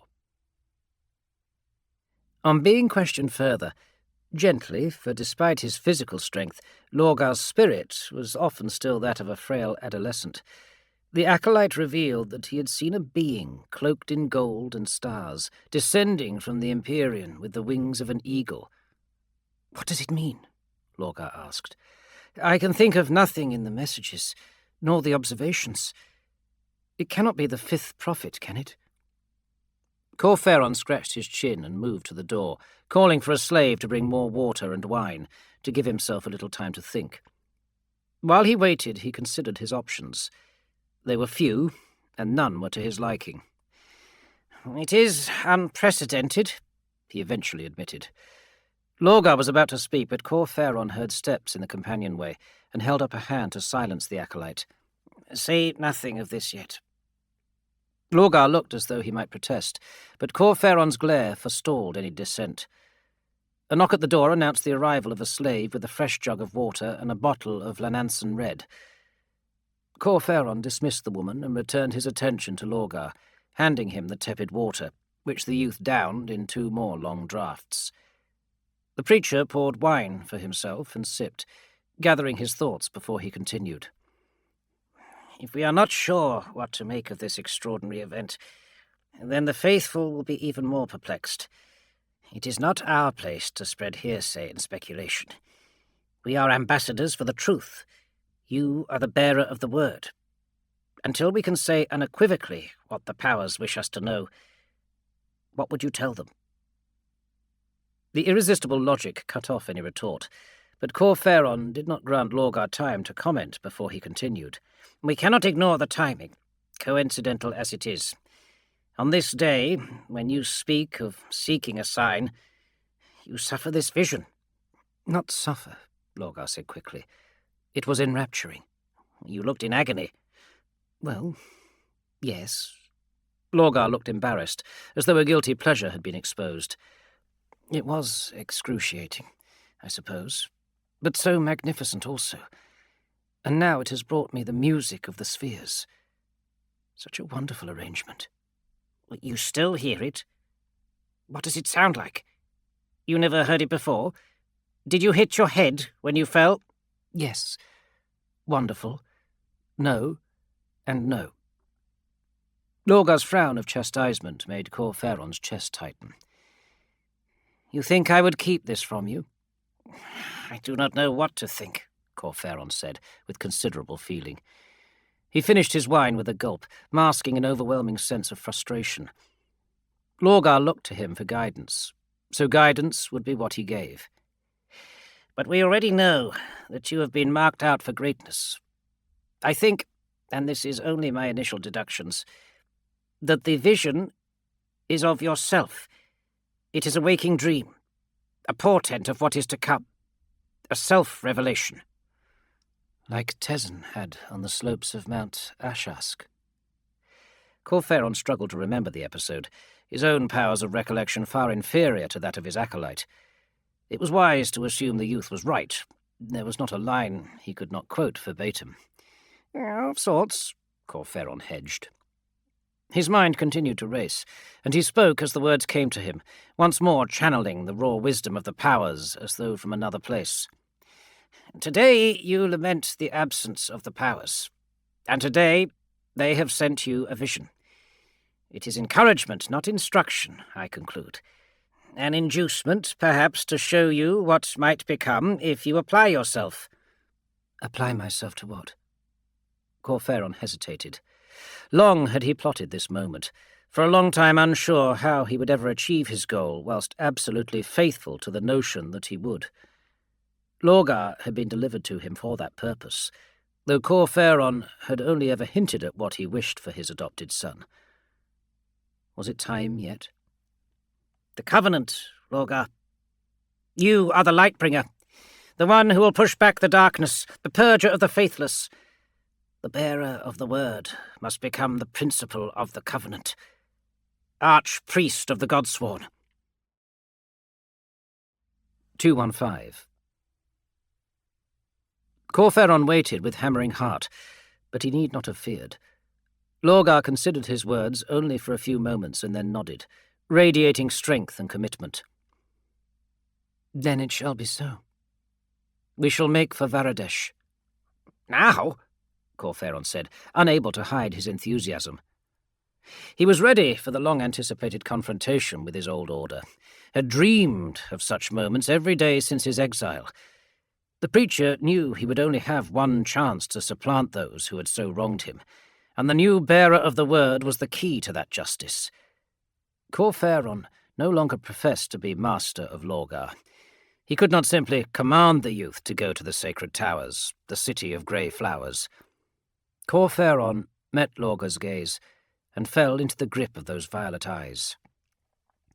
"Not yet," said Lorga, "but soon. Many answer our call, and many more will answer it in the days to come." "You would take an army to Varadesh?" said Corferon, imagining the towers of his enemies being toppled, the walls of the city struck asunder by the host of Lorgar. "I shall bring a new creed, the truth of the One." "And who shall listen to the word? A few dozen nomads, a caravan now and then? It will take more than this rabble to break the defences of Varadesh." "There are those already willing to listen." Lorgar fixed Corferon with his penetrating gaze. "The slaves. A host of souls awaiting redemption. 2 days from here lie the mines at Taranthis. We shall begin there." "It is blasphemy to free slaves from bondage laid upon them by the powers. It is not the place of—" His protest dwindled beneath the unflinching gaze of Lorgar. "I am the bearer of the word, the messenger of the truth. Let it not be 5,000 fists beating against the gates of Varadesh, but 500,000 voices raised in prayer that open them." Against such statement, all argument fled Corferon, for Lorgar had spoken, and in his voice was the will of the powers.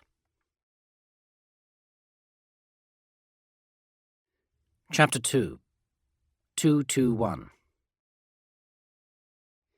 Little could be seen of Taranthis from the ground, for like the Tesonite mine workings for which it was famed, the settlement was mostly dug beneath the hard sandstone and granite rock of the hinterlands known as the Copper Plate.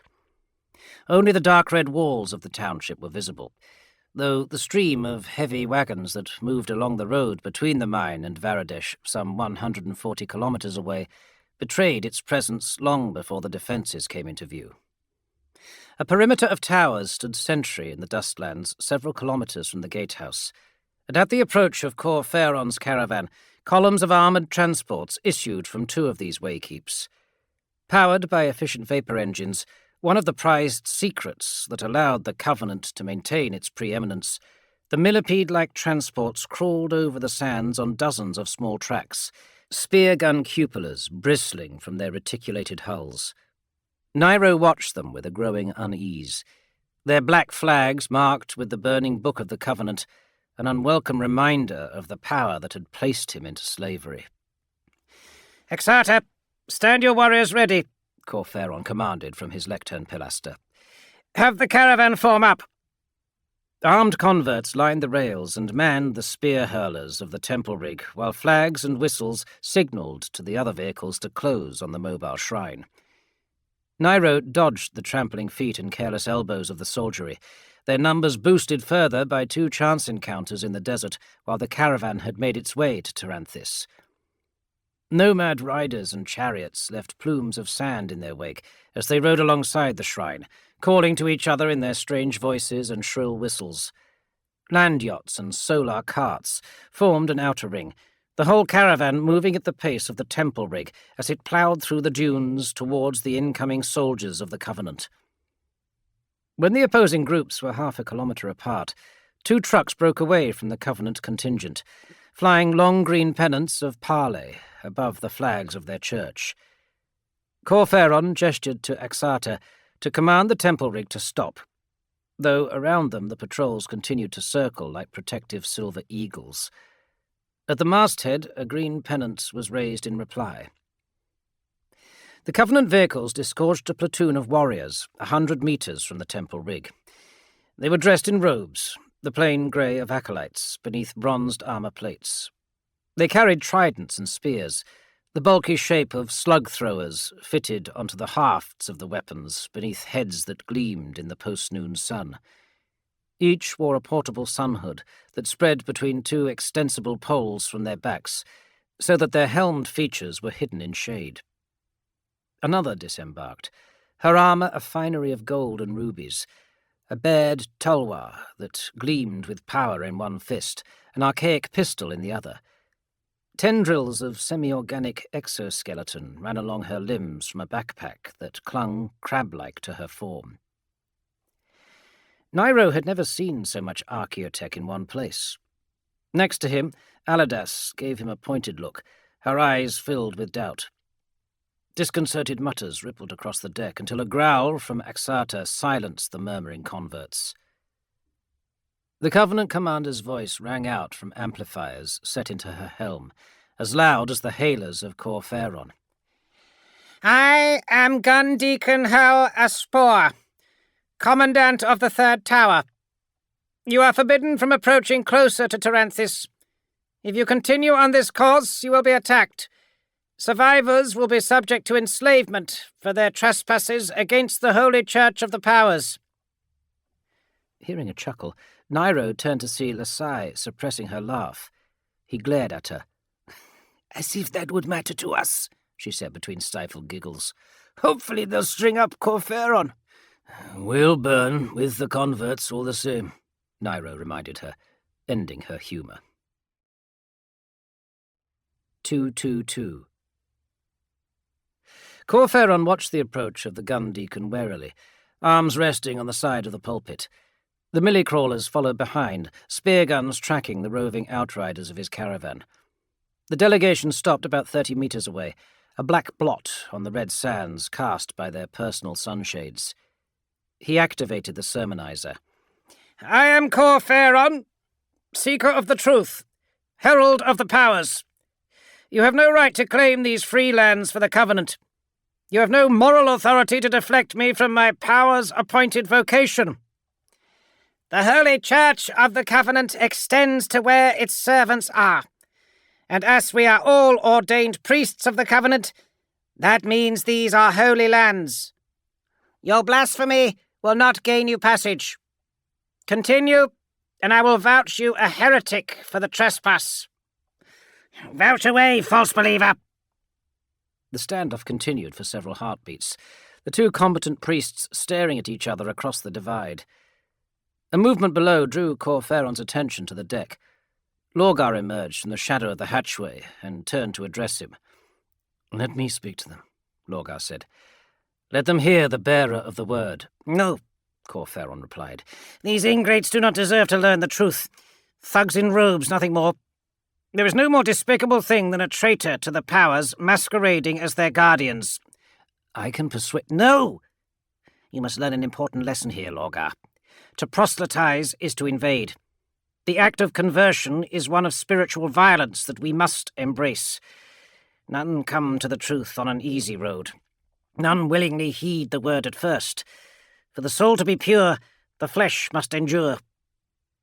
Corferon switched on the address system again. "It is you who blasphemes Harridan of Varadish. Depart these lands or suffer the wrath of the powers at my hand." Lorgar looked to protest again, but before he could speak, Gun Deacon Hal Aspoa declared her judgment. "You are charged with heresy, the most dire of trespasses," she declared, as more of her troops issued from their serpentine transports, electro-spears snarling. Her bodyguard levelled their weapons at the temple rig, while she brought up her pistol directly towards Corferon. "I shall cleanse your body, and the powers shall determine the fate of your soul." Corferon felt Lorgar move rather than saw him. He caught the sparkle of the gun deacon's pistol, but an instant later his giant acolyte was in the way, the gleam of phased particles striking an upraised grating in his fist. In the other, he had the mace he had fashioned for the pursuit of the mutineers. Gunfire from the other guards crackled along their line, and bullets whirred over the rail, met by the crack of carbines and the snap of bowstrings. Lorgar tossed the grating discus-like into the gun deacon's squad, felling two of them, and then vaulted over the rail.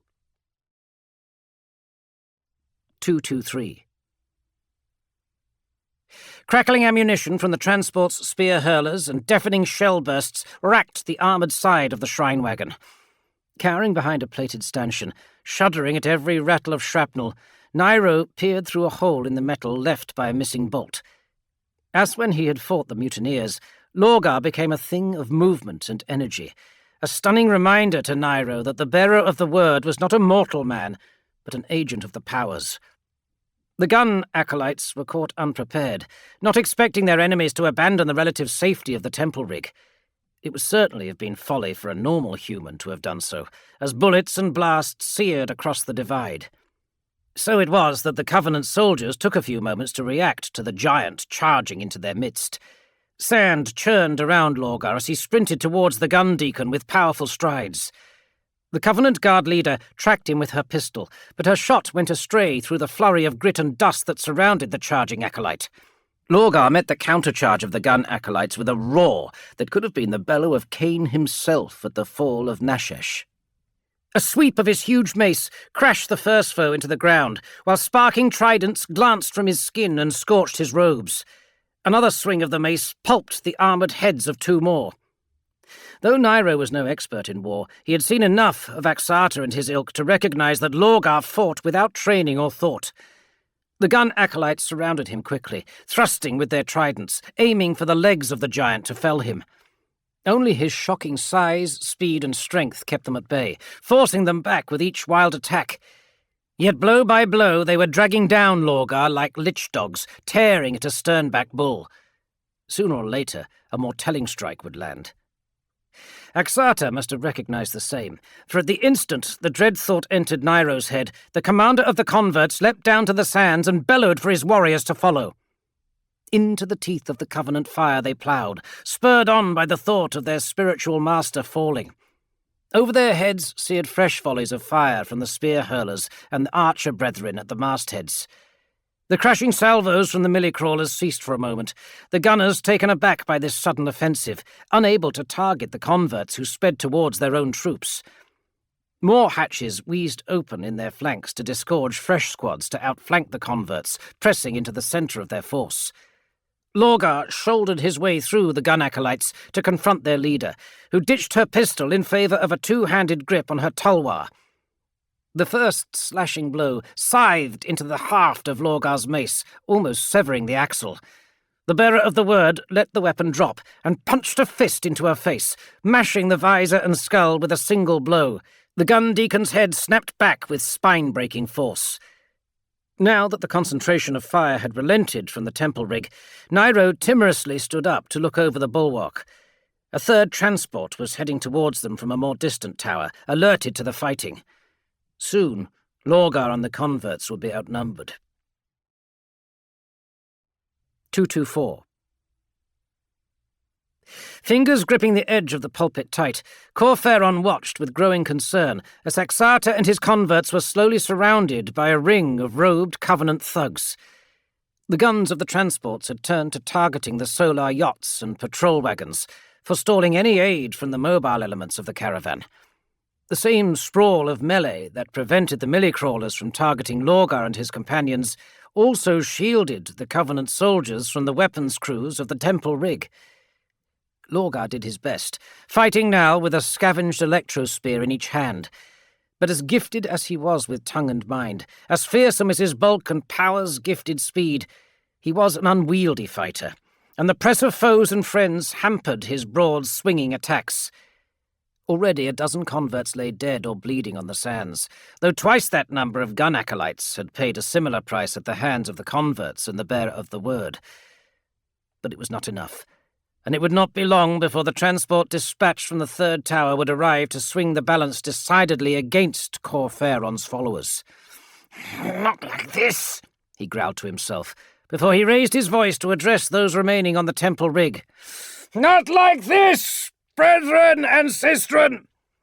The glory of the truth does not die today on some unmarked field of sand and dirt.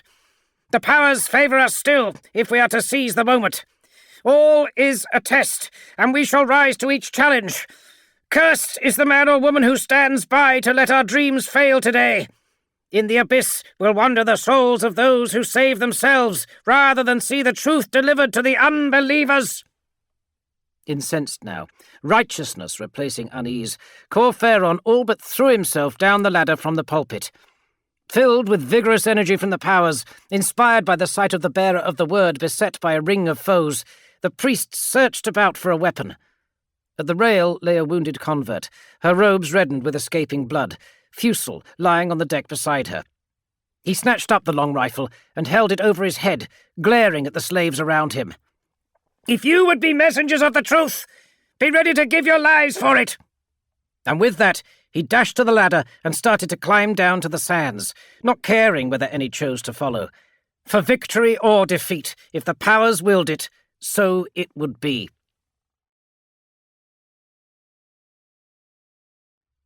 Chapter 3 231.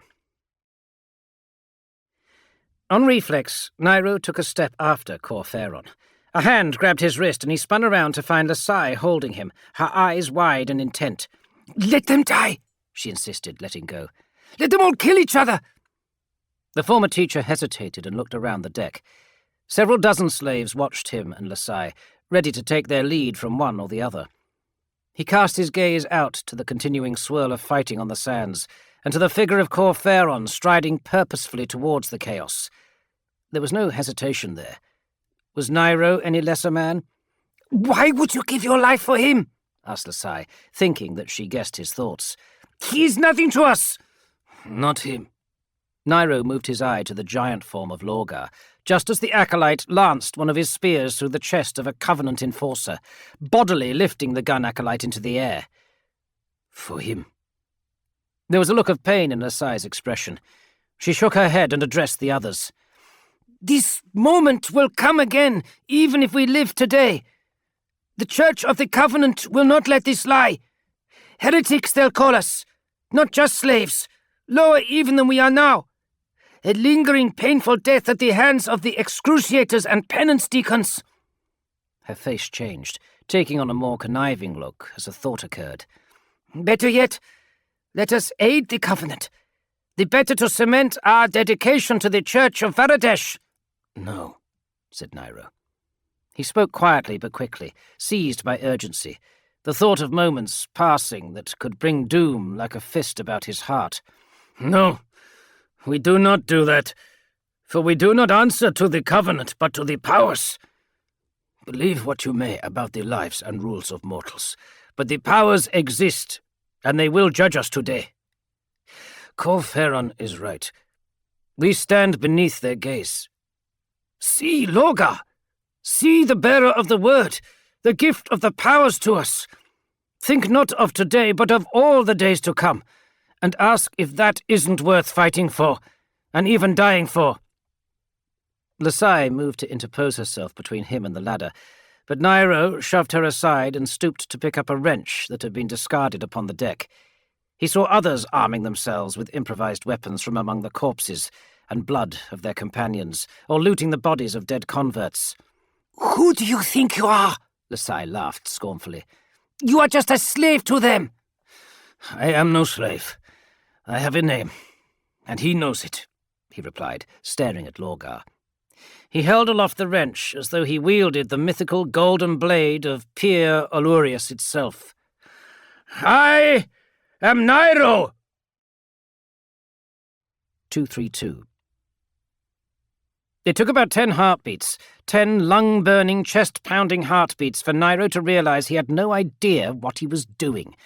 As bullets spat past and the slaves to his left and right were scythed down by blasts and spear volleys, the wrench in his hand felt impossibly heavy. His strides became laboured, the sand tugging at his legs, feet made of clay as he tried to forge across the dunes that had become the centre of the battlefield. He fixed his eyes on Lorgar, about 40 metres ahead, and put his head down, ignoring the whisper of arrows and the shouts of his companions, shouts cut horribly short. His bare feet stumbled on sharp stones and pieces of shrapnel in the sand, causing him to falter and then fall as the shockwave from a shell detonation swept over him from the right, heat and sound that blocked out all sense. Gritting his teeth, he dragged himself up, determined that if he was to die, it would be on his feet. "This is ridiculous," part of his brain cackled at him. "You're a teacher, a slave. You're going to die here unmourned." The thought spurred him on. He knew that today his life had meaning, more than in the academy cloister, certainly more than when polishing and sanding and labouring on the temple rig. Lorgar was covered in cuts, his robes in rags, blood coating arms and bared chest with a wash of crimson. Yet he stood and fought on. The gigantic acolyte, now flanked by Axata and several other converts, slashed and battered all who came before him. Even in the short time since the battle had begun in earnest, his movements had become more fluid, his fighting less wild and more cultured. He thrust the spears with short stabs, gutting and piercing with faultless accuracy. One of the transports crashed towards the melee, its crew no longer caring whether they injured allies as well as enemies, intent only on bringing down the giant who continued to defy the will of the Covenant. Its course brought it ploughing along the ridge of the dune, directly towards Nairo and the other slaves. Small arms from visor-like slits coughed burning bolts into the mass of disorganized fighters. Nairo saw Hassan's hair set aflame, flailing into the dirt. Gordaus lost a leg to a flurry of burning projectiles that seared bone as easily as flesh. Lasai. He had not thought Lasai would follow. But there she was, snarling and howling like a beast, a stolen glaive in her hands as she faced down the metal serpent bearing down upon them. Nairo saw her cast a glance towards Lorgar, and then she broke into a run, heading directly for the transport. A cannon in the nose of the millie-crawler belched alchemical fire, and in an instant, Lasai and 3 others with her were nothing more than steam and hissing gobbets splashed across a pool of cooling glass. Nairo felt her death like a stab in the gut. The sensation continued, and something wetted his thighs. He looked down and realized that it was a literal wound. A short, barbed projectile stuck out beneath his ribs. Blood flowed, and his legs weakened. Again he fell into the sand. The wrench dropped from twitching fingers. The bulk of the millie-crawler laboured towards him, plumes of smoke issuing from its stacks, the dune shifting and trembling under its weight, slides of sand cascading towards the vehicle as it mounted the slope. Nairo floundered in the red and grey particles, possessed by the idea that the powers would look upon him more kindly if he died with a weapon in hand. He thought of the prophets, and of the pilgrimage into the Empyrean to bring forth the light of the truth. Would he go there also, or into the nothingness and torment of the abyss? The shadow of the millie-crawler's nose fell upon him. He could smell the vapour fumes from its engine, and the stink of grease through the blood and charred flesh. Beyond an armoured slit, he saw the driver's face, eyes looking at something else, utterly unaware of the life he was about to crush from existence. 233. A sudden storm of sand raked across Nairo's face, obscuring what happened next, though he heard well enough the titanic impact and the following scream of twisting, tearing metal. Wiping tears and grit from his face, the slave saw the nose of the crawler torn open, ripped along its length, the legs of the driver still in his seat, his upper half missing. He turned at movement in the corner of his eye, and saw a giant figure sprawled on the sand a few meters away, cocooned in an elongated crater like a crashed meteor. He held 2 warped strips of blood-stained metal in his hands, the skin and flesh of his arms shredded from wrist to elbow. "Lorgar!" Nairo rose, ignoring the stab of pain in his abdomen.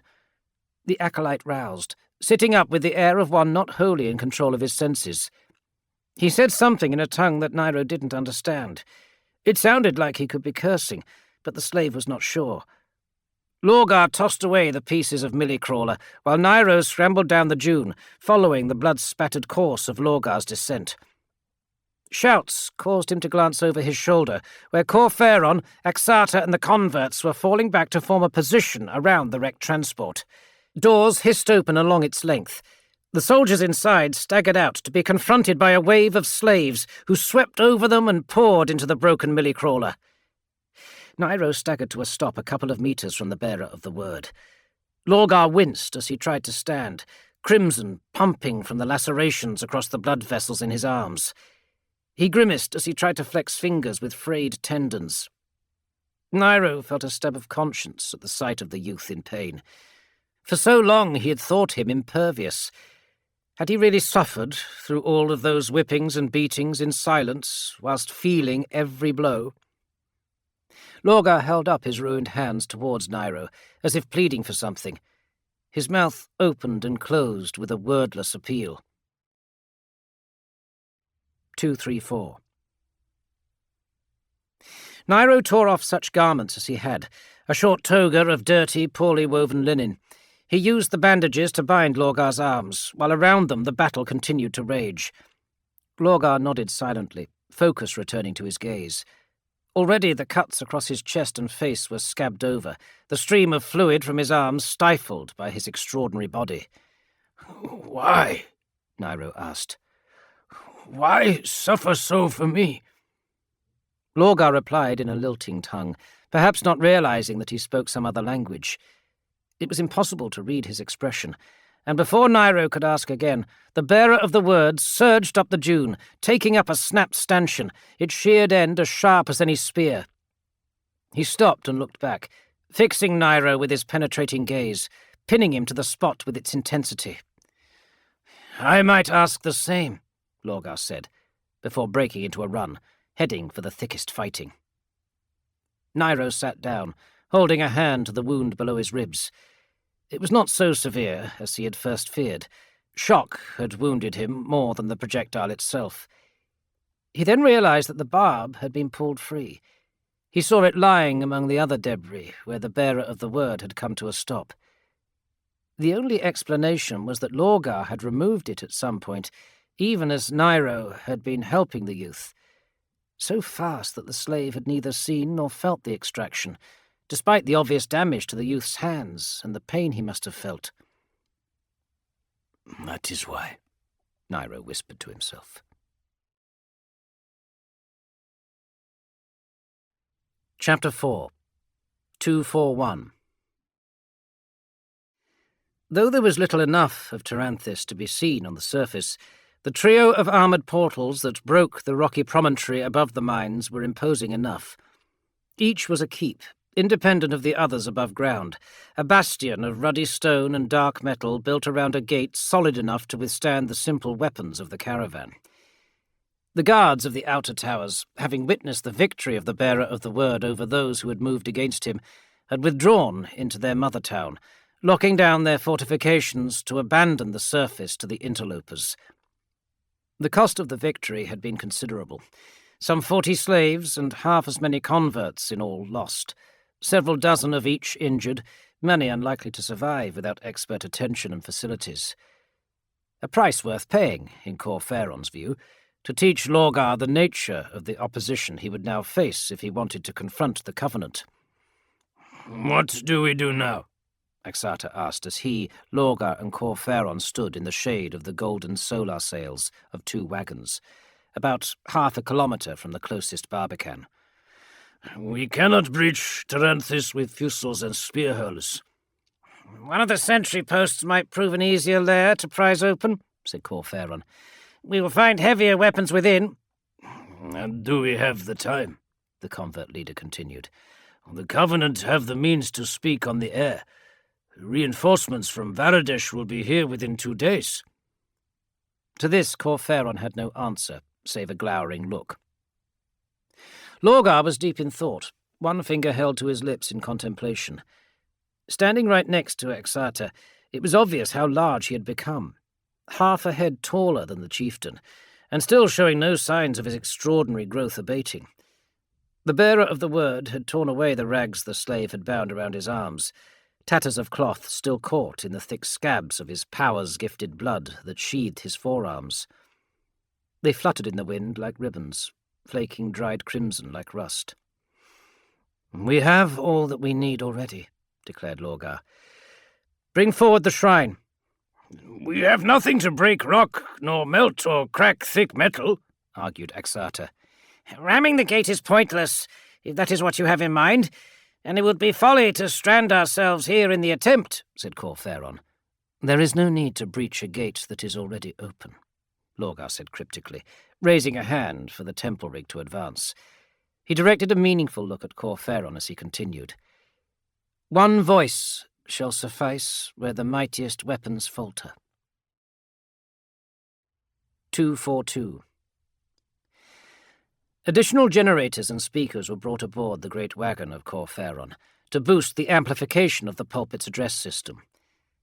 The hiss of static set the dunes vibrating, and the rest of the caravan retreated a safe distance away in anticipation of Lorgar's booming address.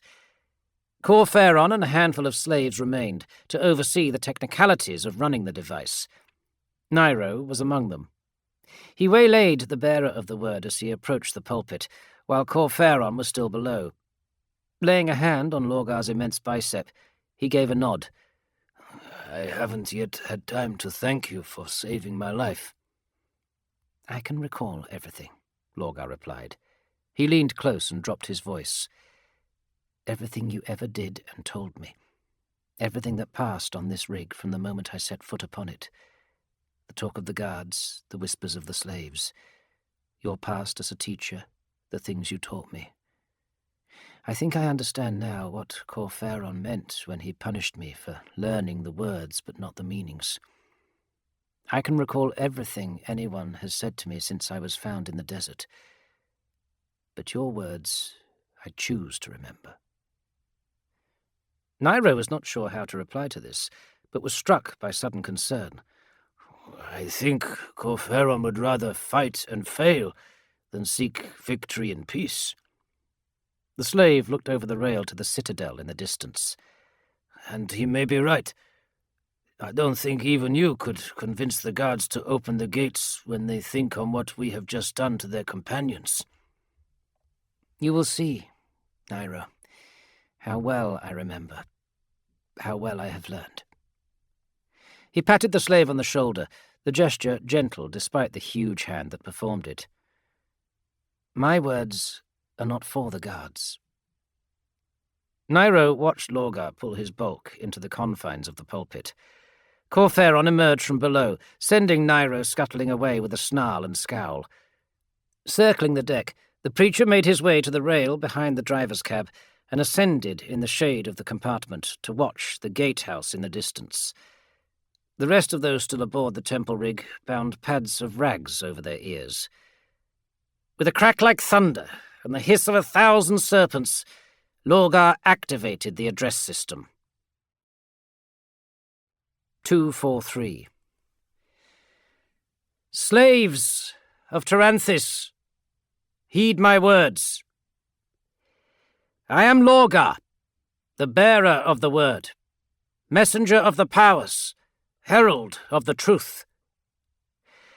I come to you today with glad tidings, for the gaze of the powers has fallen upon you. One is coming, one who shall set us all free from the bondage of ignorance. It is not the yokes and manacles that bind you to this place. It is the fear that has been set in your hearts by the doctrines of the Covenant. The mysteries of the Empyrean have been hidden from you, cloaked in ritual and obscure language. The Ecclesiarch and his priesthood have placed themselves between you and the powers, denying you that which is in your own extent to achieve. I come not as one who will bring you to the truth, for it is already in you.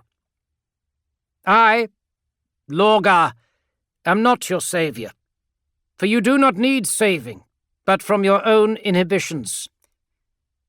Each man and woman who hears these words knows of their righteousness and their own place in the gaze of the powers.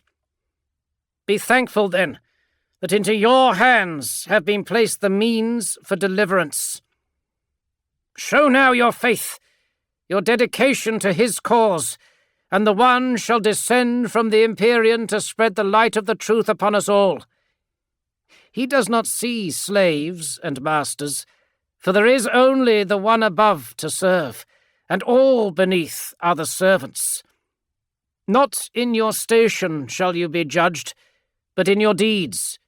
Not for the weaknesses of the past shall you be abandoned, but accepted for the strength of the present and the promise of the future. Vengeful we shall be against those who trespass against the One, but in love and benevolence shall he arrive, and garbed in the blazing glory of the powers, the One shall walk among us, bringing peace and purpose to our hollow existence. I do not call on you to do anything save that which the One has already placed in your hearts. The One demands nothing but your prayers and love. We shall rid ourselves of these odious sacrifices, and free ourselves from the ignominy of false servitude. The Church shall be reborn, and the greatness of Colchis shall be restored in the eyes of mortals and powers alike. Strike! Strike now, for eternity beckons. Be pure of faith and strong of heart, and trust your soul to the love of the One. We have nothing to lose but our chains. 244. For the remainder of Maunday and into long noon, until the rest eve at the height of the sun's strength, Lorgar spoke, pausing for no rest nor food, only to take an occasional mouthful from the water bottle he had with him. The others of the caravan dozed and attended to such duties as were absolutely necessary. The converts took shifts to keep watch for any movement of the Covenant soldiers, patrolling close to the highway that was now deserted, so that they might see the first sign of a response from Varadesh. Wake-rise of post-noon came, the sun bright and sharp in a cloudless sky, ready to burn through the will of the hardiest soul.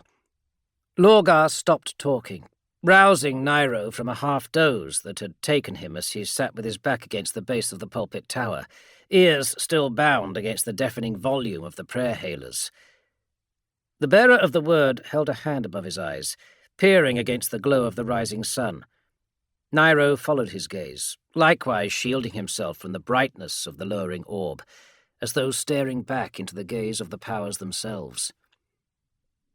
There was something different about the nearest gatehouse, though the wall facing the caravan was still shrouded in shadow. With an involuntary shout, Nairo realized that the silhouette had changed, and there was movement in the shadow. His call woke others, including Corferon, who dashed to the ladder that led to the roof of the driver's cabin, hauling himself on top with much flapping of robes. He pointed a spindly finger towards the gate of Taranthis. "Praise the powers!" the priest declared. "See how the truth knows no barriers!" And it was so. Across the sands poured a tide of ragged creatures, laughing and shouting with joy. Dressed in tatters, the men and women were skeletal-limbed and pot-bellied from malnourishment, but the energy of their escape was remarkable. Dozens, then hundreds, then thousands burst forth from the mines. Many fell into the sands and lifted their hands up in supplication to the sun they had not seen for long years. Others wandered, dazed over the wastes, unable to comprehend the nature of freedom. 245. Corferon quickly identified a knot of the Taranthian slaves heading directly towards the temple rig, 50 or 60 in number. He could see that they wore looted armor and bore weapons taken from their guards. Ringleaders, no doubt. Men and women likely to have their own agenda above the simple fact of freedom. He called for Axata as he descended to the main deck of the rig, and then beckoned to Lorgar. The bearer of the word clambered down from the pulpit, weary in body from his oratory, his passion momentarily spent despite his superhuman stamina. "Assemble a greeting party," Corferon told Axata, directing the convert's attention to the incoming group. "Take water and a little food. Say nothing of Lorgar, but bring them to me." Axata looked as though he would disagree, looking to Lorgar for support. Corferon bit back a remark, sure in the knowledge that this was no time to rile his second-in-command. Lorgar shook his head. "Do as Corferon bids. Extend our welcome. Introduce them to him and keep my nature quiet. We do not yet know whether they will be allies or enemies." "Surely they have heard the bearer of the word and come to offer their service, as have we all," said Axata. "Perhaps," Corferon answered quickly before Lorgar. "but they are desperate folk, and who can say what drives a person in such circumstance? Go, bring them to us." When Axata had gathered the soldiers he needed and led them down to the sands, Corferon took Lorgar aside. "Wise words," he said. "Our people must be united. We have seen firsthand the dangers of factions growing within our camp." "Indeed. And I will always stand by your shoulder," replied Lorgar. "We must do better than that, or what we have started today will become a tide that will wash us away." We are a movement now, growing in number, and others shall be jealous of that. They will try to divide us, you and I. They will take what we have built and pervert it to their mortal ends, and the Covenant will claim it for themselves. The foundations of a new tyranny, in the name of a flawed ecclesiarch." He could see his words sinking into the mind of Lorgar, and pushed home his message. "We have one opportunity, just one chance to topple the corrupt church, and we cannot let others take it from us. More blood will be spilt, but the powers shall not allow such sacrifices to be in vain. Eternity is the reward for those who die in the name of the truth." "So what do you propose we do?" "We are as one. As the ecclesiarch is the spiritual head of the Covenant, so he has the Archdeacon of Varadesh to attend to the practical matters. You are the bearer of the word, the ecclesiarch-to-be. I shall be your Archdeacon. Exata is our gun deacon prime. As such shall all newcomers know us. To me, their bodies, to you, their souls. Inseparable, indefatigable, victorious." Lorgar smiled. "In the name of the truth and the one." Corferon fought back his instinctive deflection, even though he feared his adoptive son verged on blasphemy. The visions had continued, intensified, and Lorgar was convinced that a new power was rising to sweep away the Covenant. Perhaps there was something to be learned still. "For the truth and the one," Corferon assured him. Chapter 5, 251. Nairo knocked on the door of Corferon's chamber and waited, casting a glance over his shoulder at his companion. Hu Ossis was the appointed spokeswoman of the Teranthians, one of those who had roused the slaves at the dimly heard words of Lorgar, filled with a zealous fire by the oratory of the bearer of the word. Even now she had an agitated, wild manner about her as she gazed in awe at her surrounds. "This is the sanctum," Hu Ossis whispered, "where Lorgar and Corferon commune." Nairo nodded, not sure whether to laugh at this or be afraid of the newcomer's fervour. A day and a half had passed since they had freed themselves from the mine, a wearying time in which they had trekked into the deserts to elude any potential pursuit from the forces of the Covenant. Dust caked the half-naked body of Hu Ossis, her broken fingernails filled with dirt, hair matted with sweat and sand. Bathing was unthinkable. Such water as they had was needed to drink. Opening the door, Corferon was a picture of similar dishevelment. His cheeks and chin were stubbled, as was his head, and streaks of grime marked his hands and arms where he had washed in dirty water. He looked at Nairo as if noticing a bug crawling upon the deck, and then turned his dismissive gaze to Hu Ossis. "Who is it?" Lorgar asked from within the chamber. "Let them in." "Nairo, and one of our new brethren," Corferon said, stepping back. His irritation at playing the part of doorman to former slaves marked clearly in his expression. Lorgar was sat in a large chair, fashioned for his bulk, beside the cot that was serving as a desk for a variety of tomes and papers arranged carefully on the folded sheet. Nairo saw several parchments covered in the neat cuneiform he knew to be Lorgar's script. Looking to the shelf, he saw more, several dozen, in fact. At Corferon's insistence, Nairo and others had embroidered the glyphs of priesthood on the grey acolyte robes of Lorgar to symbolize his rise to that rank, though no ordaining of the Covenant had occurred. In scarlet and cerulean, along hem and cuff and upon the chest, the symbols of the orthodoxy of Varadesh had been replaced with symbols devised by Lorgar himself, declarations of the truth, as the prophet of the One and the bearer of the word. Nairo bowed his head in supplication, while Hu Ossis fell to her knees, forehead pressed to the flaking grey paint on the metal floor. "Forgive this intrusion into your studies, bearer of the word," began Hu Ossis. Lorgar looked at Nairo with a questioning frown. Nairo shrugged in reply. The ways of the Teranthians were not his responsibility. "We have a boon to ask of you, speaker of the truth." "Ask it," said Lorgar, setting aside his auto-stylus to put his hands in his lap.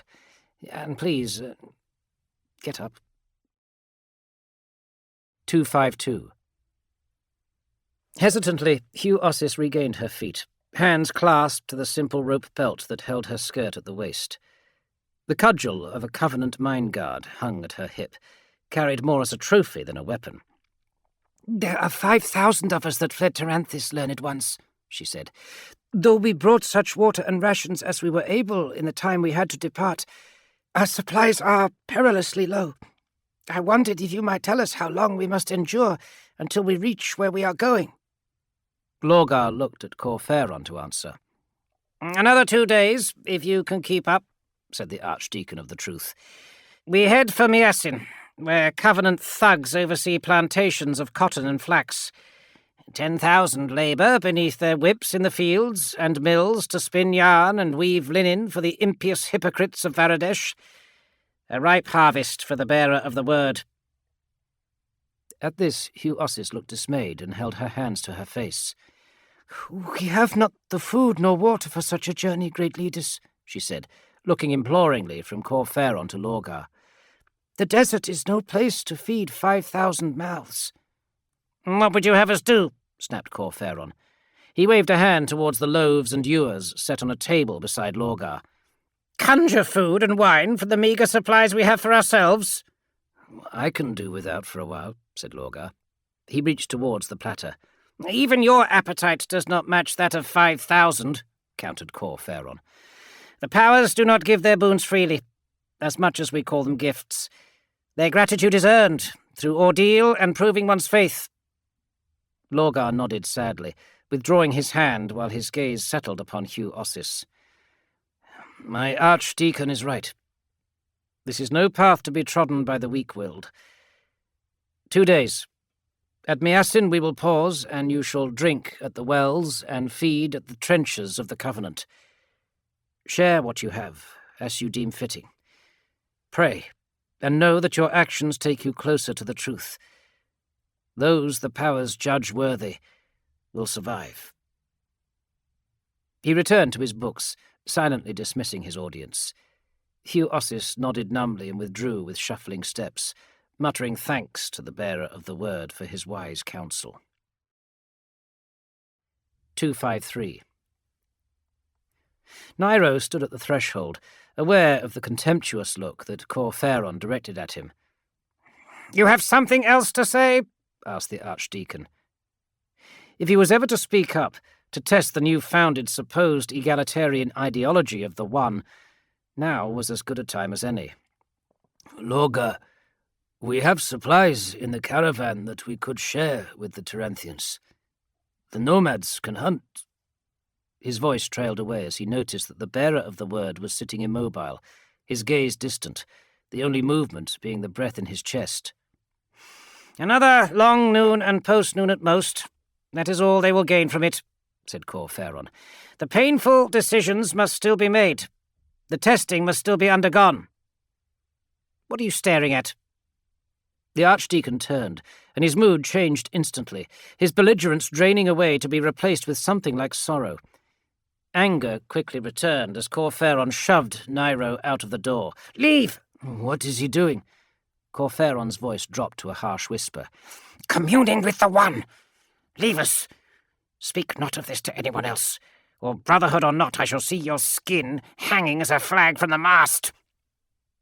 The door slammed in Nairo's face a moment before he heard a muffled, low moaning, swiftly followed by indistinct words of comfort from Corferon. Dismayed, Nairo retreated along the companionway, unsure what to think of the episode.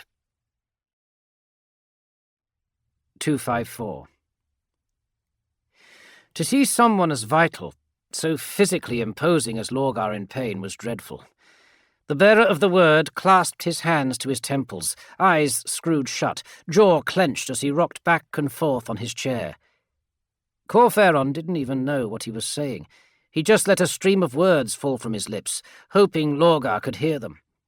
Offering comfort and support, though it looked as though the powers drove hot nails into Lorgar's brain. A test, he reminded himself.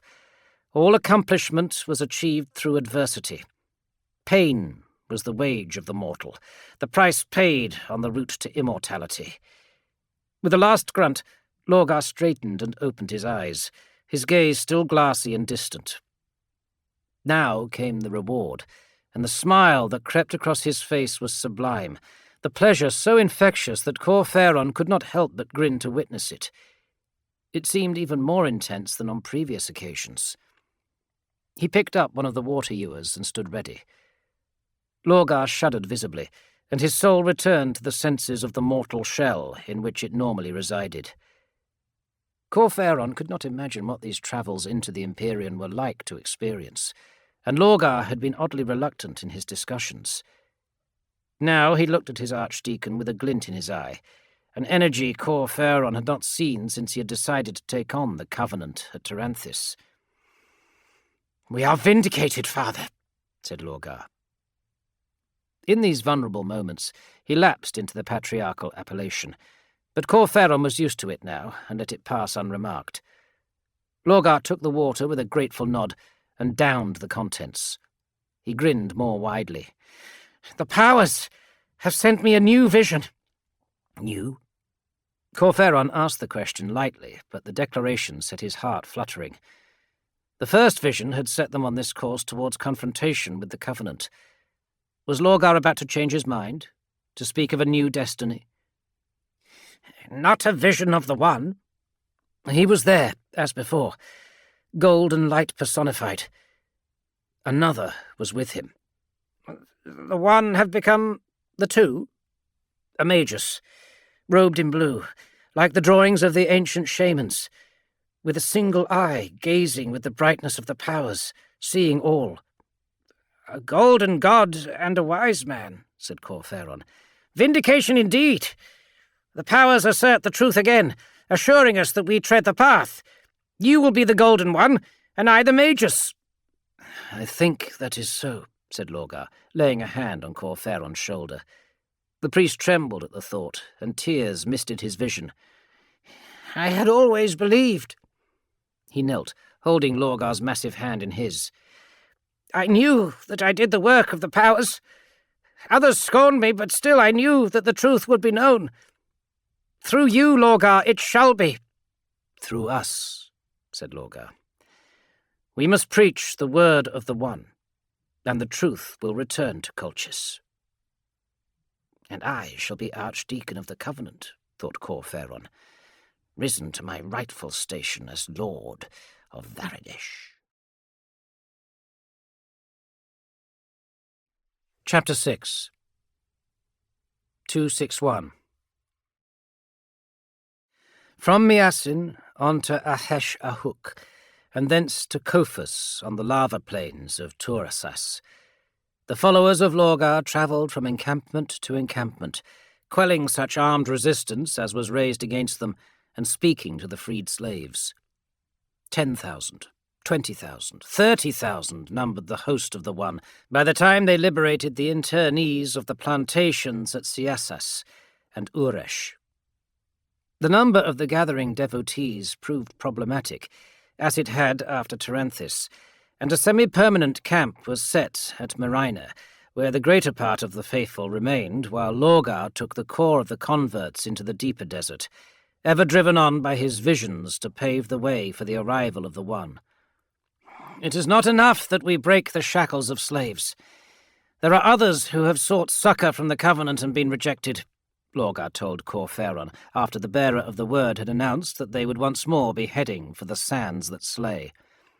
"There is nothing of worth in the low barrens," Corferon replied, but Lorgar simply smiled. The Archdeacon would not accept this. "You would recruit more of the declined? That would take an age. The slaves come to us 1,000, 3,000 at a time. The nomads of the wastes live in tribes no more than 300 or 400 strong. Were you even to find them, we would waste all our resources on the recruitment. This plan is folly, Lorgar. We should head next for Gastaresh, to the salt flats." Lorgar would not be swayed, though, and in his calm manner insisted that they would head into the low barrens at the following wake-rise, which would herald the next dawn away. The journey was not so storm-ridden as the first, though winds raged and sands stripped paint from metal and timbers with a fury that flayed uncovered flesh. When asked where they were heading, Lorgar would not reply directly, saying only that he was being guided by the One. Corferon continued to comfort him as repeated visions assailed Lorgar's waking thoughts, always of the Golden Warrior and the Robed Magus, which the Archdeacon took as a sign that the powers were still content with the course their messengers had taken. Then they came upon the expanse known as the Crater of Sorrows. 40 kilometers across, scarred into the wastes in a bygone age and littered with the debris of a broken sky city. Rich pickings for any who dared its rim, but such treasure hunters were few and far between, for the crater was cursed by the powers, haunted by a drake beast that lived beneath the sands and devoured entire expeditions. The nomads had many names for the monster, whose presence forced them to divert by a day and more on their journeys between the oases at Furth, Cornassa, Alnerga, and Ashadsa. Cain's Serpent, it was called, and the Doom of Cities. Mostly it was known in declined legend as the Kingweum. 262. It was with some anxiety that the caravan crossed the ridged rock into the bowl of the crater early one Maunday. Patrol yachts and lookouts scoured the sands for any sign of the diabolic creature. At word from Lorgar, they left their vehicles on rocky ground and ventured out on foot, swathed in robes and carrying thick shades against the strengthening sun. The winds swiftly eradicated all trace of their route, but the slowly rising orb of the powers gave them the means to navigate for the heart of the Crater of Sorrows. Some 4 kilometers they had traversed when there came a shout from scouts on sunstriders riding a few hundred meters ahead. Lorgar spied it next with his immortal eyes, but it was only moments before Corferon saw that which had raised the alarm. A ridge of sand, near 10 meters high, ploughing through the dunes on a course parallel to their own. Axata called the several hundred to order, at first gathering them en masse to meet the Kingweum as they watched its course change, circling around them now that they had stopped. How it knew of their position was impossible to tell. "No," Lorgar called out to them. "Spread out. Give it no single target." Heeding these wise words, the converts split into smaller groups, putting several dozen meters between themselves as the bulge in the ground that was the Kingweum turned sharply and arrowed towards them. At the centre stood Lorgar, mace in his hands, shade discarded so that he might move freely, sweat running in thick rivers from his bald scalp.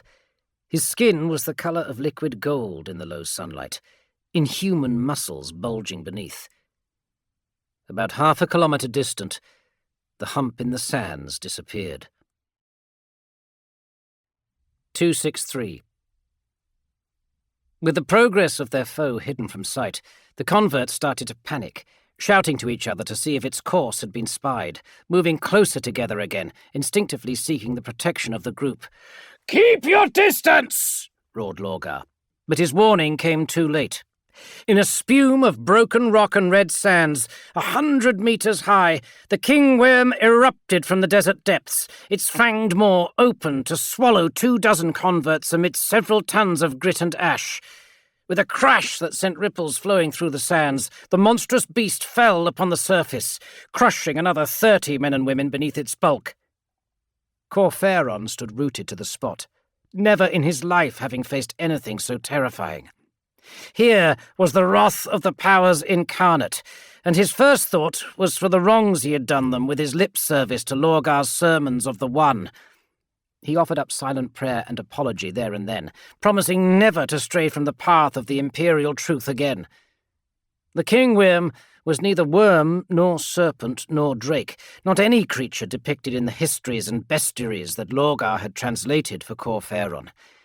It was near 200 meters long, flanks shimmering with triangular scales of gold and red, each the equal in size of a warrior's full shield. Black barbs, like vestigial limbs, each 5 meters long, studded its length, dragging it through the sands. Behind its head was a bony, frilled crest that encompassed its neck, splayed slightly and quivering, marked with rings of ochre and blue among the gold.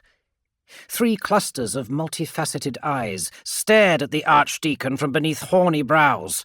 The sun, sand, and dead warriors reflected in gem-like organs each the size of his head. The mouth split almost the length of the 5-metre-long head, lined with several rows of scimitar-like teeth, black as the ambulatory barbs, dripping with thick saliva whose noxious stench could be smelt even at this distance. Broken bones and pieces of flesh from the converts wedged between the fangs alongside older pieces of rotting carcasses and the bones of animals that had wandered into the King William's lair. 264. Axarta and his warriors responded with shouts and curses, while fusel blasts and explosive arrows bounced harmlessly from the King William's thick scales. The monster thrashed its tail, flattening another score of Corferon's soldiers, carving a metres-deep furrow in the red sand. Lorgar broke into a run, heading directly for the King William, mace held in one hand as he accelerated to a full sprint, seeming to fly over the shifting grit dunes, leaving barely a footprint in his wake. The King William saw him and coiled, raising its head 30 metres above the desert, silhouetted against the merciless glare of the rising sun. It swayed left and right, eyes glittering, judging the approach of its prey. Without a sound, the King William lunged, massive jaw falling upon the bearer of the word, scooping him up in a flurry of sands and shattered rock. Corferon let out a cry of dismay and fell to his knees, his weapon falling from numb fingers. He watched in disbelief as the King William reared up again, trailing an avalanche of sand from its jaw, straightening its neck to swallow. Similar shouts of horror and fear echoed from the converts. Suddenly, the King William tilted its head, flexing its neck again, as though its meal had become stuck. It spasmed and threw its head sideways, crashing into the ground to smash a handful more of the converts into bloody paste. Head lolling, the monster thrashed through the dunes, its claw barbs churning the air and sand with uncoordinated scrambling. A ripple passed along the beast from head to tail, hurling tons of dirt into the air, a shiver that rattled the barbs while the crest fluttered for several heartbeats and then fell limp. Corferon stared on dumbstruck as the King William's mouth opened slowly, the jaw prized apart from within by Lorgar, who staggered out along a lolling tongue as though it were a boarding ramp before falling face first into the sand. Almost as one, the converts and Corferon were on their feet and dashing to the aid of the bearer of the word. "Don't touch me," Lorgar warned, struggling to his feet, coated head to foot in the saliva of the King William. His skin was sloughing away from the muscle in places, dribbles of melting fat falling to the dirt. "Its spit burns the flesh." The bearer of the word flung himself into the sands and scraped what he could of the thick gunk from his naked body, exposed flesh raw in places when he was finished. Only then would he let Corferon tend to his wounds, with the command to Axarta and the others to return to the caravan and salvage such scales and bones as they could from the huge corpse. "And what would you do with them?" asked Axarta. "Fashion a sign," said Lorgar, "so that all who pass shall see that the slayer of the King William will be found at Marina. The word shall travel faster and farther than ever we could bear it ourselves." Chapter 7, 271. "What do you mean, that's it?" said Lorgar. He turned his massive bald head and looked down at Nairo, face screwed up with irritation. "All I see is dust and smoke, and my eyes are far keener than yours." "And that is all you'll see of the fabled city of grey flowers this wake, mate," replied Nairo. As the two of them stood at the bow of the temple rig, just above the forward drives, he looked at the haze of sand and clouds on the horizon. "And on the wake rise, you will see why." It had been 9 more days since Lorgar's defeat of the King William, in which many declined had flocked to the call of the one they called the Rain-caller and Worm-slayer. Rimwards they had travelled, through the desert and into the periphery, the bearer of the word intent upon arriving at Varadesh as though on some unknown appointment with the powers.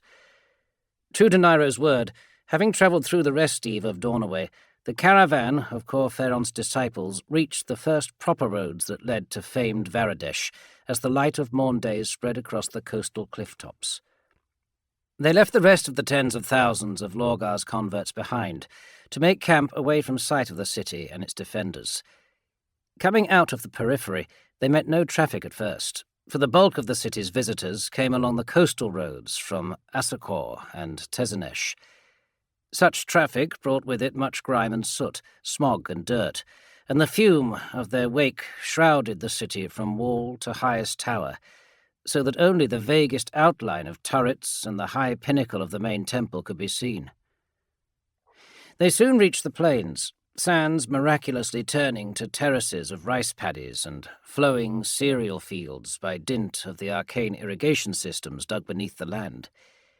Set into motion by the ancestors in an untold age, the filtration and desalination systems continued to provide fresh water up to 15 kilometres from the city, though each year brought more irreversible malfunctions and losses. In places, hectares of formerly fertile land had returned to scrub and wilderness, leaving patchworks of grey and red among the yellow and green. Slaves worked the fields beneath the gaze of pacing overseers, while the rice crops, requiring a far more attentive and loving master or mistress, were given as reward to the free farmers, in return for continued allegiance to the Covenant. Overhead, dirigibles drifted at mooring ropes, their cargoes of milled flour, dried rice, and other bounty of the fertile ark, lifted on long ropes to be carried to Varadesh or sent in trade to the other conurbations that clung to existence at the edge of Colchis's vast main continent. Nairo watched the slaves, recalling the turn of the power's whim that had placed him under the charge of Corferon, rather than beneath the whip of an oat-grower's thugs. He pointed to a nearby field of green corn, and to the men and women pulling the weeds from between the stiff rows. "Well, that could have been me, Lorgar," he said.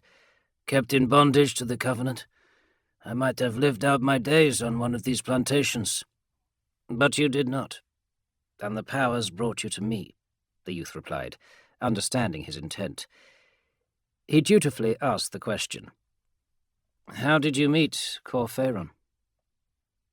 Before Nairo could furnish the answer, a shout from the preacher drew everyone's attention. Atop the pulpit, Corferon addressed his people. "We come nigh to the sanctuary of the serpents," he warned them. "Be vigilant, for the air itself is corrupted by their complacency. There is not one ally here for our message. Trust none who you meet on our way. Every slave is an eye of the Covenant, every trader an ear. The name of Corferon is not welcome in these lands, and so if asked, you will say that you travel under the mastery of Cor Adayon. Say nothing of our purpose, if possible, and little if not. We are simply seekers of wisdom, having completed a missionary pilgrimage in the deserts. Lorgar, remove yourself from sight. We shall not have our arrival heralded by rumours abounding of a giant come to the sacred towers." Lorgar signalled his assent to Corferon before disappearing into the depths of the temple rig, a feat that had become harder and harder as he had continued to gain height and mass. Even now, nearly 7 feet tall, he showed no signs that he had reached his full size. He took up the berths of 4 slaves, and ate enough for 20. Nairo watched him go, feeling the same sudden emptiness of spirit he experienced whenever deprived of Lorgar's company. "Make ready for our arrival.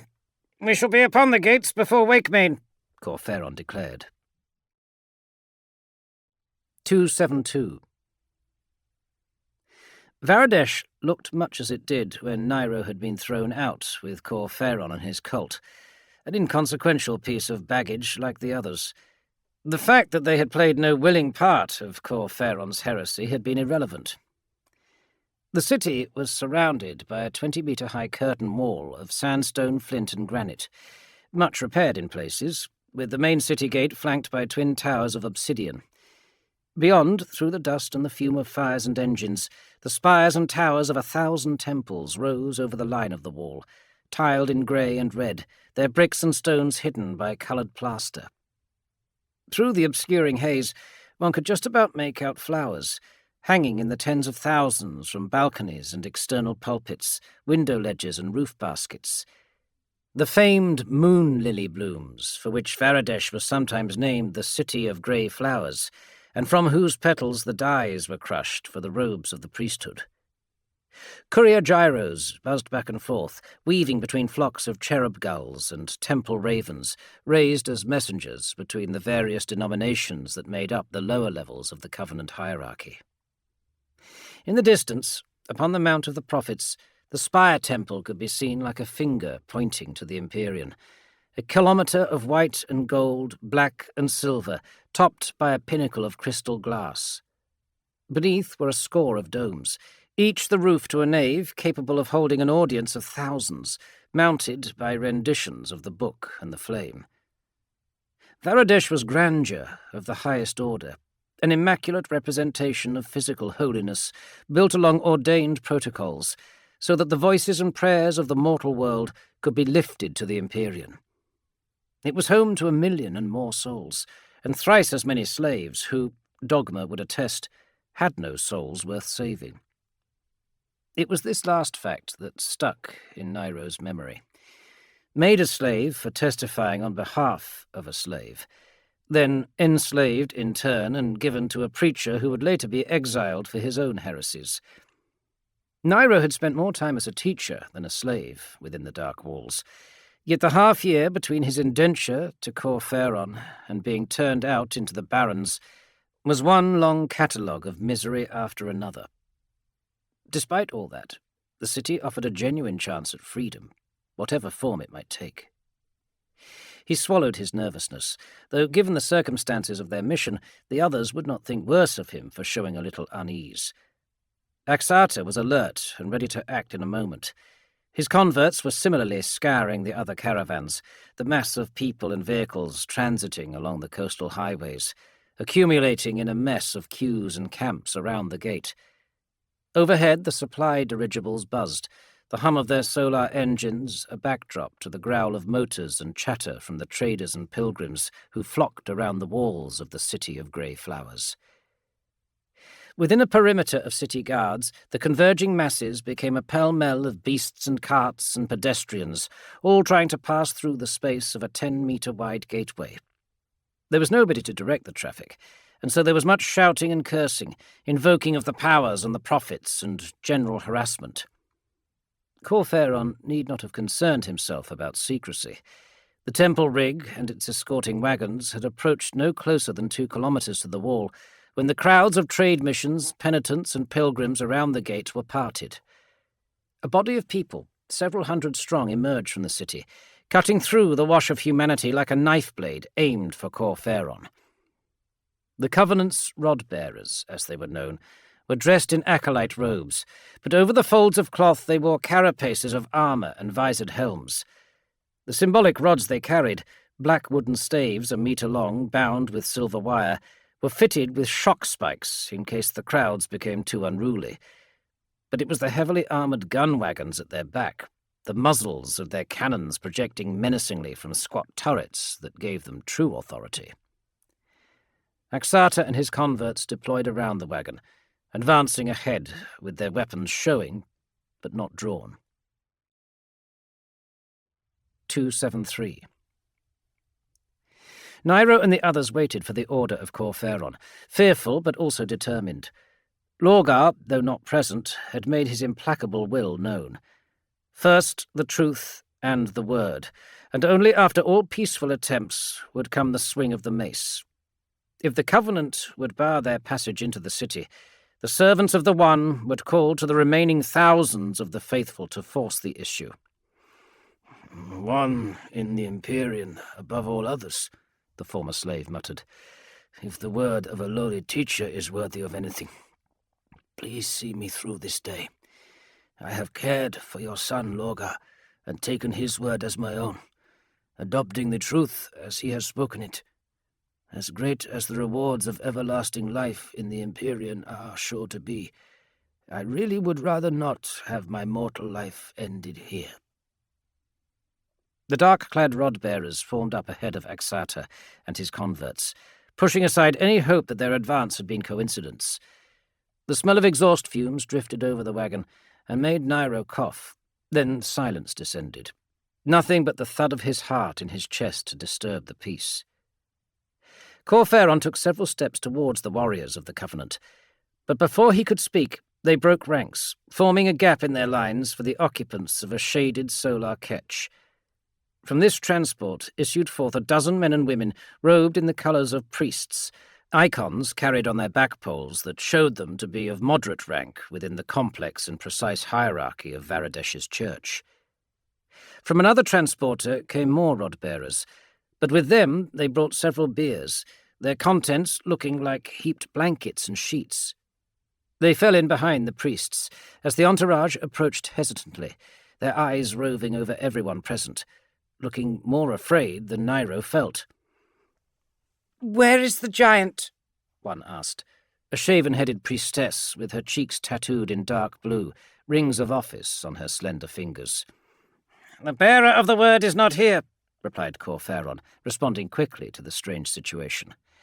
"I am Corferon, Archdeacon of the One Truth." "I am Coadjutor Silena," said the priestess. "You are well known in this city, Corferon. Yet it is not to you that we have come forth. Why is the bearer of the word not with you?" "I am his archdeacon," insisted Corferon. Though he spoke with surety, Nairo could well imagine the confusion playing out in his former master's thoughts. Not only was their presence known, it was expected. Yet this seemed to be a welcome, not a repulse. "What is your purpose in detaining us in this fashion?" Corferon continued. "You are not detained," said Silena, shocked at the implication. She gestured for the guards with the stretchers to come forwards, and the priests parted to let them. Nairo could see that each carried in fact a body, covered with a death shroud of the Covenant. A threat, perhaps? Had Corferon sent agents into the city ahead of their arrival? "We have a gift for Lorgar." Axata and the others put their hands on their weapons, eyeing the rod-bearers suspiciously. Nairo tried to shrink back without moving, subtly placing a little more of the bulk of the shrine wagon between him and the Covenant's enforcers. At a nod from the coadjutor, the guards pulled back the shrouds, revealing 3 men and 4 women, faces bloated and discoloured from strangulation, or perhaps poison. It was not their faces that drew the gasp from Nairo, though, but their robes, for 6 wore the grey and white garb of hierarchs, and the 7th the dove-grey attire of the ecclesiarch himself. "Praise the One!" declared Silena, the call echoed by the other priests and rod-bearers. She smiled at Corferon as their shout disappeared on the growing wind. "Your exploits precede you, Archdeacon. The spirit of the One has moved amongst us. Varadesh stands ready to receive its true lord, Lorgar, the bearer of the word. All hail the Golden One!"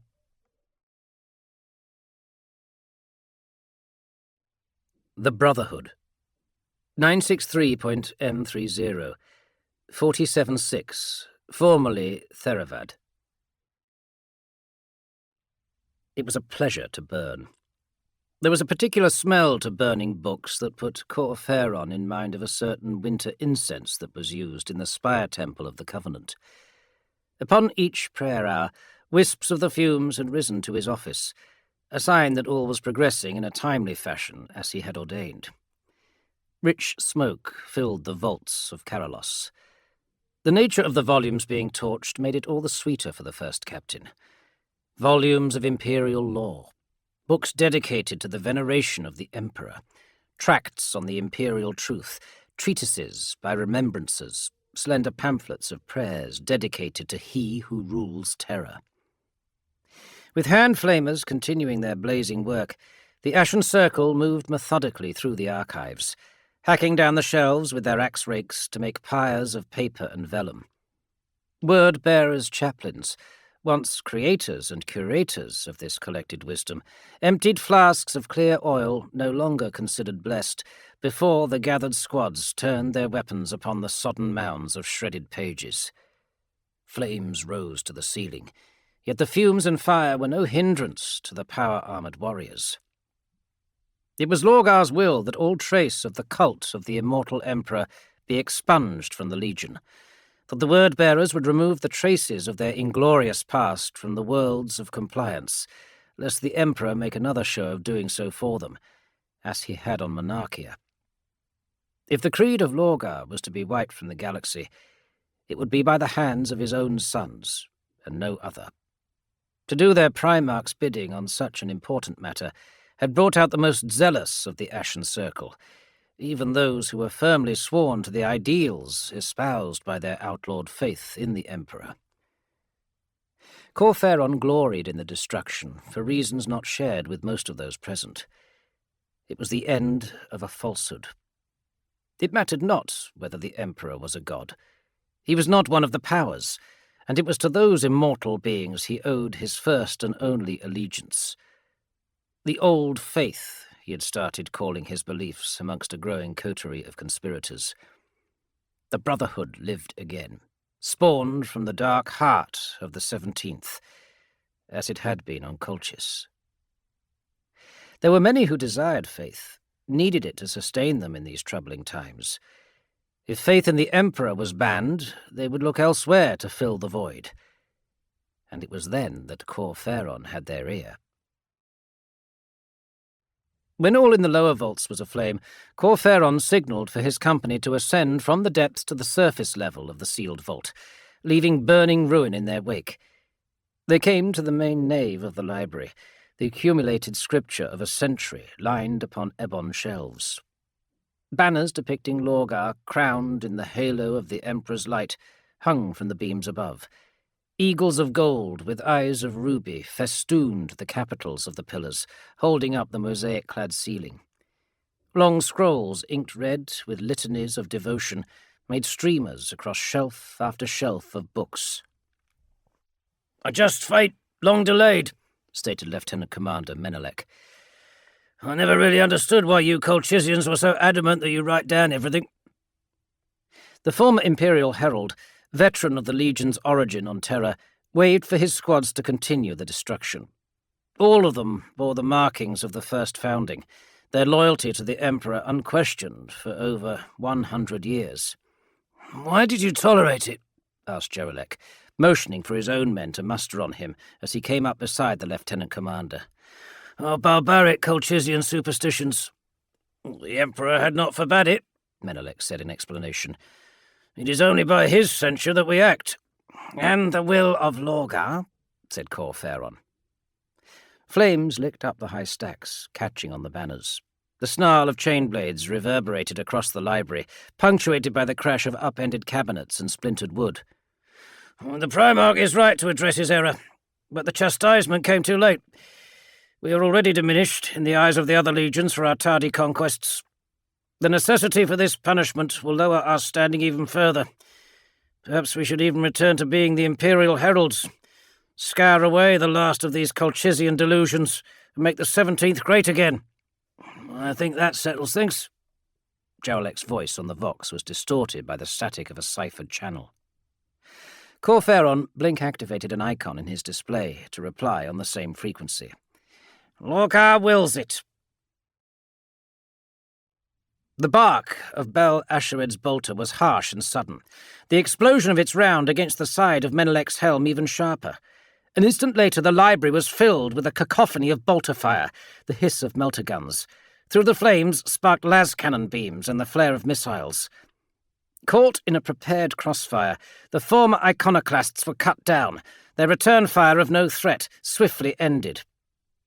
In 30 seconds, 100 Space Marines were felled, armour slashed, broken and shattered by the treacherous attack. "Some of them still live," reported Jarolek, as he looked down on the form of Menelek at his feet. The Lieutenant Commander weakly grabbed at the captain's greaves before being kicked away. Jarolek aimed his bolter at Menelek's head. "No," ordered Corferon. He gestured towards the main doors, while smoke and fire continued to fill the space around them, an almost living thing. Oil flasks and flamer ammunition casks started to smoke and explode among the fallen. The moans of the wounded became curses across the Vox, until Corferon silenced the company link to address Jarelek and his brothers. "Leave them among the ashes of the Emperor they failed."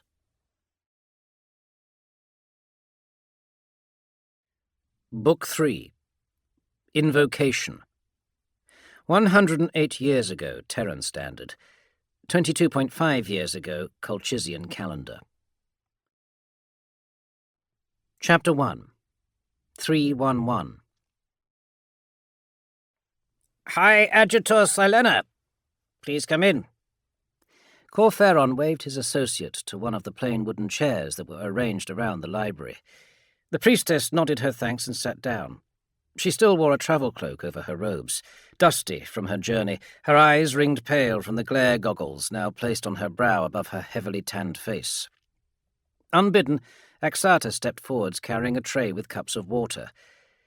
The chief disciple of Corferon, now officially ranked as Gun Deacon Prime, wore a smooth suit of sculpted armour that whined slightly as he moved, a grey tabard denoting his rank over the black plates.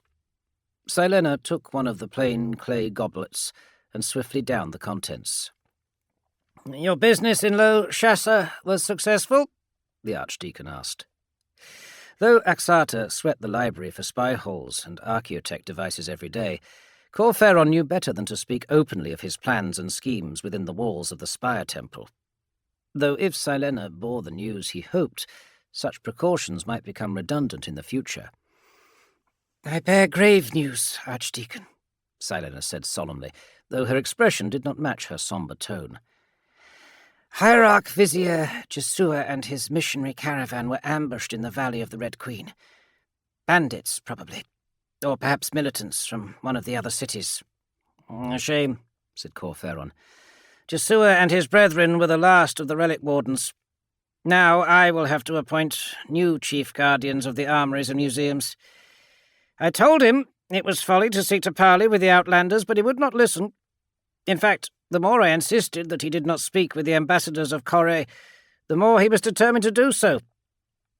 "Here is that list you asked for, Archdeacon," said Axata, sliding a paper onto Corferon's desk, bearing the names of favourable candidates to the now empty positions of the 3 relic wardens.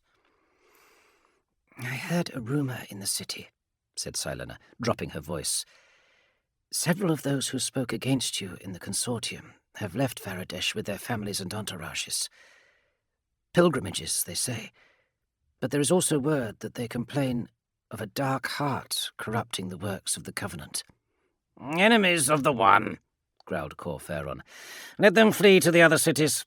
Their pleas will fall on deaf ears after the centuries of subjugation and disrespect the Covenant has laid upon its neighbours."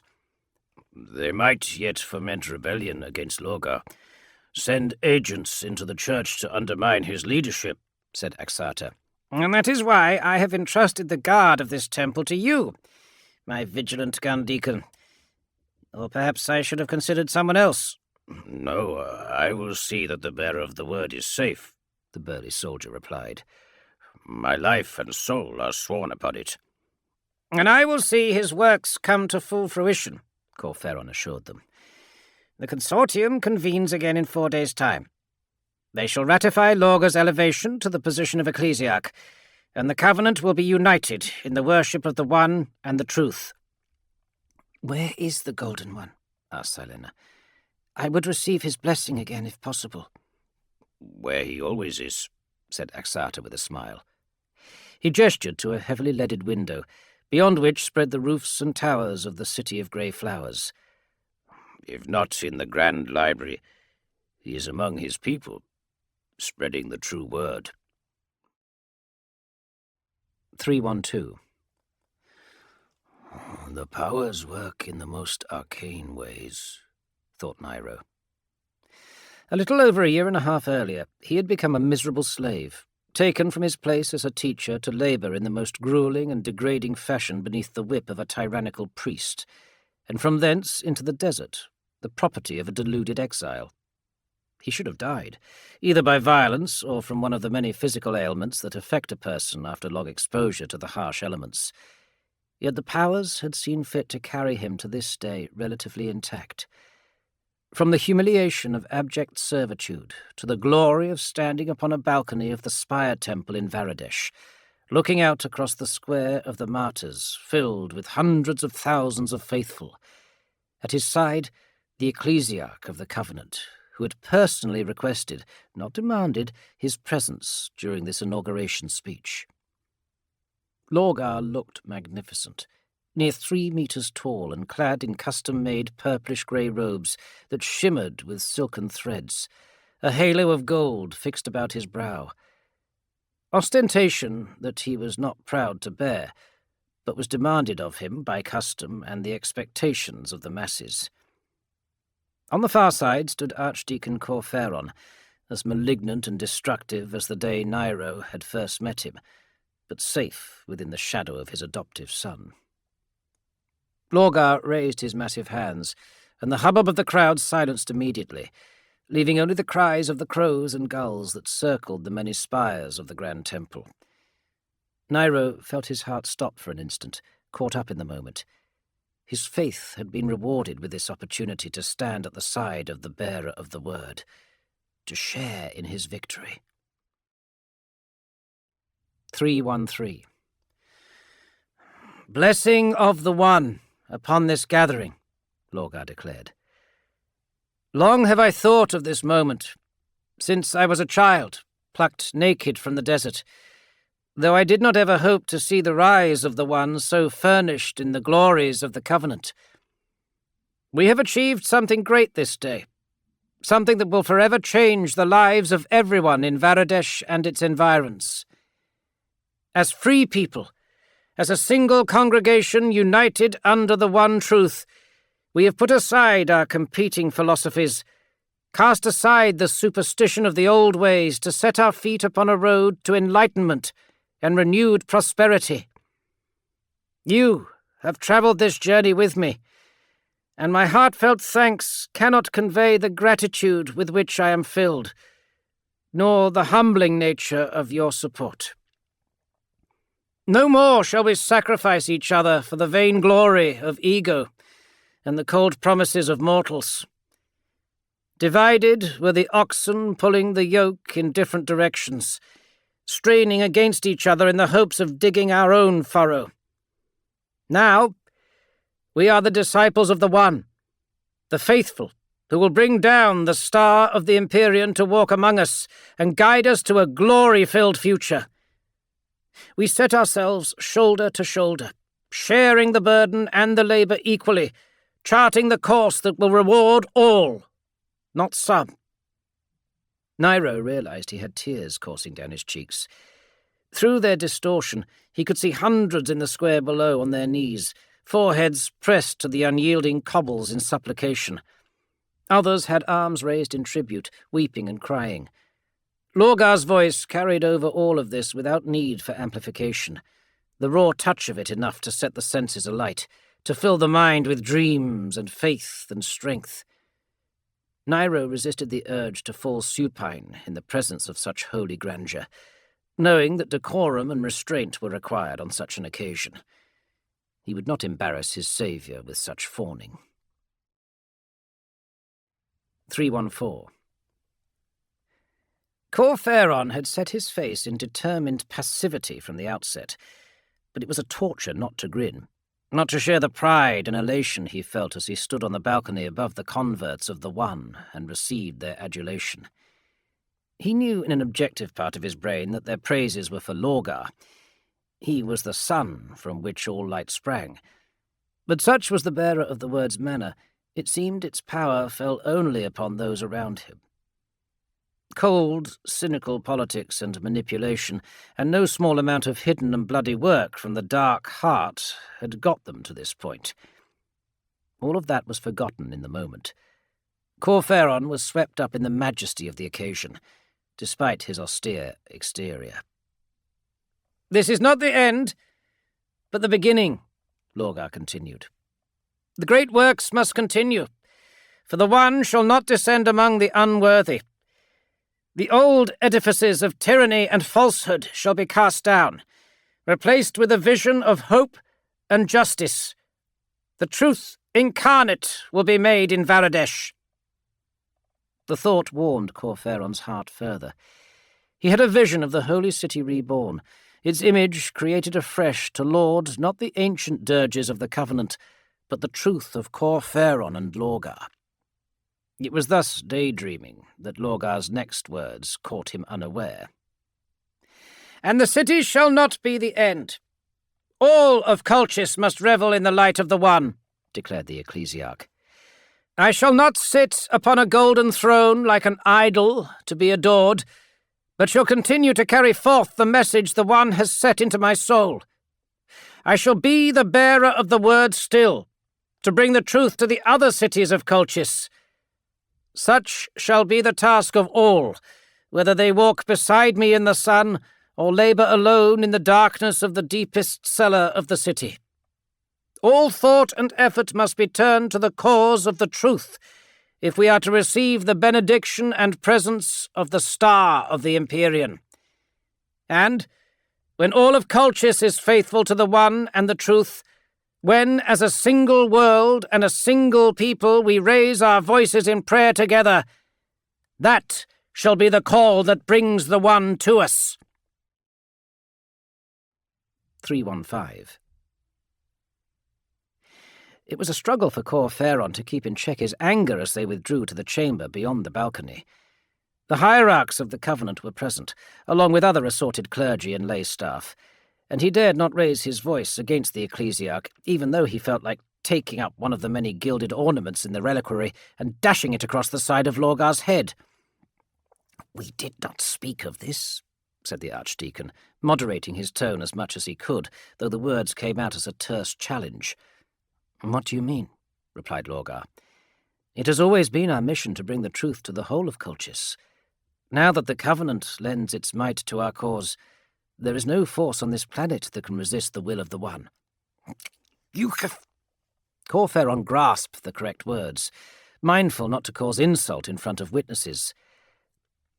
"Your words are tantamount to a declaration of war against the other cities. The Covenant's reach spreads far, but we do not have the resources to fight all others." "There is no cause to speak of war and fighting," said Lorgar. "When we came to the gates of Varadesh, were we not welcomed with open arms? Has not the truth preceded our travels and opened doors and hearts?"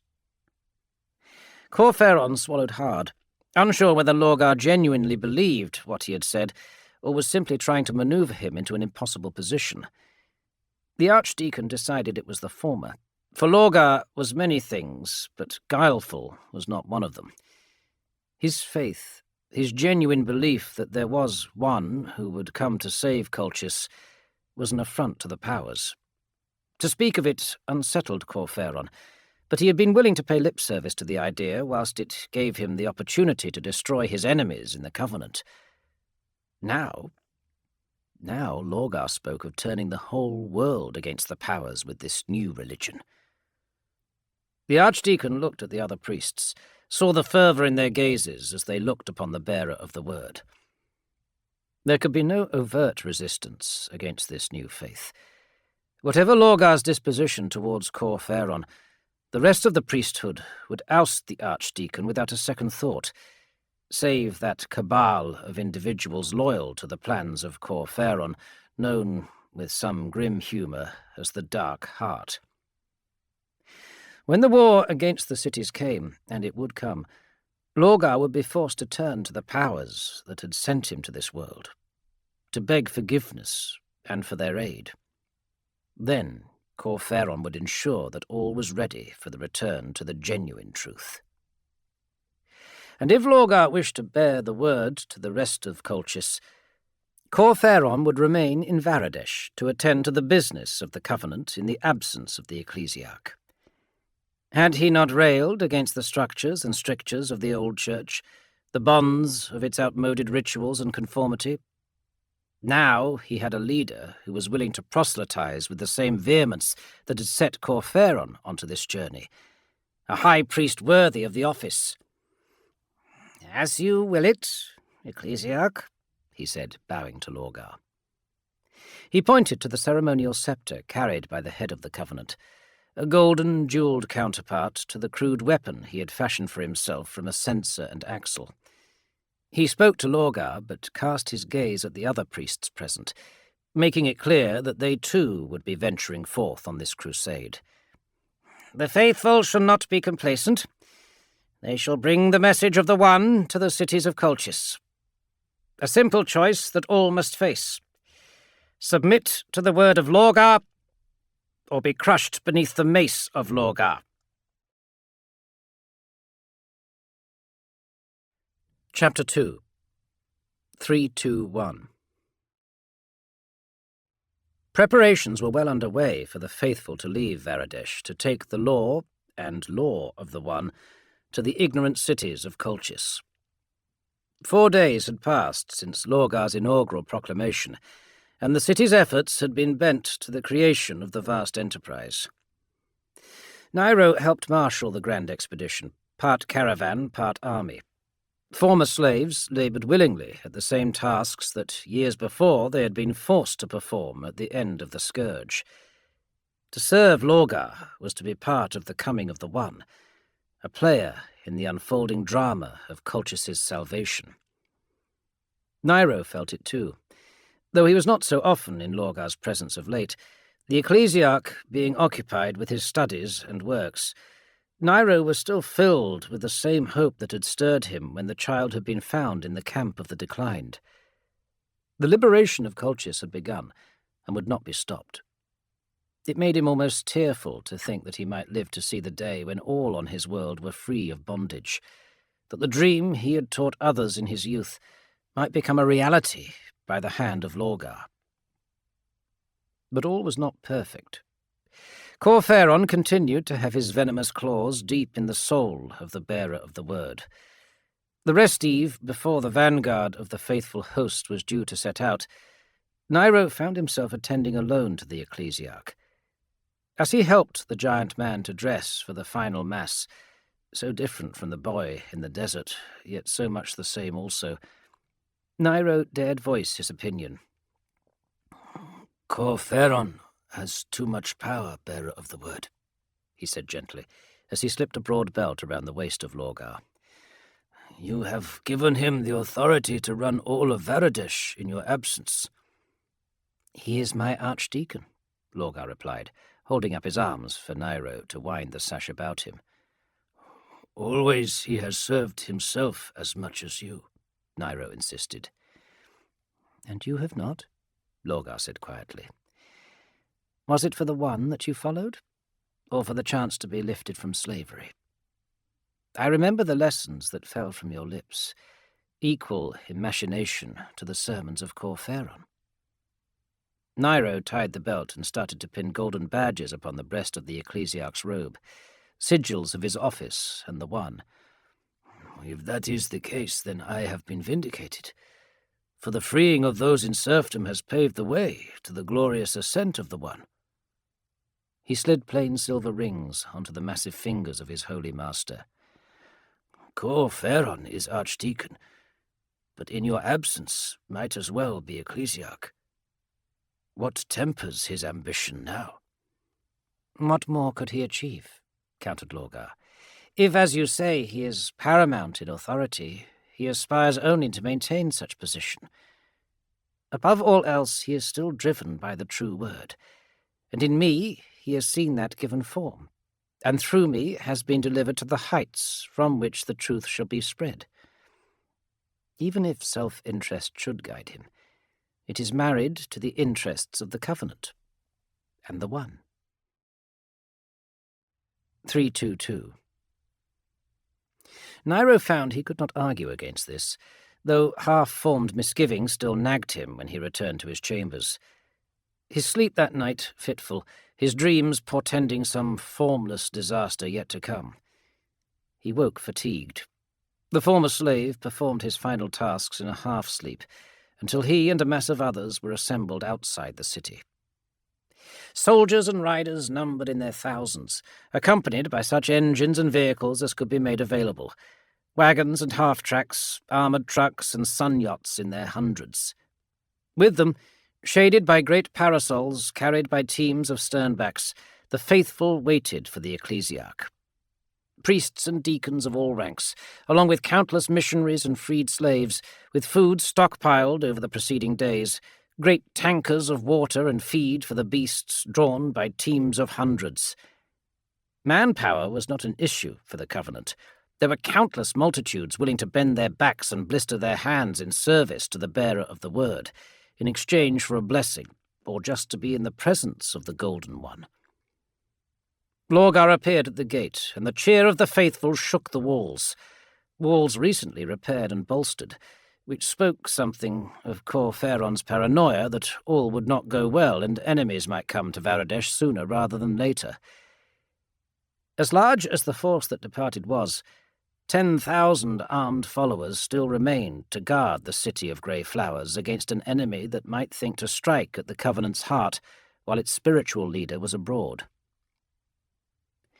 With the ecclesiarch came his archdeacon, carried upon a shade-covered sedan chair in the burgeoning light of Dawnaway. Lorgar walked beside it, unheeding of the sun's merciless power. Corferon stepped down, and Nairo was close enough to hear the exchange between them. "Go with the blessings of the Covenant, as well as its mortal servants," said Corferon. Voice trembling, Lorgar laid a hand upon the back of Corferon's head and bowed, touching his forehead to that of the man who had raised him as his son and acolyte. "Be strong for me, father, and stand ready for my call." "All that you need, Varadesh shall provide," Corferon assured him. "I shall not return to these gates until Colchis is saved," promised Lorgar. He straightened, nodded gently as though assuring himself, and set his eyes upon the distant horizon. He raised his voice so that it carried across the vast tumult of humanity sprawled before the holy city. His words carried to the minds and hearts of all who were present, within and without. "It begins! The word or the mace shall be our creed. We must be merciful but unflinching, compassionate yet relentless. Every life lost in the cause shall be in vain if we shirk from the final duty the One has set before us. Yet each soul saved shall live immortal in the Empyrean of the One. We may falter, we may fall, but we cannot be defeated while we stay faithful to the truth. Onwards, children of the One! Onwards to glory and salvation!" 323. As Lorgar had spoken, so it was. Great were his accomplishments, and sparse is the time and space for their recollection. Be it known that he travelled and laboured for many days along the coast and into the deserts, bringing the word and the truth with him. The faithful first came upon Golgorra, beyond the Covenant city of Tezenesh, and before the walls Lorgar spoke of the truth and of the coming of the One. The viziers and elders of Golgorra had not been idle in the time of Lorgar's ascension, and knew well of the bearer of the word and the following he had gathered. Touched by the spirit of the One, they opened their gates to the faithful, as had Varadesh, and welcomed the truth into their city. So it was at Cathol, at Martias, Lanansa, and Aaldesh. Yet not every city was pleased to be subjected to enlightenment.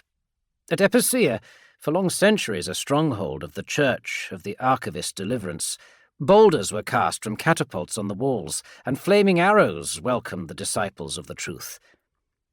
Mighty were reckoned the towers of that city, yet for only a long noon, post-noon, and dusk eve did they hold against the fervour of the faithful. Assailed from without, finally the city was broken from within by those who had been swayed to the truth brought to them by the words of Lorgar. At the fall, as Lorgar had promised, the Epicians were given the choice of submission or death. A few chose death, and were quickly sent to the Imperium to meet the judgment of the One. Most chose conversion, either out of fear or finally repenting before the sermon of the ecclesiarch, having initially resisted out of fear of slavery. Knowing that they would be able to live freely under the covenant, where before they would have faced subjugation, the Epicenians rejoiced for a whole day and wholeheartedly swore their city to the cause. Other cities resisted or capitulated, or were razed, their populations slain to the last adult, irrevocably corrupted by their wayward faith and dogma. Great was the carnage at Cathrace, where only 1 in 10 converted, and tears marked the cheeks of the ecclesiarch as the great pyres consumed the bodies of those who refused to hear the truth. Nero watched his holy master mourn the city from dusk eve to coldfall 2 days after, as he went alone into the desert to seek solace and communion with the One, returning with a shroud over his face and his golden skin hidden beneath the ash of the razed city.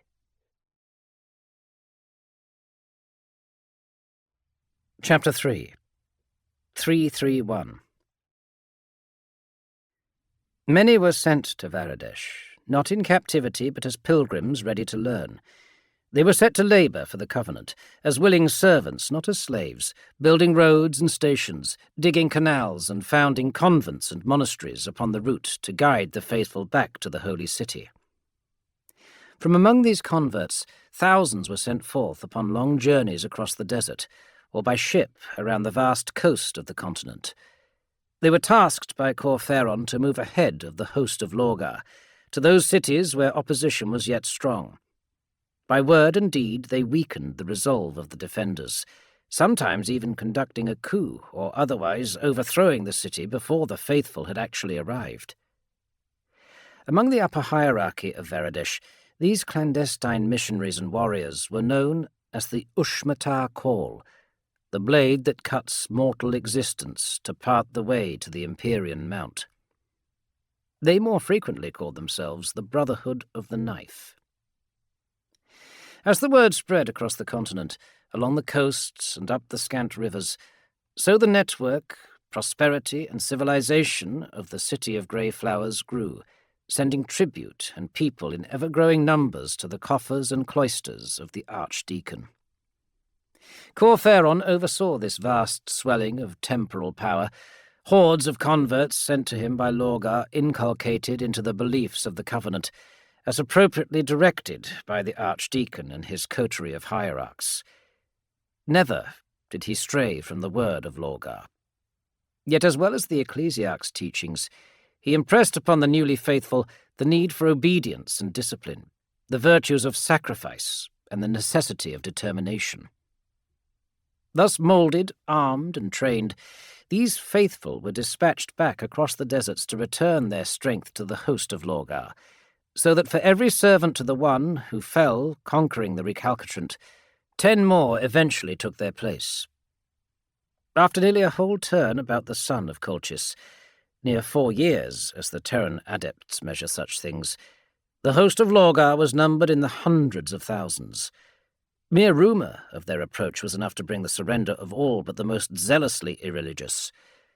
Cities purged of the irredeemable were founded anew in the image of Varadesh, where academies and seminaries, staffed by Corferon's chosen, continued to promulgate the message of the Covenant further and further.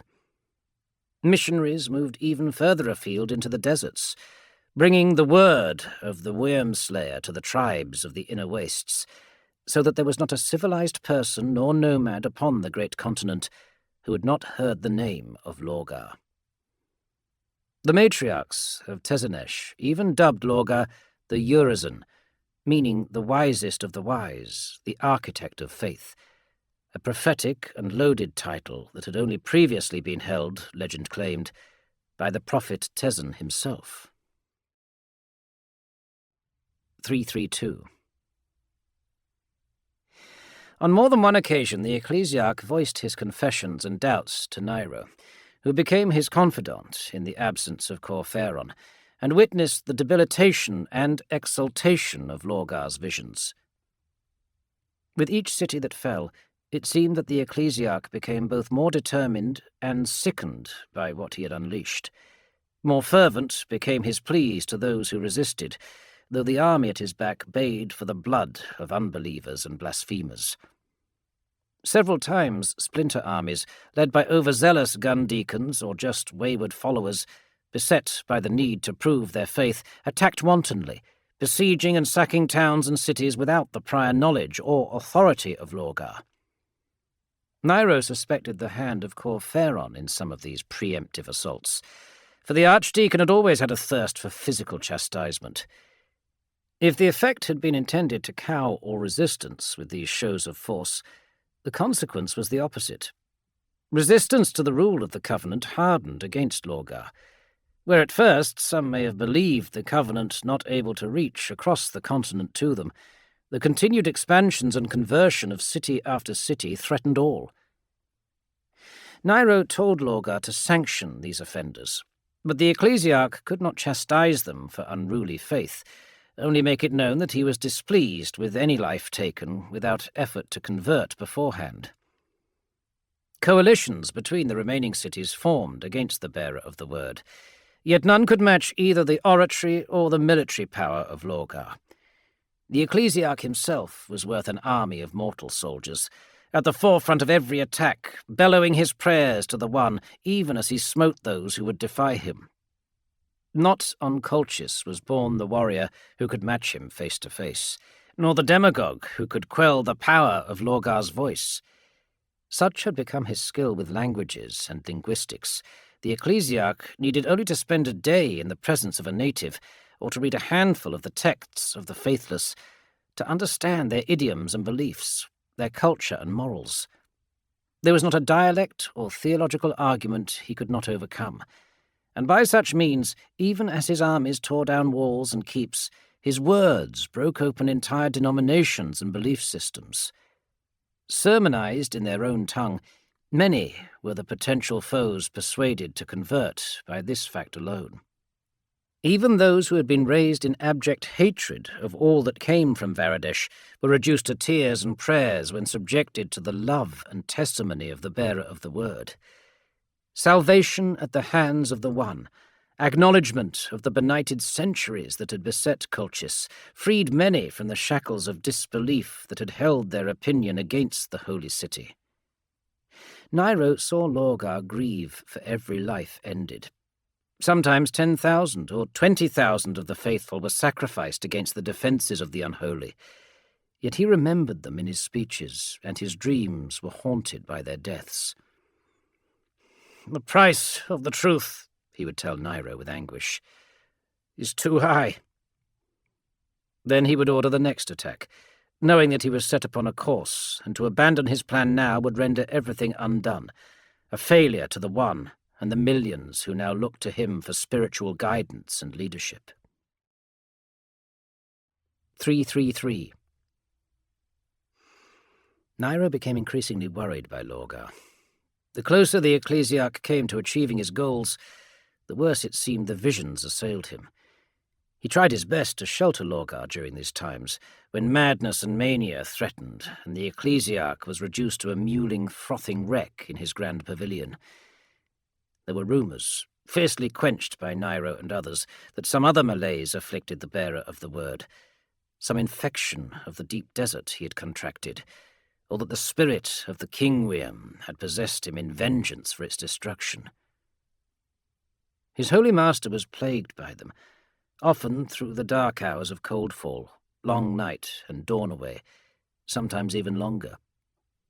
Nairo begged Lorgar to return to Varadesh to seek the aid of the mentalists and physicians of the holy city, but Lorgar would repeat his vow not to set foot in the city of grey flowers while the soul of Colchis remained threatened.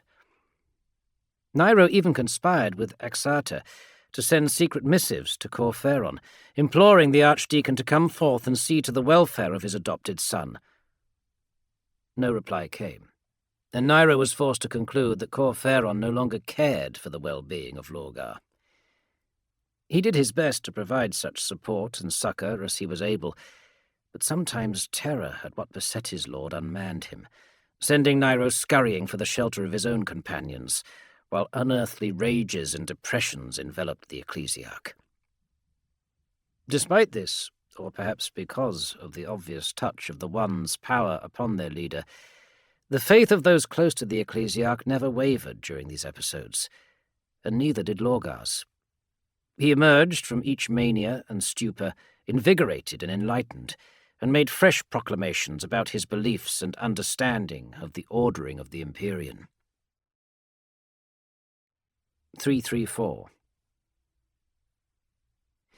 Watching the thousands of dead piled onto the pyres outside the broken wall of Carthage, the sky a pall of black from the corpse fires already burning, Nairo tasted bile in his throat.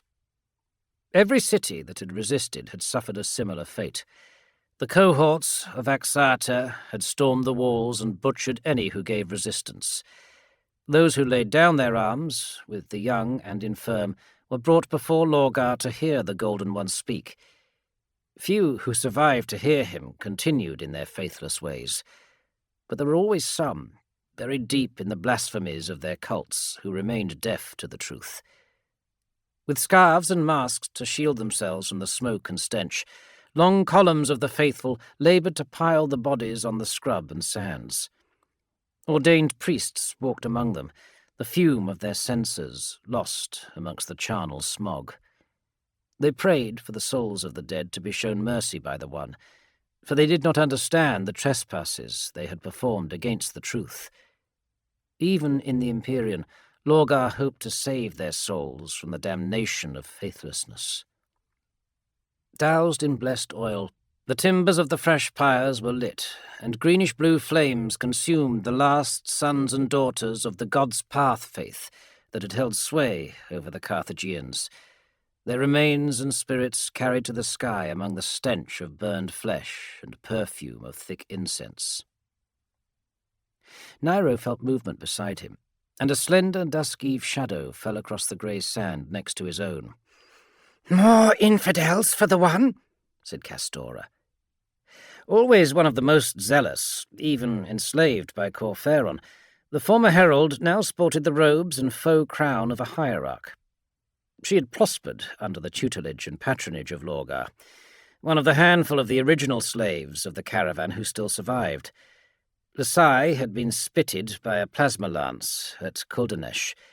Perentha and Koa had both succumbed to sand-lung, wasted away as they undertook the long march between Assakor and Jo Burgesh. Kaldeka was head of the tutelary that had set up in Naresh Ab, known, after its capitulation, as the Repentant City. Laura had become a gun deacon, charged with patrolling the highways between Golgora and Varadesh. Other names and faces crowded Nairo's memories. Hugh Ossis, the leader of the Taranthians, she had died poorly, trampled during a Sternback stampede. Declined tribespeople who had joined during the early months after the arrival of Lorgar, and converts who had flocked to the call of the Wormslayer. Most of them, hundreds with names he could not recall, now dead. Of the guards, even fewer remained. Axata, Gundeacon Prime, under Corferon, a few others in positions of command, the former converts rewarded with battalions and cohorts to lead. Lorgar seemed not to care about this nepotism, his mind occupied by the symphonies of the Empyrean above, the otherworldly choir that only he could hear. Men and women, Nairo corrected Castora. People. "Ignorant savages," said Castora. We were ignorant once. The One does not desire sacrifice for its own sake, but in the labour of the One's works. "The offering will be well sent, whatever the One desires." Her exultation diminished as some fresh thought occurred to her. What worries you? There is but one city left to bow to the will of Lorgar. And that concerns you? That this bloodletting will be over? Nairo shook his head. I would end this purgation tomorrow. Many more will die before Colchis is united, warned Castora. Gahavala remains, the city of the Magisters. The Scourstorm, whispered Nairo. Hurricane winds of dust and lightning that rage for days, conjured by the rulers of the city. No foe has ever survived to reach the walls of Gahavala. Castora gave him a long look. No words needed to convey her bleak thoughts. Perhaps for good reason Lorgar had avoided confrontation with the Magisters before now. Yet the fate of the world would turn at Gahavala, as unavoidable and deadly as the coming of the long noon and the freezing high night. Chapter 4 341 Siresh! Corferon bellowed again for his aid. Siresh! I need more ink! He would have the laggard priest flogged for his tardiness, the Archdeacon vowed as he returned his attention to the pile of assorted materials on his desk. Wafers and parchments, paper and autoscribed sheets, all covered with a plethora of text and handwriting. I asked Sirash to step out for a while. The voice caused Corferon's heart to hammer in his chest, and he looked up with a gasp, scarce believing he'd heard it. At the grand doorway into the suite of chambers held by the Archdeacon stood a figure swathed in dark hood and robe, an appalling disguise, really, for one who was nearly twice as tall as a normal man. Lorgar! Corferon shot to his feet, a flood of competing thoughts racing through his mind. Why had he returned? Was something amiss? Had he learned of Corferon's refugee relocation activities with some of the survivors of the pro-powers cults? Was the war over? This last question burned to the top of the list. Gahavala has fallen! Is that the welcome you give me? Lorgar pulled back his hood to reveal his naked scalp, much tanned by his long travels. It has been near a year and a half since I departed these walls. Have you no fondness at all for my return? You are ecclesiarch, Lorgar, not a wayward child, chided Corferon. When you departed, you swore that you would not return until the One held dominion over all of Colchis. Is that so? Not yet, confessed Lorgar. He cast about for somewhere to sit, but found nothing equal to his weight and bulk, and so sat on the floor in front of Corferon's desk, his head still level with the standing Archdeacon. Corferon sat down in his ornate chair, somewhat grateful for the illusion of a barrier his desk provided. There was something different about his former acolyte.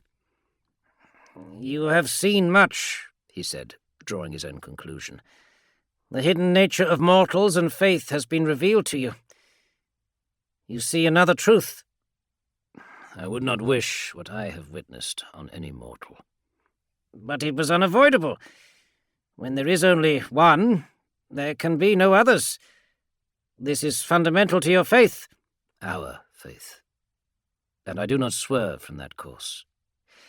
For one so gifted with words and speech, you lie terribly, Lorgar. Your presence betrays a swerve. Not in my faith in the One.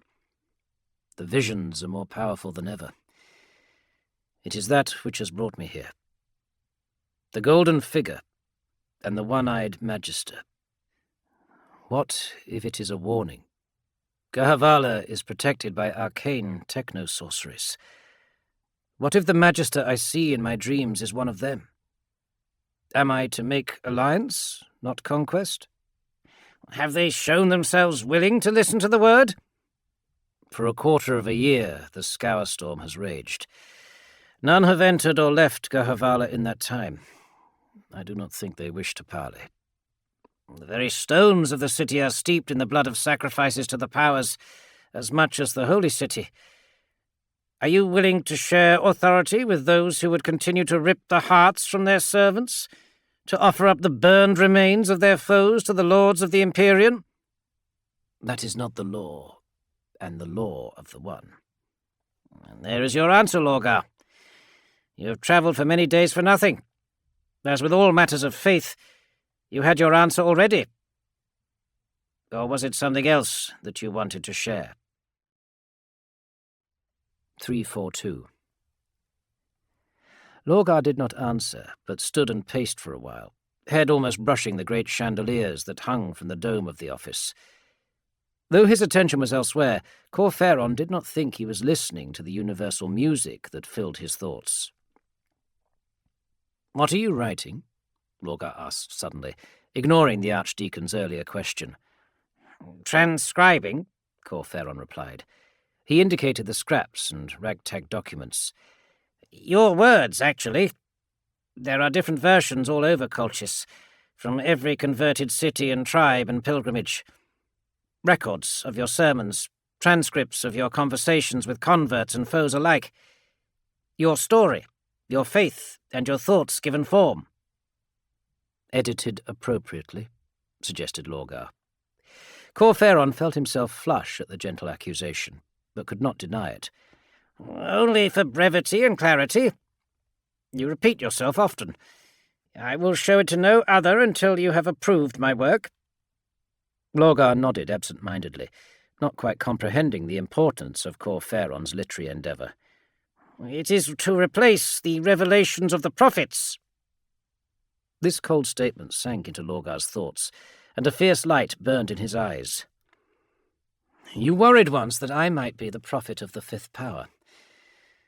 But I am more than that. I am the cleansing, the purification of Colchis. All blasphemies shall be washed away to prepare for the arrival of the One." Corferon let nothing of his unease show. Though unseen beneath the desk, his fingers made a swift sign of the four, a brief assurance to the powers that one of true faith remained, and would return Colchis to them. "So now you have found that which you needed to confront the Magistus." "I have," said Lorgar with a smile, but it soon faded and was replaced by an expression of fatigue. He looked through the door to the neighbouring bedchamber and its grand cot. "Might I prevail upon your hospitality for rest eve? I shall leave Varadesh with the first light of Mornday to be back with my army by dawn-away." The Archdeacon nodded, wondering how the ecclesiarch might cross a continent so swiftly. Lorgar ducked through the archway. It was only a matter of moments before the sonorous breathing of the giant sounded from the adjoining room. Corferon moved to the communications chamber, past the artifices that linked to the prayer-hailers in temples across the city, and opened the shutters to step out onto the balcony. Here, trained messenger ravens were kept in an aviary, as sure a method of contact as the temperamental archaeotech that the gun deacons used to communicate over long distances. He retrieved a small slip of paper from a receptacle beside the cage and the pen beside it, and wrote quickly. Opening the aviary, he selected a bird and slid the message into the tube on its leg. He released the raven, which swiftly disappeared into the night, heading for the way station at Oralto, and from there, via other means, to Silena. For good or ill, Lorgar's fate would be determined in the coming days, and with it, the future of the Covenant. It was time for the Dark Heart to assemble and prepare for either eventuality. Chapter 5 351 Nairo watched with trepidation, his hands sweating despite the chill of dawn-away. The lamps of vehicles cut through the twilight, and the sea of lanterns carried by the cohorts of Axata manoeuvred across the wastes in pre-planned circuits and lines. Behind the former slave, the camp was already alight and alive with other preparations, but the mood was uncertain. Nobody had seen Lorgar for the previous day, and Axata had been tight-lipped about their holy master's whereabouts and intentions. For all that Nairo knew, the ecclesiarch was still in his pavilion, writing and studying, or perhaps communing with the One in preparation for the coming assault. If he knew Lorgar, and he believed he did, better than anyone, the bearer of the word was deep in contemplation of the carnage that was about to ensue from his next command. His attention was drawn to a movement at the far edge of the camp. People were surging from the mess tents and ablution quarters, abandoning their morning rituals as they crowded down the tented streets, the disturbance passing through the camp city like a ripple. Shouts rang out, growing in volume. Further clamour from bells and gongs added to the increasing noise. Nairo saw others nearby running from their tents and demanded to know what was happening. "The Golden One!" someone shouted. "He has returned from the desert!" Nairo found himself running too, and was soon drawn into a huge crowd surging through the camp in the direction of Lorgar's approach. He called to several guards looking dumbfounded at this mass, demanding that they act as escort for him. Though never ordained, Nairo was regarded as a talisman of the One, a mascot almost, and all knew him. Their attention called to his presence by the voices of the ward adepts, the faithful did their best to part at his approach. Even so, it took some time for him to make his way through the press of people to see what was happening. Lorgar had emerged from the darkness and was on the edge of the camp, surrounded by his followers. Though they did their best to keep a respectful distance, gun deacons and rod-bearers holding back the living wall, the pressure of so many people created an ever-constricting circle around the ecclesiarch. Those amongst the faithful who were close enough to be seen waved prayer books and sheaves of their own writings, or copies of Lorgar's sermons that acted as a secondary scrip among the servants and soldiers of the camp, so valued were his words. They called for the blessings of the One, and where the violet gaze of the ecclesiarch fell, there was much crying out, swooning, and declarations of undying faith. Some, afflicted with the sand-lung and bone cankers, called out to be healed by the power of the single divinity of Colchis. Slowly the bubble around Lorgar moved with him, opening in the crowd, until he spied Nairo amongst the throng, alert to every detail as ever. He beckoned for Nairo to approach, but his invitation was misunderstood, and a woman with a babe beside the former teacher ran forwards and fell to her knees, offering up her son as though a gift to Lorgar. "Golden One, lay thy hands upon my son. May he be blessed in the gaze of the One." "He is already blessed by a mother of faith," Lorgar replied with a smile. Nairo saw something in the gaze he had not witnessed before. Where he had known only humility and concern, now in the eyes of Lorgar he saw triumph, as though the adulation of the crowd was already a victory. He could only guess at what had occurred during Lorgar's absence, but he knew he did not like the sight. 352. I don't think they're listening. Axata's attempt at humour was poorly received by the hierarchs and gun deacons who accompanied Lorgar. Half a kilometre ahead of them, the desert seemed to churn and boil, rising straight up into a shifting wall of debris and crackling energy.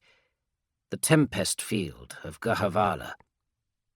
It extended far into the sky, blotting out the early sun so that the host of Lorgar waited in an unnatural shifting umbra. Such shade would have been gratefully received under other circumstances, but its presence left a clammy chill upon Nairo. The only sound was the crackle of energy and the hiss of sand particles slashing the air. The former slave tightened his grip on the haft of his powered maul. He had never used it for its true purpose, having been happy to remain towards the back of the cohorts, behind the more aggressive and frankly more skilled members of Lorgar's million-strong congregation. Hanging back would not spare him the tribulations of this battle, though. There was only one route to Gahavala, and it lay directly through the Scour Storm. A gun wagon, clad in thick plates of iron, studded with rivets and heavily welded, ventured forwards at a signal from Axata. It had not even reached the periphery of the storm when a bolt of lightning flared from the undulating field, arcing several meters to earth through the fuel store. Vapour detonated with an explosion that jolted everyone present, save Lorgar, scattering metal and body parts over 40 meters of scorched earth. Everyone's mood soured even further at the thought of marching through the storm on foot. Nairo looked over his shoulder. 30,000 gun deacons, armed acolytes, sword adepts, and warrior priests stood ready to advance. It was likely that not one of them would make it to the walls of Gahavala, their broken bodies scattered to the Empyrean on the devil winds of the Magisters. Waiting won't make it easier, Axata declared. They took a step towards the land yacht not far away, where his staff of officers waited. Might as well give the order. He had taken 3 more strides when Lorgar's quiet command halted him. Wait. 353. The single word stopped everybody. Nairo's breath caught in his throat, almost choking him. Relaxed, seemingly entirely at ease with the world, Lorgar broke from his followers and advanced towards the storm. Nairo wanted to call out, to warn him that even his one blessed frame and constitution could not withstand the assault of the Scour Storm. His flesh would be shriven from his skeleton, and all would be failure. The words caught the same as his breath and remained unsaid. The agitation of the others around him testified that they were similarly afflicted as they watched the Holy Master walk to his doom. Just 10 meters from the wall of furious elements, he stopped. Lorgar seemed to consider the scour storm for some time, marshalling his thoughts. He knelt, head bowed to the sands, the touch of the outer winds lifting particles across his head, settling drifts of sand in the folds of his robes. He remained motionless for some time. Words drifted on the wind, praises to the One. Nairo heard scattered mention of the names of cities, settlements that had been brought into the dominion of the Covenant. Other testimony was made of dedication and faith, and finally an invocation. Not a prayer, not a request, a demand. The powers desired death to sate their appetites to pay for their gifts. I have told these people that the law and the law of the One is different. A life lost in earnest endeavour shall be remarked, but it is our labours that we sacrifice, not our existence. Heed me not, and I will still give the order. I will lead these people myself into the uncaring storm. It will take me, and Colchis will never be yours. I do not ask this of you. I do not threaten you. I simply state what shall be if you desire it. He stood up, mace in one hand, the very same weapon he had fashioned to slay the convert mutineers years before, though much reinforced with bands of metal and studs. Lorgar started walking again, and fronds of power leapt from the storm, coruscating across his golden skin, earthing along his limbs. 354. The wall of the scour storm bowed before Lorgar's advance, opening up as if to embrace him, even as lightning of green and purple and white flared and spat around the ecclesiarch. He lifted his arms, and the breach widened as though at his command. Churning sand parted, forming a ravine of moving rocks and swirling grit to either side. Bridges of power crackling across the growing divide. Into this breach advanced Lorgar. "Move!" Axata bellowed, racing to his yacht. "All cohorts advance!" The command was broadcast on hailer and hidden wave, and within moments the host of Lorgar started to march. Armoured rigs and multi-turreted gun wagons prowled forwards among their ranks. The sand shifted beneath Nairo's feet, and he found himself stumbling forwards, moving into the chasm of the storm as though into a waiting maw. Not since his near death beneath the millie-crawler had he felt the presence of the One so keenly. His nerves sang with the divine presence, ears pounding, heart racing, as he followed Lorgar into the dark canyon. 355. Gurhavala fell by the end of long noon. Led by Lorgar, the host of the faithful took the walls by rest eve of Maunday. Relentless, they poured into the city, and the central citadel was besieged by the coming of Wakemane on long noon. The last of the magisters held out from the tower and cast bolts of black energy and a fog of toxic green vapour into the horde of the faithful, slaying hundreds, until Lorgar himself shattered the gates of their inner keep. The sorcerer died by Axata's hand, even as the hot winds blew away the remnants of the scour storm. Upon a barbican of the keep, Lorgar stood with Nairo and Axata, while in the streets of the city below, the process of conversion continued apace, priests moving amongst the shocked inhabitants, preaching the truth of the One. "So, that's done then," said Axata. He sighed, his relief evident. Lorgar remained silent. "All of Colchis is united beneath the book and the flame," said Nairo, in reference to the sigil of the Covenant. There had been a time when such a declaration, the thought of a single unified church controlling the lives of every person on the planet, would have filled him with horror. With Lorgar at the head of that church, It seemed the most natural, beautiful thing beneath the Empyrean. Lorgar said nothing. "There'll still be a few malcontents. Always is," said Axata. He glanced past the broad chest of the ecclesiarch to meet Nairo's gaze, concern written on his features. "But we've won. It's over. Time to celebrate."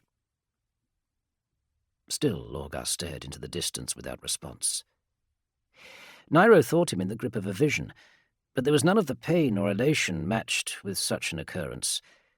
So he was forced to conclude that his holy master was simply so deep in thought he did not hear them.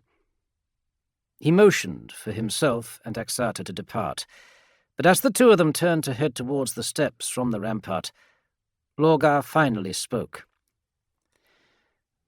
"This is not the end," he said slowly. "It is simply the conclusion of the beginning." Chapter 6, 361. The pealing of bells, the chimes and gongs of 100 temples drowned out the roars and cheers of the million-strong crowd that thronged the approaches through Varadesh. Already swelled by years of refugees and converts, the city had passed its walls like a lake breaking its banks. Vast suburbs had been erected, and about these new constructions a shanty camp, every bit as large as the City of Grey Flowers, spread into the deserts, populated by a massive influx of pilgrims in anticipation of Lorgar's glorious return. The ecclesiarch rode upon the pulpit of a gilded temple rig, the same truck that had carried him in the deserts with Corferon years before, now engineered and bedecked with the finest the Covenant could offer. On the cab rode Axata, and beside him Nairo and others who were hailed as the first disciples, the heralds of the One. Nairo despised such monikers, thought them an affront to his ideals of equality, but Lorgar said to pay them no mind, an affectation that would soon fade as Colchis passed into a true age of enlightenment. As they moved through the tents and caravans and into the city proper, Nairo was shocked by what he saw. When he had left, the main thoroughfares had been lined with shrines and schools, monasteries of different sects and disciplines. Winding alleys and narrow souks had played home to throngs of worshippers and preachers. All revels had been forced out of the city, so that an austere, respectful quiet greeted them. The streets were lined with the ordained, priest and deacon alike, heads bowed slightly in respect for their returning hero. Much had been levelled. The academy where he had taught was now a broad plaza, tiled with gold and silver. Mosaic icons of the One decorated the walls of buildings, standing where temples and ossuaries had been demolished and rebuilt, literally reshaped in the new image of the Covenant. And statues everywhere, of Corferon and Lorgar, in marble and granite, gold and silver, of alabaster and painted limestone. It seemed there was not a square, marketplace, or processional that was not beneath the gaze of one of these life-sized, sometimes even larger, idols.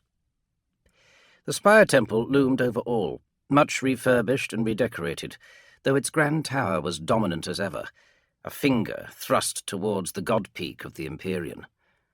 Broad steps led from the plaza before the temple to an arched portico 30 meters high. A solitary figure waited on the white stair for them. Corferon. 362. At the approach of his ecclesiarch, Corferon lowered to one knee, hands clasped to his chest, chin bowed. He remained thus only for a few heartbeats before straightening. Flanked by Axata and Nairo, Lorgar ascended. The archdeacon had not thought it possible, not when Lorgar had first declared his intent to bring all of Colchis into the fold of the Covenant. Corferon chided himself for his lack of ambition in that regard, and his doubts. The ecclesiarch had proven himself more than capable, and now, as archdeacon, Corferon ruled a world. He had set in motion plans to ensure his continued preeminence, but Lorgar's success at Gahavala cemented Corferon's position more than anything. The people would worship Lorgar as they worshipped the One. Let him be the figurehead. It was not the praise that Corferon desired. The church was his, the world his. All were sworn to his service, in reality, if not word. Corferon smiled. "Welcome home, your holy majesty." 363. Lorgar did not return the smile. "There is still much to be done," said the ecclesiarch.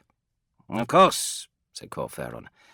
"Those cities still fresh to the cause have not yet been fully embraced by the Covenant, but missions are already underway." "It is not that." Lorgar looked across the city, distracted for a moment. "A very fine place you have made. A jewel, and all our cities shall be fashioned likewise. But news of victory is misplaced. I heard that Gahavala no longer kneels beneath the yoke of the Magisters. Was that wrong?" "The Magisters are gone," confirmed Lorgar. He glanced at Nairo and Axata before continuing. "I have heard that all is not as it appears."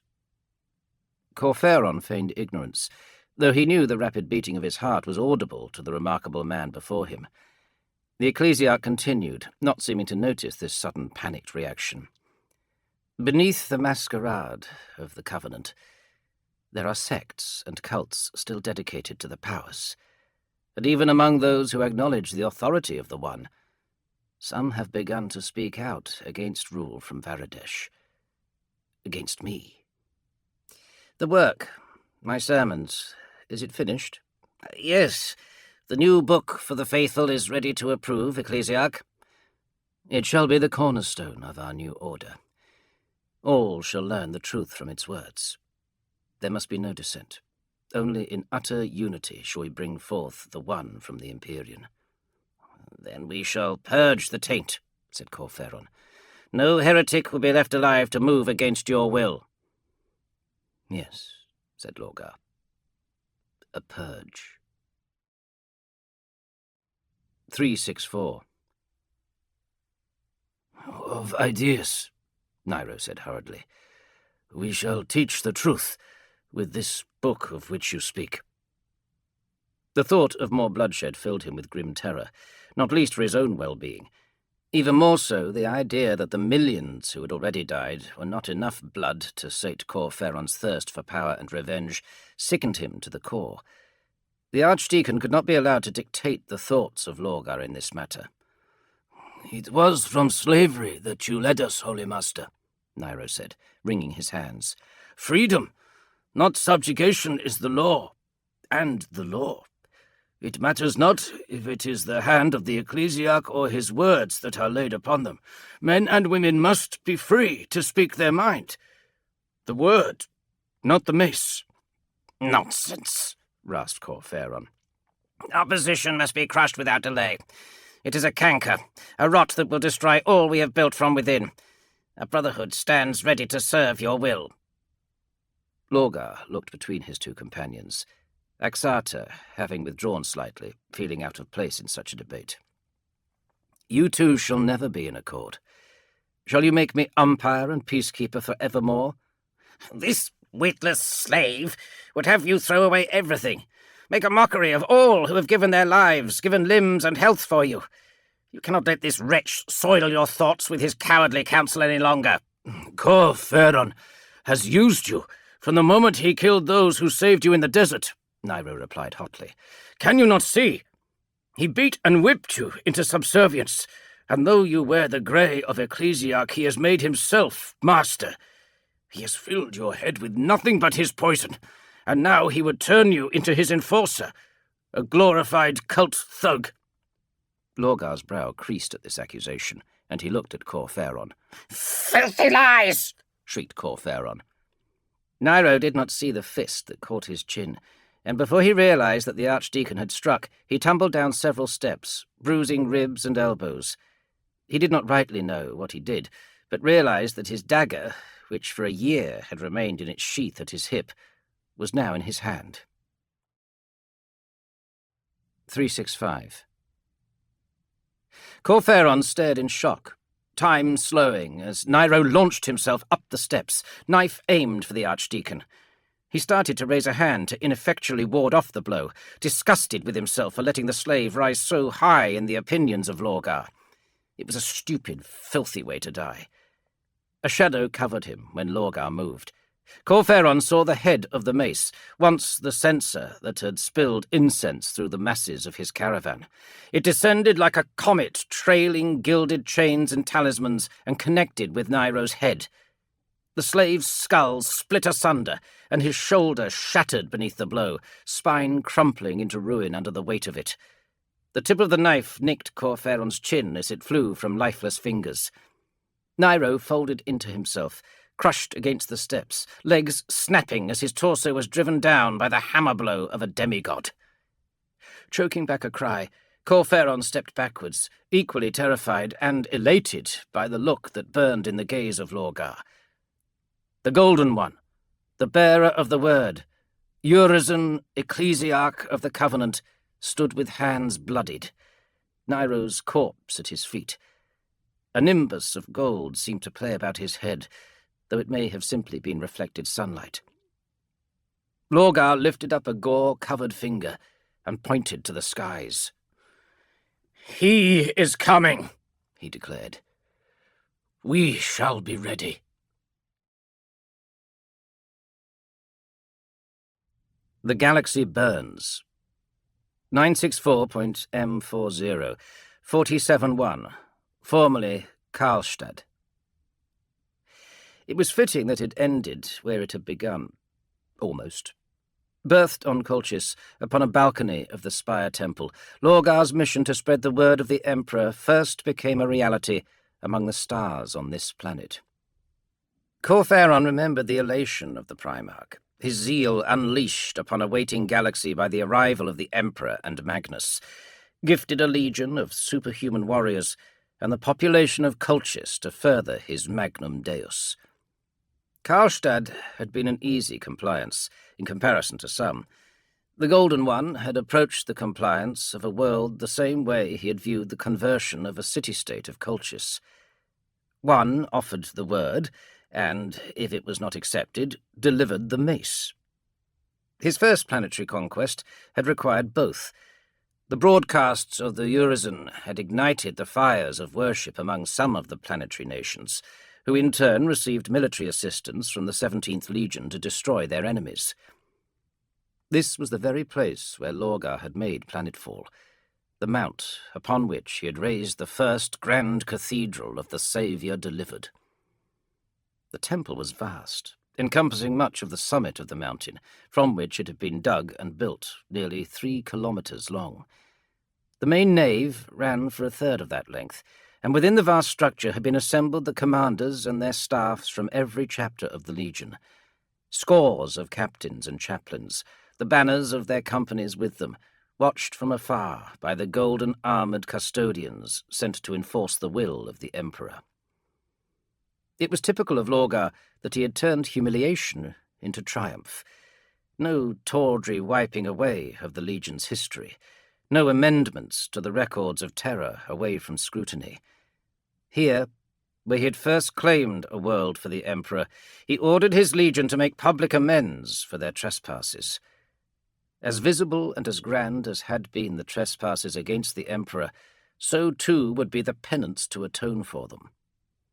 With them, the word-bearers had brought the sum of their wisdom and faith, every book and scrap of plex, crystal or parchment containing invocation and prayer, every banner, icon and aquila, every purity seal and oath paper, every reliquary and talisman.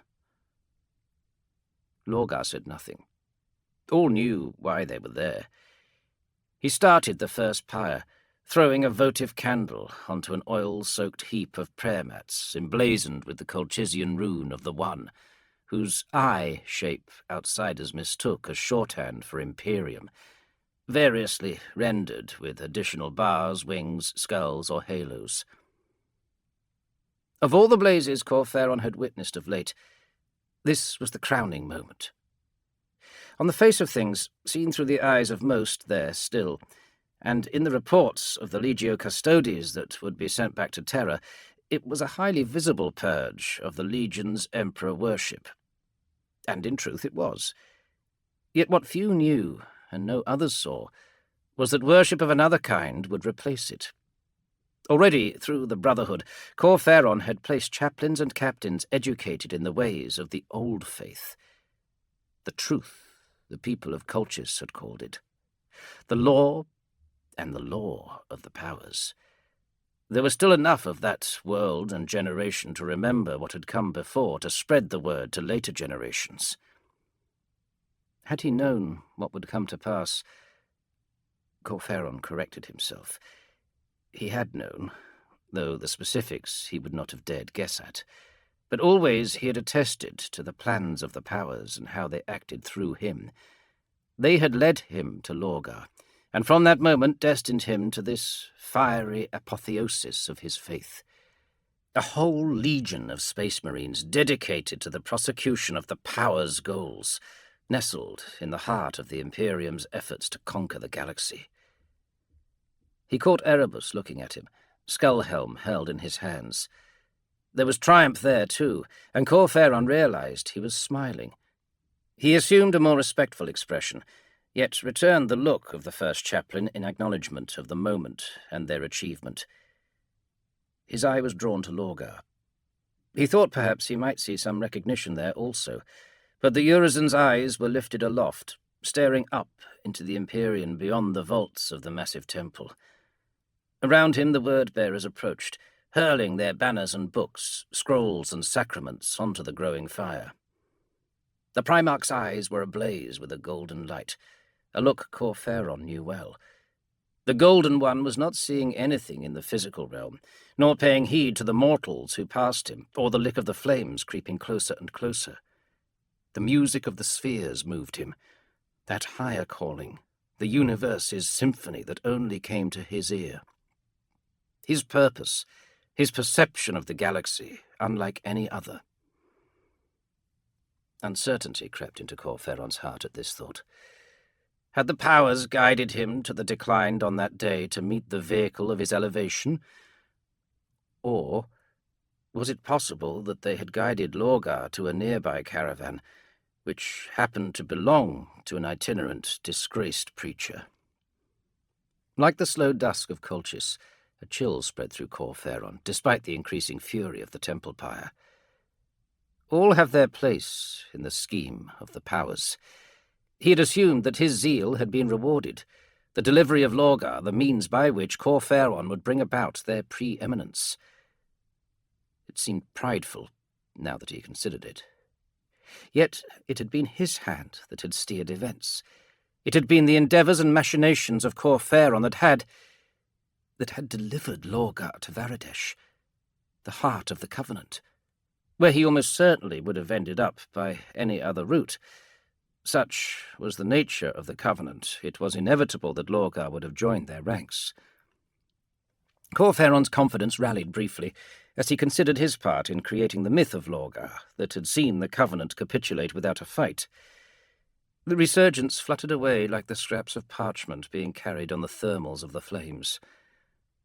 Lorgar's Primarch gifts would have seen him dominate the Church of Colchis under any circumstance, whether physical or moral. In fact, Corferon's exile and tutelage had delayed that ascension by several years. It was folly to doubt, he chided himself. Where was the strength he had shown in moulding Lorgar into the leader he was today? The teacher and acolyte. Yes, that was all Corferon's doing. Perhaps it was a little arrogant to think he deserved all of the credit, but he had guided Lorgar well, and the Primarch had recognized that, rewarded his contribution and loyalty. Tutor and student, father and son, indivisible.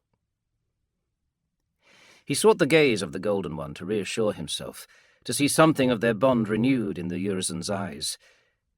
Still there was nothing, only the faraway look of a man occupying a different realm. If Corferon stepped aside, there would be a literal legion of willing devotees to do the bidding of their Primarch, Corferon was despised by most, his position, despite not being a space marine, a spark that lit the jealousy of many in the 17th. His manner with inferiors had gained him few allies, even among the Brotherhood. That clandestine sect was built upon secrecy and a complete lack of compassion. But they answered to the Keeper of the Faith. They would never turn on him. It was a delusion, quickly stripped bare by Corferon's newfound enlightenment. Lorgar commanded the Brotherhood, and at his word they would rid the universe of Corferon as easily as they had the Terrans and the Colchizians, too enraptured by the worship of the Emperor, to accept the new order, their old faith. More and more of the Legion's panoply was piled onto the burning mounds, all of it sacrificed, the achievements of the Great Crusade cast aside in a show of contrition. All a show, Corferon thought, with a lump in his throat and a tightness in his chest. Lorgar desired a god to worship, above all else, and would stop at nothing to find it. Nothing. He had endured, for it was the Urizen's way to avoid strife. Always, despite all setbacks, small and grand, Lorgar prevailed. Corferon thought of the beatings he had given him as a youth. At any moment he might have employed the voice, could have commanded Corferon to stop, to obey his merest whim. But he had not. Why? Why had he put up with the humiliation, the physical pain, the disdain of his adoptive father? The surest disguise for his own ambition had been to hide it within the cloak of another's. All that had occurred, from the moment he had stepped from the tent in the great expanse of Colchis' deserts, Lorgar had desired. Perhaps not desired, but allowed. He had allowed Corferon to take him from the declined. He had allowed the chastisement, even speaking and fighting on behalf of his abuser. And now that he had finally cast off the illusory faith in the Emperor and rededicated himself to the powers, what now? Did he need Corferon? An ember fluttered from the pyre and landed on Corferon's gauntlet. He brushed it away, turning it to ashen dust. Lorgar would dispose of him as easily as he sloughed away all previous faiths and guises. Always with regret, always with a tear and self-flagellation, but all the same, Lorgar removed every obstacle between himself and his goal. Staring ahead, lost in the flames, Corferon wondered when he too would be thrown upon a pyre. Just another obstacle between Lorgar and immortal greatness.